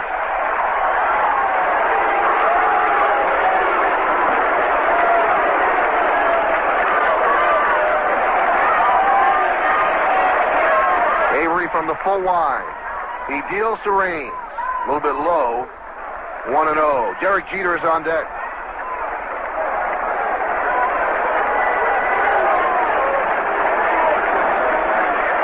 Brad Klontz warming for the Braves in their bullpen.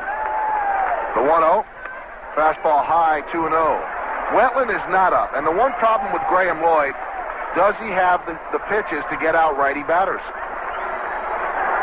Well, they're going to ask him to in the bottom of the 10th. Well, I think, Mike, they're going to send Lloyd out there to dissuade the Braves from using Klesko, I'm guessing. The 2-0, a breaking ball high, 3-0. Green light Raines? No, I tell you what, I think I want Raines on base and then see if he can steal a base. You might as well try everything. The Yankees need to win the game in the next 2 innings, the 10th and the 11th, because those are the innings that Wetland can pitch. The 3-0. It's outside. He walked them on 4 pitches. Maybe they run Raines. We'll see. Well, if it's possible, if he can get a jump, I'd run him. Eddie Perez is supposed to have a pretty good arm, supposed to be a pretty good catcher, but I will say one thing about that. We haven't seen him. Usually if a catcher can't hit, he's a good defensive catcher. And we do know Avery has one of the best pickoffs in baseball. So Raines will have to be careful not to get picked off. Here's Derek Jeter, 1 for 3 with 2 walks and a run scored. And the pitch, swung on and chopped foul. Left side, right near the Yankee dugout, the count 0-1. Remember, on deck is Bernie Williams, so if somehow Jeter can get on, Williams comes to bat as a righty unless they bring in Brad Clontz. But I would never pitch to Bernie Williams. Do you hear the word never? Because the on-deck hitter after him is Andy Bunch. And then that's why you have Boggs. The 0-1. Swung and popped up foul, first base side out of play, 0-2. You would load the bases? I think I might. No, I don't think I might with Boggs on the bench. But I think I'd pitch very carefully. Wouldn't give him a pitch to hit. Great game. Just a great game. So many things to go over. So many things to second guess, first guess, third guess. This could be a classic. Avery fires over and Raines back standing. Jeter in the series, 3 for 11. That's 273. No home runs, and he is yet to drive in a run.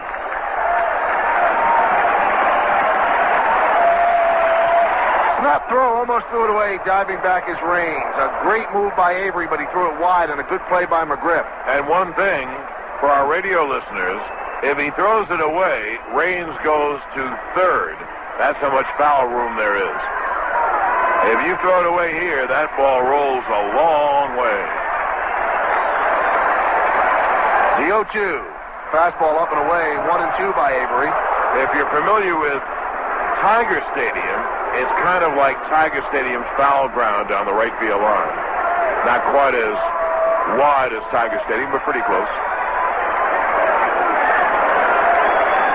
Avery stares across at Willie Randolph.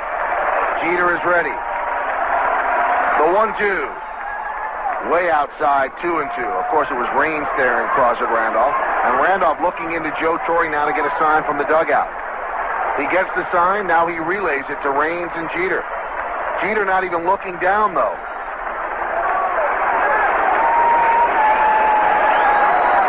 6-6, top of the 10th inning. Runner on first base, 2 outs. The 2-2. Swung on and grounded foul outside of 30. Reached out, kept himself alive, fouling off a breaking ball. And the ball eventually rolls into the Yankee dugout. You want comebacks, you got it. You want drama, you got it. You want extra innings, you got it. If you're a Yankee fan, you want to win. You have to sit back, see if you get it. Raines inches off first. The 2-2. Swung on and grounded left side. Through the left side for a base hit, past it, diving Chipper Jones. Andrew Jones fields, he flips it into Chipper Jones. Stopping at second is Tim Raines, and that'll bring up Bernie Williams with runners on first and second and 2 outs. And now we'll see how they pitch to Bernie Williams.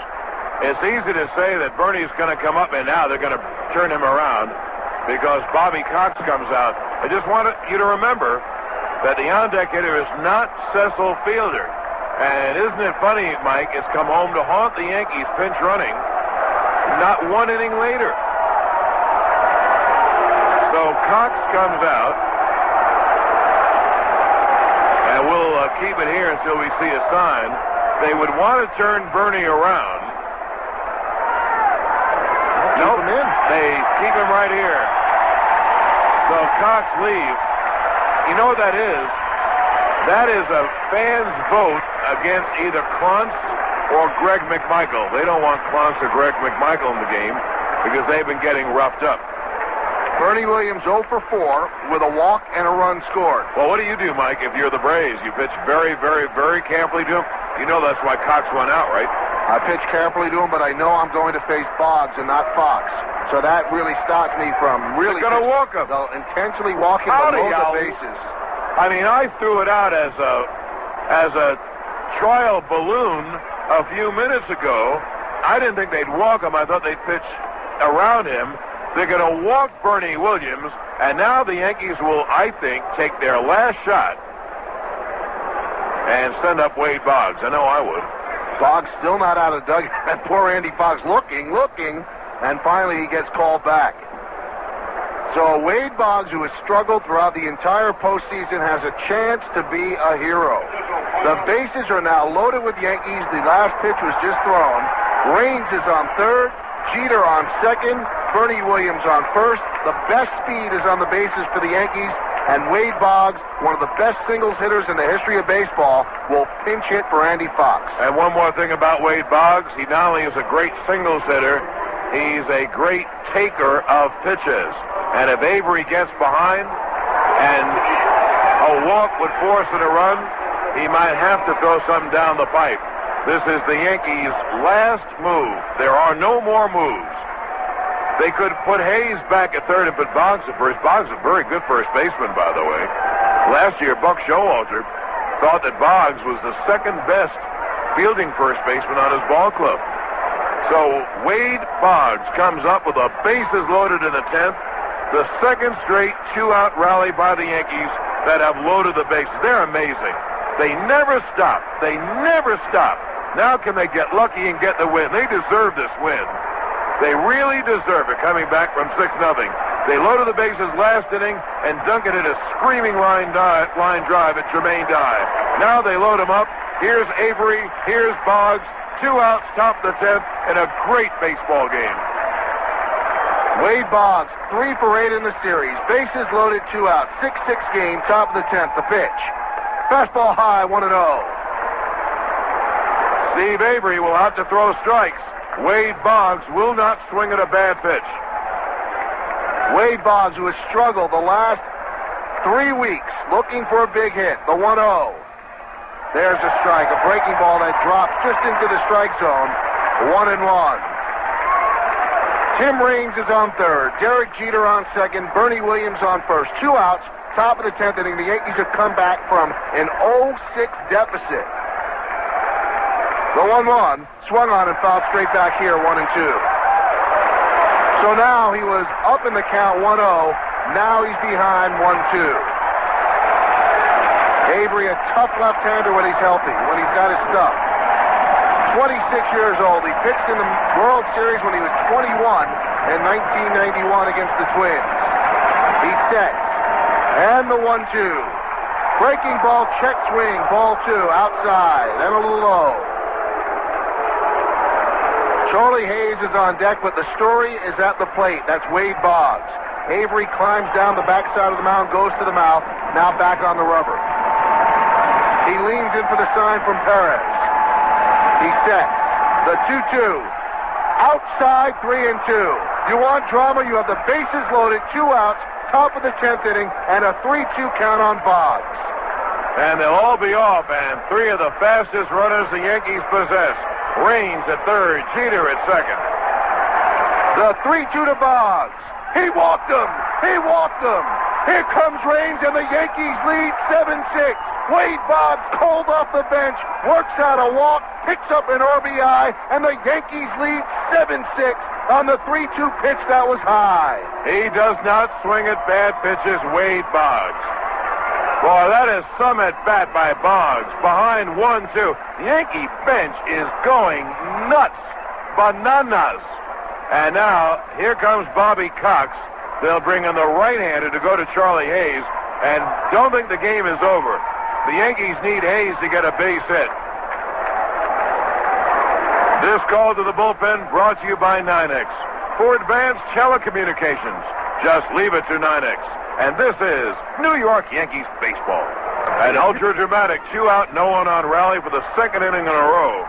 It ended last inning with a screaming line drive by Duncan at Dye, but this inning, A 2-out walk to Raines, a single by Jeter, an intentional walk to Bernie to load him up, and Avery walked Boggs with the bases loaded to force in the go-ahead run. Here's Hayes. He's had hits in his last 3 at-bats. Right-hander Brad Klontz is in. Ryan Klesko goes to first base, so Klontz hits fourth when McGriff made the last out. Klesko will lead off the next inning. Bases loaded, 2 out. Here's Mike. Here's Hayes. He's 3 for 4 with a walk. Side-arming right-hander swung on and punched out toward the right side. And Klesko dropped the ball. He dropped the ball. A run scores. And the Yankees now lead by 2. He dropped the baseball. He caught it in the lights. It was a high pop-up, and he got lost in the lights. And you could see he was shading his eyes from the lights, and he just dropped the ball. That's an E3. He never saw the ball. He was crouching down. He almost got down to his knees. It was hit off the fist. Klesko never saw it, and he missed the ball. He didn't drop it. He missed it. As it fell, and it maybe it hit his knee or his leg, Mike. Can you see that? I think it hit his glove. He tried to put his hands together. Here's Strawberry. The pitch to Strawberry. Swung on a miss. 0-1, a fastball. You could see he was having trouble. He lost a little humpback liner in the lights, and it clonked off his glove. And now they will shift 3 infielders on the right side. Bernie Williams darting down third. The pitch to Strawberry. A fastball outside, 1-1. Well, I'll tell you this. If Strawberry gets an outside pitch, they don't move Pendleton over. They move Pendleton off third, but he's not playing shortstop. If Darrell would bunt down third, he'd have a base hit, and the Yankees would have a 3-run lead, and I would do that if I'm Strawberry, if I could do it. The 1-1. Outside, 2-1. Remember, the bases are still loaded. Yankees lead 8-6. We're in the top of the 10th. All of this with 2 outs.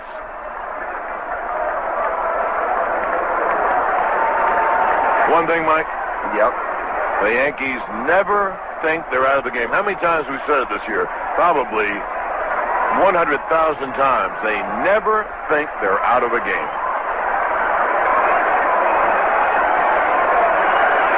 The 2-1. Swung on a miss. Good fastball. Swung right through it. 2-2. You got Bernie Williams on third. Wade Boggs on second. And Charlie Hayes is on first with 2 outs, and the Yankees 2 runs already in. They lead 8-6.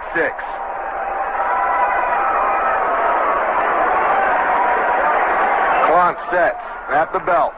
The 2-2. Outside 3-2. So again, the runners will go. And again, a 4th ball means a 3rd run. And the Yankees, you can, as they say, start the merry-go-round. 3 balls, 2 strikes, 2 outs, bases loaded. He has to throw a strike. The 3-2. Swung on a miss. He struck him out with a blazer right over the middle of the plate. But the Yankees take the lead. They score 2 runs on just 1 hit, 1 error, and the bases are left loaded. At the end of 9 1/2, the Yankees are 3 outs away from a thrilling, unlikely win. They lead 8-6. This is Mike Gallagher. Tomorrow on the WABC Morning Show, a father sharpens his son's football helmet, turning it into a weapon. And this is a proud parent. Join me tomorrow morning from 5:30 till 10 for the Mike Gallagher Morning Show on 77 WABC, New York. Klesko against Graham Lloyd. The pitch. A little bit low, 1-0. Klesko with the double switch is batting in the number 5 slot in the lineup, and he's batting against Lloyd. He tried to bunt against Lloyd yesterday. Boggs is in at third. Hayes stays at first. The pitch. Fastball strike right over the middle of the plate. It's 1-1. John Wetland is warming up. He will come in after this batter. Well, that was the pitch for Klesko to hit. The 1-1 to Klesko. A breaking ball away, 2-1. Hey, the Yankees had a chance to bat in the top of the 10th inning because Graham Lloyd got Fred McGriff to wrap into a double play. Lloyd has done a great job these last 2 games. The 2-1. Strike right down the middle, 2-2, and he should throw that, a fastball, because Klesko's not swinging. Absolutely. He threw 2 pitches for balls, and he followed each with a fastball down the pipe, and Klesko didn't swing. Now he'll see the breaking ball. Here is the 2-2. Swung on a miss. He got him on a curveball. He thought.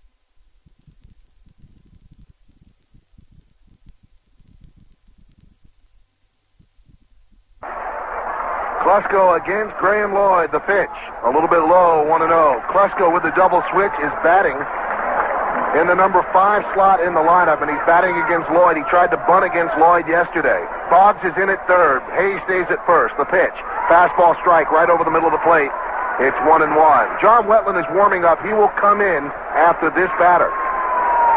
Well, that was the pitch for Klesko to hit. The 1-1 to Klesko. A breaking ball away, 2-1. Hey, the Yankees had a chance to bat in the top of the 10th inning because Graham Lloyd got Fred McGriff to wrap into a double play. Lloyd has done a great job these last 2 games. The 2-1. Strike right down the middle, 2-2, and he should throw that, a fastball, because Klesko's not swinging. Absolutely. He threw 2 pitches for balls, and he followed each with a fastball down the pipe, and Klesko didn't swing. Now he'll see the breaking ball. Here is the 2-2. Swung on a miss. He got him on a curveball. He foul-tipped it, and Leyritz held on. A great play by Leyritz. And now they are checking with the third base ump, and Jim Evans says, yes, you went down on strikes. So 1 away here in the bottom of the 10th inning. Here comes Joe Torre, and Graham Lloyd deserves a hug from the Yankee manager. Does he ever? Has he ever been great? He has pitched maybe 6 innings in the playoffs and has given up nada, 0, nothing. Everyone in the infield congratulates Graham. Wetland trots in. This call to the bullpen is brought to you by Nynex. The Yankees are 2 outs away for advanced telecommunications. Just leave it to Nynex. This is New York Yankees baseball. Running any business means having a relationship with a bank. Now more than ever, the Chase Manhattan Bank. About upfront charges and how this payment was figured, call 1-800-768-JEEP. Jeep is a registered trademark of the Chrysler Corporation. Jeep, there's only one. There's only one Jeep, and it's only at your tri-state Jeep and Eagle dealer. News Talk Radio 77, WABC. Andrew Jones is 2 for 3 with a walk, an RBI, and a run scored. He faces John Wetland, the Yankees' 7th pitcher of the evening. He needs 2 outs. The pitch to Jones. A strike, a fastball on the inside corner, 0-1. Graham Lloyd can get the win, and what a time for him to pick up his first Yankee win. Remember, he was 0-2 during the regular season with a 17-plus ERA, and the Yankees can even the series at 2. The 0-1. Swung on line drive, base hit to left field by Andrew Jones. So the Braves stay alive. Raines fields. He'll fire the ball in a big turn by Andrew Jones, and the throw is received by Jeter. So Jones is on. That'll bring up Dye. The third base hit for Jones. He's having some series. Oh, what a night, huh? Walk, strikeout, double. That was the one off Hayes' glove down the third base line. Single. And here is Dye. Dye has been slumping. He is 0 for 3 with a sacrifice. And after him, you have Terry Pendleton and the catcher, Eddie Perez. No lefty hitter on the bench. You have 2 right-hand hitters, infielder Mike Mordecai, not a bad hitter, and Joe Arol. The pitch to Dye. Swung on and fouled back. Good fastball right in on the hands, 0-1. So far in the World Series, Dye is 2 for 12. And that's 167. He's yet to drive in a run. Yankees lead 8-6. We're in the bottom of the 10th inning. A runner on first with 1 out. 2 youngsters. Jones at first and Dye at the plate. The 0-1. Fastball low and away, 1-1. The bottom of the 10th inning. What a game. The Braves led 6-0 after 5. The Yankees came back with 3 in the 6th. 3 in the 8th to tie it, and 2 in the 10th to take the lead. The 1-1 to Dye. Swung on and driven out deep to right field. Giving chase Strawberry toward the line. In foul territory, dropped the ball. As he runs into the fence that covers the bullpen. It was a tough play. The ball went off his glove. It was never in his glove. And it's called no play, which is a good scoring decision. For the count, 1-2. Strawberry crossed the line. You also have to look out for the bullpen. He reached, and the ball went off his glove. He crossed the line, and now he's in the bullpen. We're looking at the replay. Reached. Actually, it just went past his glove and then hit the barrier where the Braves bullpen is. And remember, the Yankees got a rally started when Dye missed a ball just like that off Jeter. The 1-2. Fastball away, 2-2. The Yankee defense, Leyritz behind the plate. Boggs at third. Jeter at short. Duncan at second, and Hayes at first. Raines in left, Bernie Williams in center, and Darryl Strawberry in right. The 2-2 is high, 3-2.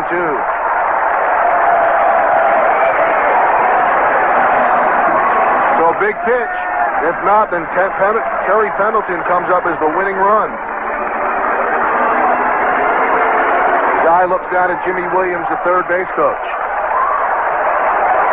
Andrew Jones leads off first. The 3-2, runner goes, swung on and fouled back. Still 3-2. That's not really a gamble unless Dye lines the ball somewhere, because Wetland is very slow to the plate and Leyritz does not have a good arm behind the plate. So you're not really gambling that he gets thrown out, but you are gambling on a line drive that could be a double play. And that's the gamble they're taking, Mike. You're exactly right. They're gambling that there'll be a higher percentage of ground ball double play end the game than a line drive to someone to end the game. He goes, the 3-2. Swung on a drill deep to left field. Going back is Raines. Still back, he's near the track, and he makes the play on the track for the second out of the inning as Jones hustles back to first. So Dye gave everybody here a thrill, but he just didn't get enough. He brought Raines to the warning track, but not enough. And now here for the second night in a row, Wetland against Pendleton. Last night, Pendleton was a very tough out. He fought off pitch after pitch, but then grounded out very mildly to second base. So the Yankees are 1 out away from their greatest comeback in their playoff history, and no one in any sport has had more playoff history than the Yanks. And they were down 6-0 in the 6th. They lead 8-6, bottom of the 10th. Here's Pendleton batting from the left side. Jones goes. Pitch is swung on and drilled to left field. Going back Raines. He's on the track. He slips, but he makes the play, and he holds on as he tumbles to the ground. And the Yankees win the game, their biggest comeback in their illustrious World Series history. The Yankees win the game 8-6, and they tie the series at 2 games apiece. The Yankees have now won 7 straight games on the road in the postseason. Tim Raines went back, he slipped, and he caught the ball and went down. He's a pretty good athlete. And the smile on his face, unbelievable. We will talk more about this. You'll hear more about this as long as baseball is played. That's one of the greatest World Series comebacks and greatest World Series wins. A team down 6-0 going to the 6th with a chance to be down 3-1, rally for 3 in the 6th. The Braves being in their number 1 closer, a guy who has just thrown bullets past National League hitters, and the Yankees rally on a 3-run home run by Jim Leyritz to tie. They scored 2 in the 8th after having really a bad break in the 9th when they loaded the bases, and a screaming line drive was caught. And Mike, before the totals, no matter what happens in the rest of the series, you obviously have to take your hat off to the Yankees. We kid, we call them gutty gritty, a team that never thinks they're beaten, a team that's come back innumerable times, but this is their greatest comeback. We talked about the game in Cleveland, the game in Chicago of Alex Fernandez, but this is a World Series game. They're about to go down 3-1. Now they're tied at 2-2. It's a 2 out of 3, and 2 will be played at Yankee Stadium. And they're coming home. So no matter what happens tomorrow, they're coming home. Here are the totals. Yankees 8-12-0, leaving 13 runners on. The Braves 6-9-2, leaving 8 runners on. Home run in the game by Jim Leyritz, a 3-run shot, his first of the postseason. And Fred McGriff hit one, his first, or Leyritz's first of the World Series, and McGriff's first as well. His was a solo shot. The winning pitcher is Graham Lloyd. The save goes to Wetland, and the loss goes to Steve Avery. And what a comeback by the Yankees, all the way from 6-0, and they win the game 8-6, and this World Series is tied at 2 apiece, and now it's a best of 3. Indeed. There aren't too many more things. There aren't too many more things, Mike, that you can say. It's now a 2 out of 3. 1 here tomorrow night. Friday a travel day, and then Saturday and Sunday in New York. It is Smoltz, Maddox, and Glavine against Pettit, Key, and Cone. But forgetting all that, this comeback ensures the Yankees will be remembered as a terrific ball club, and this year as a sensational year. And that's the greatest comeback in Yankees playoff history, and no one's had more playoff history than the Yanks. You're right. It used to be 4 runs. This was 6 runs, and the Yankees overcame the 4-run deficit. Now they overcome the 6-run deficit, and they pick up the win in a game that took 4 hours and 19 minutes, and the attendance was 51,881. An absolutely thrilling game for the New York Yankees, and now they can actually sweep here in Atlanta with a win tomorrow behind Andy Pettitte, and then just have to take 1 of 2 at the stadium to win the championship. And what an unlikely comeback. And one thing that Mike knows, because we've been going around the circuit for a long, long time, if you go 7-0 on the road, and let's say the road trip is Detroit and Kansas City, who I would say are the 2 weakest teams in the American League. If you go 7-0, that's fabulous in Detroit and Kansas City, because you're going to run into a good pitcher. You're going to run into Appier or someone. And the Yankees have now gone 7-0 in Texas, Baltimore, and Atlanta. Is that unbelievable? It is unbelievable. No one's ever done 7-0 in one postseason, and it is pretty amazing. And the Yankees are an amazing team this year. 6-0, and facing the prospect of having to beat Smoltz, Maddox, and Glavine to win the World Series. Well, they come all the way back, and now they only have to beat 2 of them. Indeed. All right, Mike, we'll see you on the Yankee pre-game when we're on at 6:30 tomorrow evening. Previous World game was October 20th. And we will, in a moment, have the post-game, and thanks to Brian's brilliance, we will have all the highlights of a phenomenal, we're running out of superlatives. This is the kind of game you really want to sit down, have a talk show, and talk for a few hours. I think our buddies down the dial are going to do that. You can talk about this game forever and ever and ever. Now, we will have all the highlights for you on the post game, and that is coming up in just a few minutes from right now. So please stay tuned for that if you have the chance. And the final score tonight, the Yankees 8, the Braves 6 in 10 innings. The series is tied at 2 games apiece. We'll get back with the postgame in just a moment from Atlanta's Fulton County Stadium. This is New York Yankees baseball. And now, the postgame show with John Sterling. Well, we're back at Atlanta Fulton County Stadium after one of the best World Series games ever played. I tend to use too many superlatives, I think. It's something I genuinely feel. You don't know me as a person. But if I have, let's say, played tennis, and in the summertime, and I'm soaking wet and all, and I go home and I take a shower, I'll go out after the shower and say, wow, what a great shower. Or if I'm having a drink late at night after a long day on the air, I'll say, wow, is this great? So I'm kind of given to that. I kind of enjoy what I do. But I think this game will rank up there as one of the most unusual, dramatic World Series games ever played. And certainly in this year, as all Yankee fans know who are listening, the Yankees have come back so many times. The 8-0 game in Chicago on that freezing Sunday to Alex Fernandez. The game in Cleveland, they were down 6-0 on that Saturday afternoon to Dennis Martinez. But this one, because of the pressure, the importance of the game, down 2-1 to the Braves, ready to go down 3-1 and face Smoltz tomorrow. An unusual comeback, and we document it thanks to Brian's highlights as we begin. And one more thing, and I wonder if you guys have thought of this. Kenny Rogers may not pitch well, but he doesn't get beaten. He's amazing. He's pitched 3 times, been knocked out 3 times, and hasn't lost yet. So, it was Kenny Rogers for the Yanks, and it was Denny Nagel for the Braves. And the Braves, if they lose the series, will remember this game for the rest of their lives. Only if they lose the series. If they win the series, well, it was just a wild game, and you win and lose games like that. But if they lose the series, they'll remember it for the rest of their lives. All right, here's what happened. In the top of the first inning, Nagel retired the Yankees in order, and what drives you crazy about Kenny Rogers, how he can oscillate from good to bad in an inning, occurred again tonight.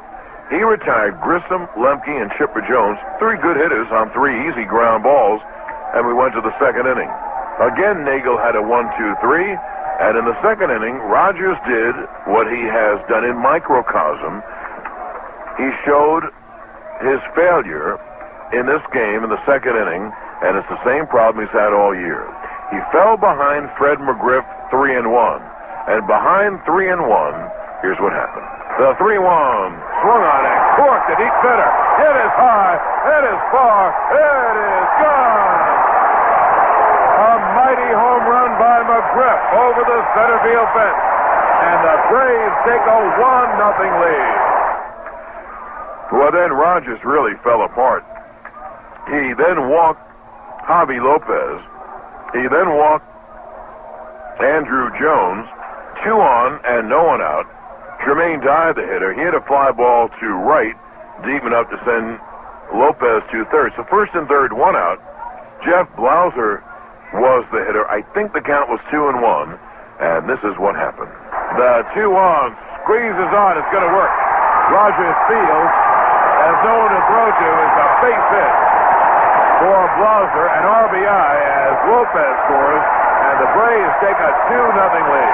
That was a very significant play. If Duncan had been there, or if the Yankees had configured their defense a little better, and they had gotten Blauser, it would have been the second out of the inning, and the pitcher was up next, and they could have gotten out of it with 2 runs. Once the bunt was down, Lopez scored, so that was the second run, and the Yankees could have won this game a whole lot easier if they had covered on the play. It goes as a base hit.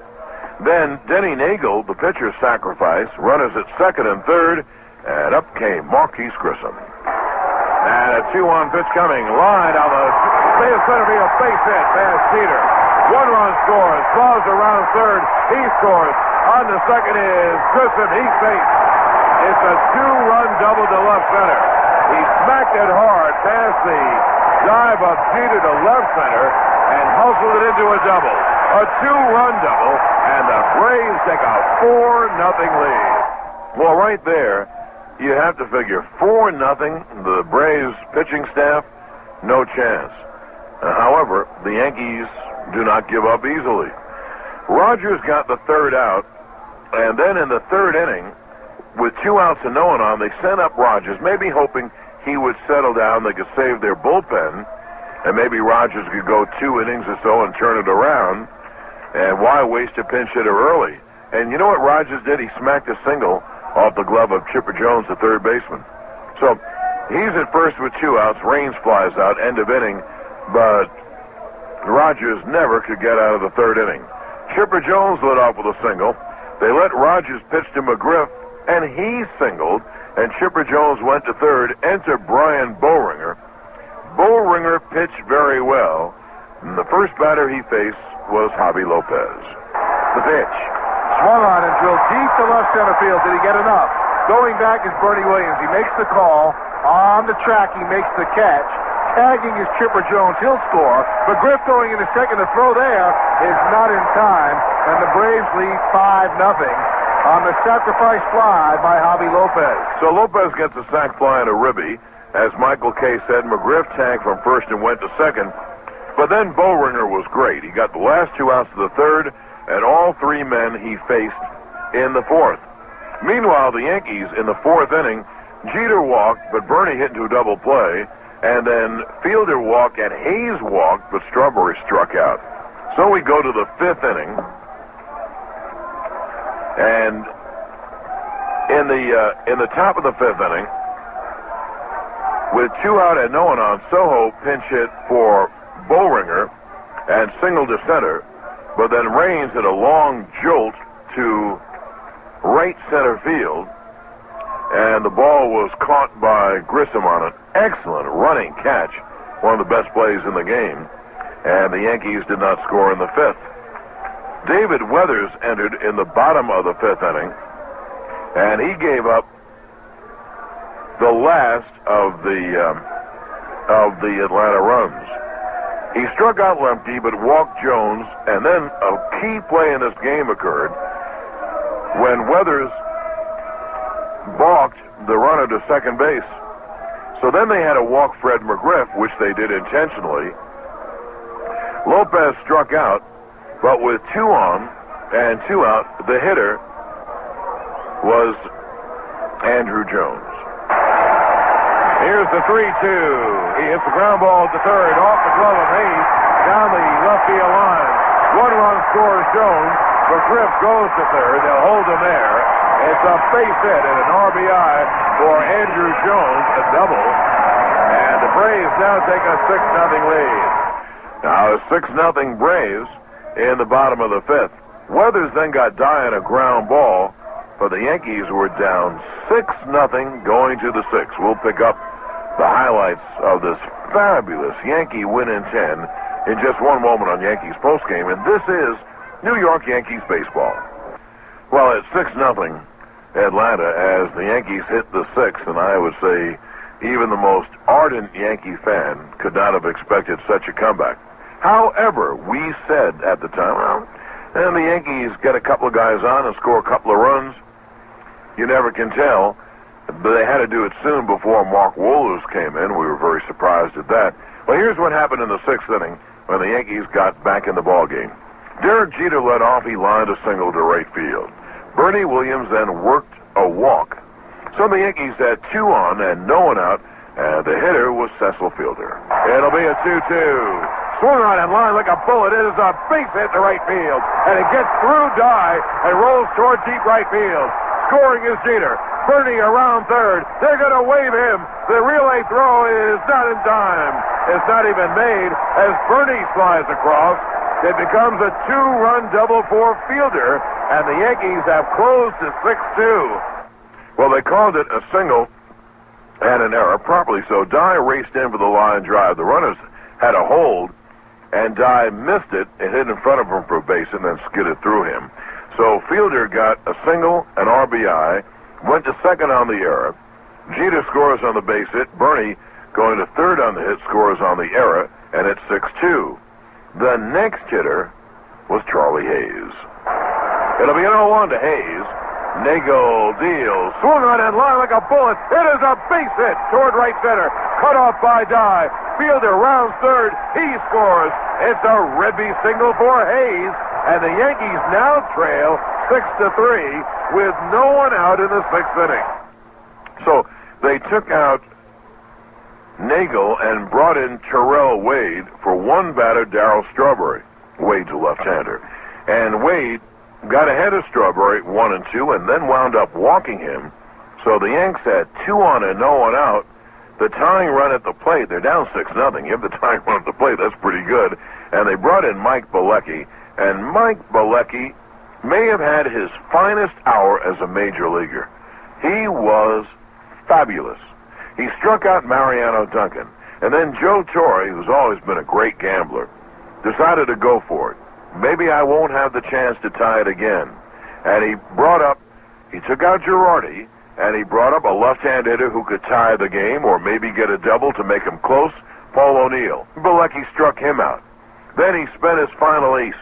He brought up Tino Martinez to hit for David Weathers, and 2 on, 2 out, Martinez up, Bilecki on the hill. And you could listen. Runners lead. It'll be a 1-2. He struck him out swinging. What a job by Bilecki. First and second, no one out. 3 straight strikeouts. 3 good hitters. Duncan, O'Neill, and Tino Martinez. One thing. It's very popular for members of the media. I don't mean fans, because fans are allowed, but for members of the media, both written and broadcast media, to have psychological pronouncements on events like this, for example. Bilecki strikes out 3 Yankees in a row, 2 on, no one out. Well, that'll take the heart out of the Yankees. Now, momentum has been stopped. But that's not true of the Yankees. Okay, they made out. Now, the next inning, let's go get someone on and see if we can score. That's how the Yankees think, and that's why they've been so successful this year. In the bottom of the 6th inning, Jeff Nelson came on. By the way, the Yankee bullpen was fabulous. After Bowringer came on, that was in the 3rd with no one out, so Bowringer pitched the 3rd. 3rd, 4th, 5th, 6th, 7th, 8th.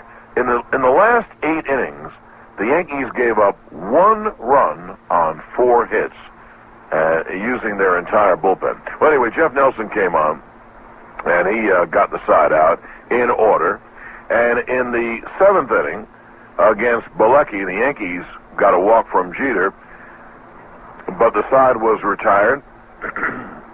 And we went to the bottom of the 7th inning, the Yankees trailing 6-3. In the bottom of the 7th inning, Nelson retired the first 2. He walked McGriff, probably a smart move, and he got Lopez to ground out. Now we go to the 8th inning, and as they say, all hell broke loose. The closer for the Braves came in to get 6 outs. Sometimes you use your closer to get 5 outs or 4 outs, maybe. But he brought him in, Bobby Cox did, for 6 outs. He also took out Lopez. So Wohlers hit in the 5th spot, and Eddie Perez came in. Rafael Belliard had gone to shortstop for Blauser, so he had hit his bench a little bit. We go to the 8th inning, 6-3, and here is the preeminent closer in the National League, Mark Wohlers, who throws, as they say, 98 miles an hour. Charlie Hayes, the leadoff hitter, had a swinging bunt that rolled toward third. They let it roll. It rolled, it rolled, it rolled. It stayed fair. Base hit Hayes. Now Darryl Strawberry's the hitter against Wohlers. Strawberry goes the opposite way, and it's an outside fastball to left field for a base hit. 2 on and no one out. Remember I said Belliard, a much better defensive player than Blauser, had gone too short. Here's a key play. Mariano Duncan is the hitter, and he cracks a hot ground ball to short. It could be 2, but Belliard boots it, fumbles it, recovers, flips to second for the force, and there's first and third and 1 out. And the hitter is Jim Leyritz. So the Yankees trail 6-3, top of the 8th. Mark Wohlers on the hill. First and third, 1 out. Jim Leyritz is in because, remember, we played the highlights, O'Neill had hit for Girardi in the 6th inning. So this is Leyritz's first at-bat. It'll be a 2-2. Swung on and hit in the air to deep left. Jones back toward the track at the wall. It is gone! A 3-run home run, and the Yankees have tied the game. Jimmy Leyritz did pull Wohlers, and he hit a 3-run home run over the left field fence. And the gritty Yankees have come all the way back. 6-0 down to tie the game at 6. Do you believe that? Well, indeed, I hope you do. And here's what happened. And they'll talk about this. You'll read about this. You'll hear it ad infinitum, ad nauseam.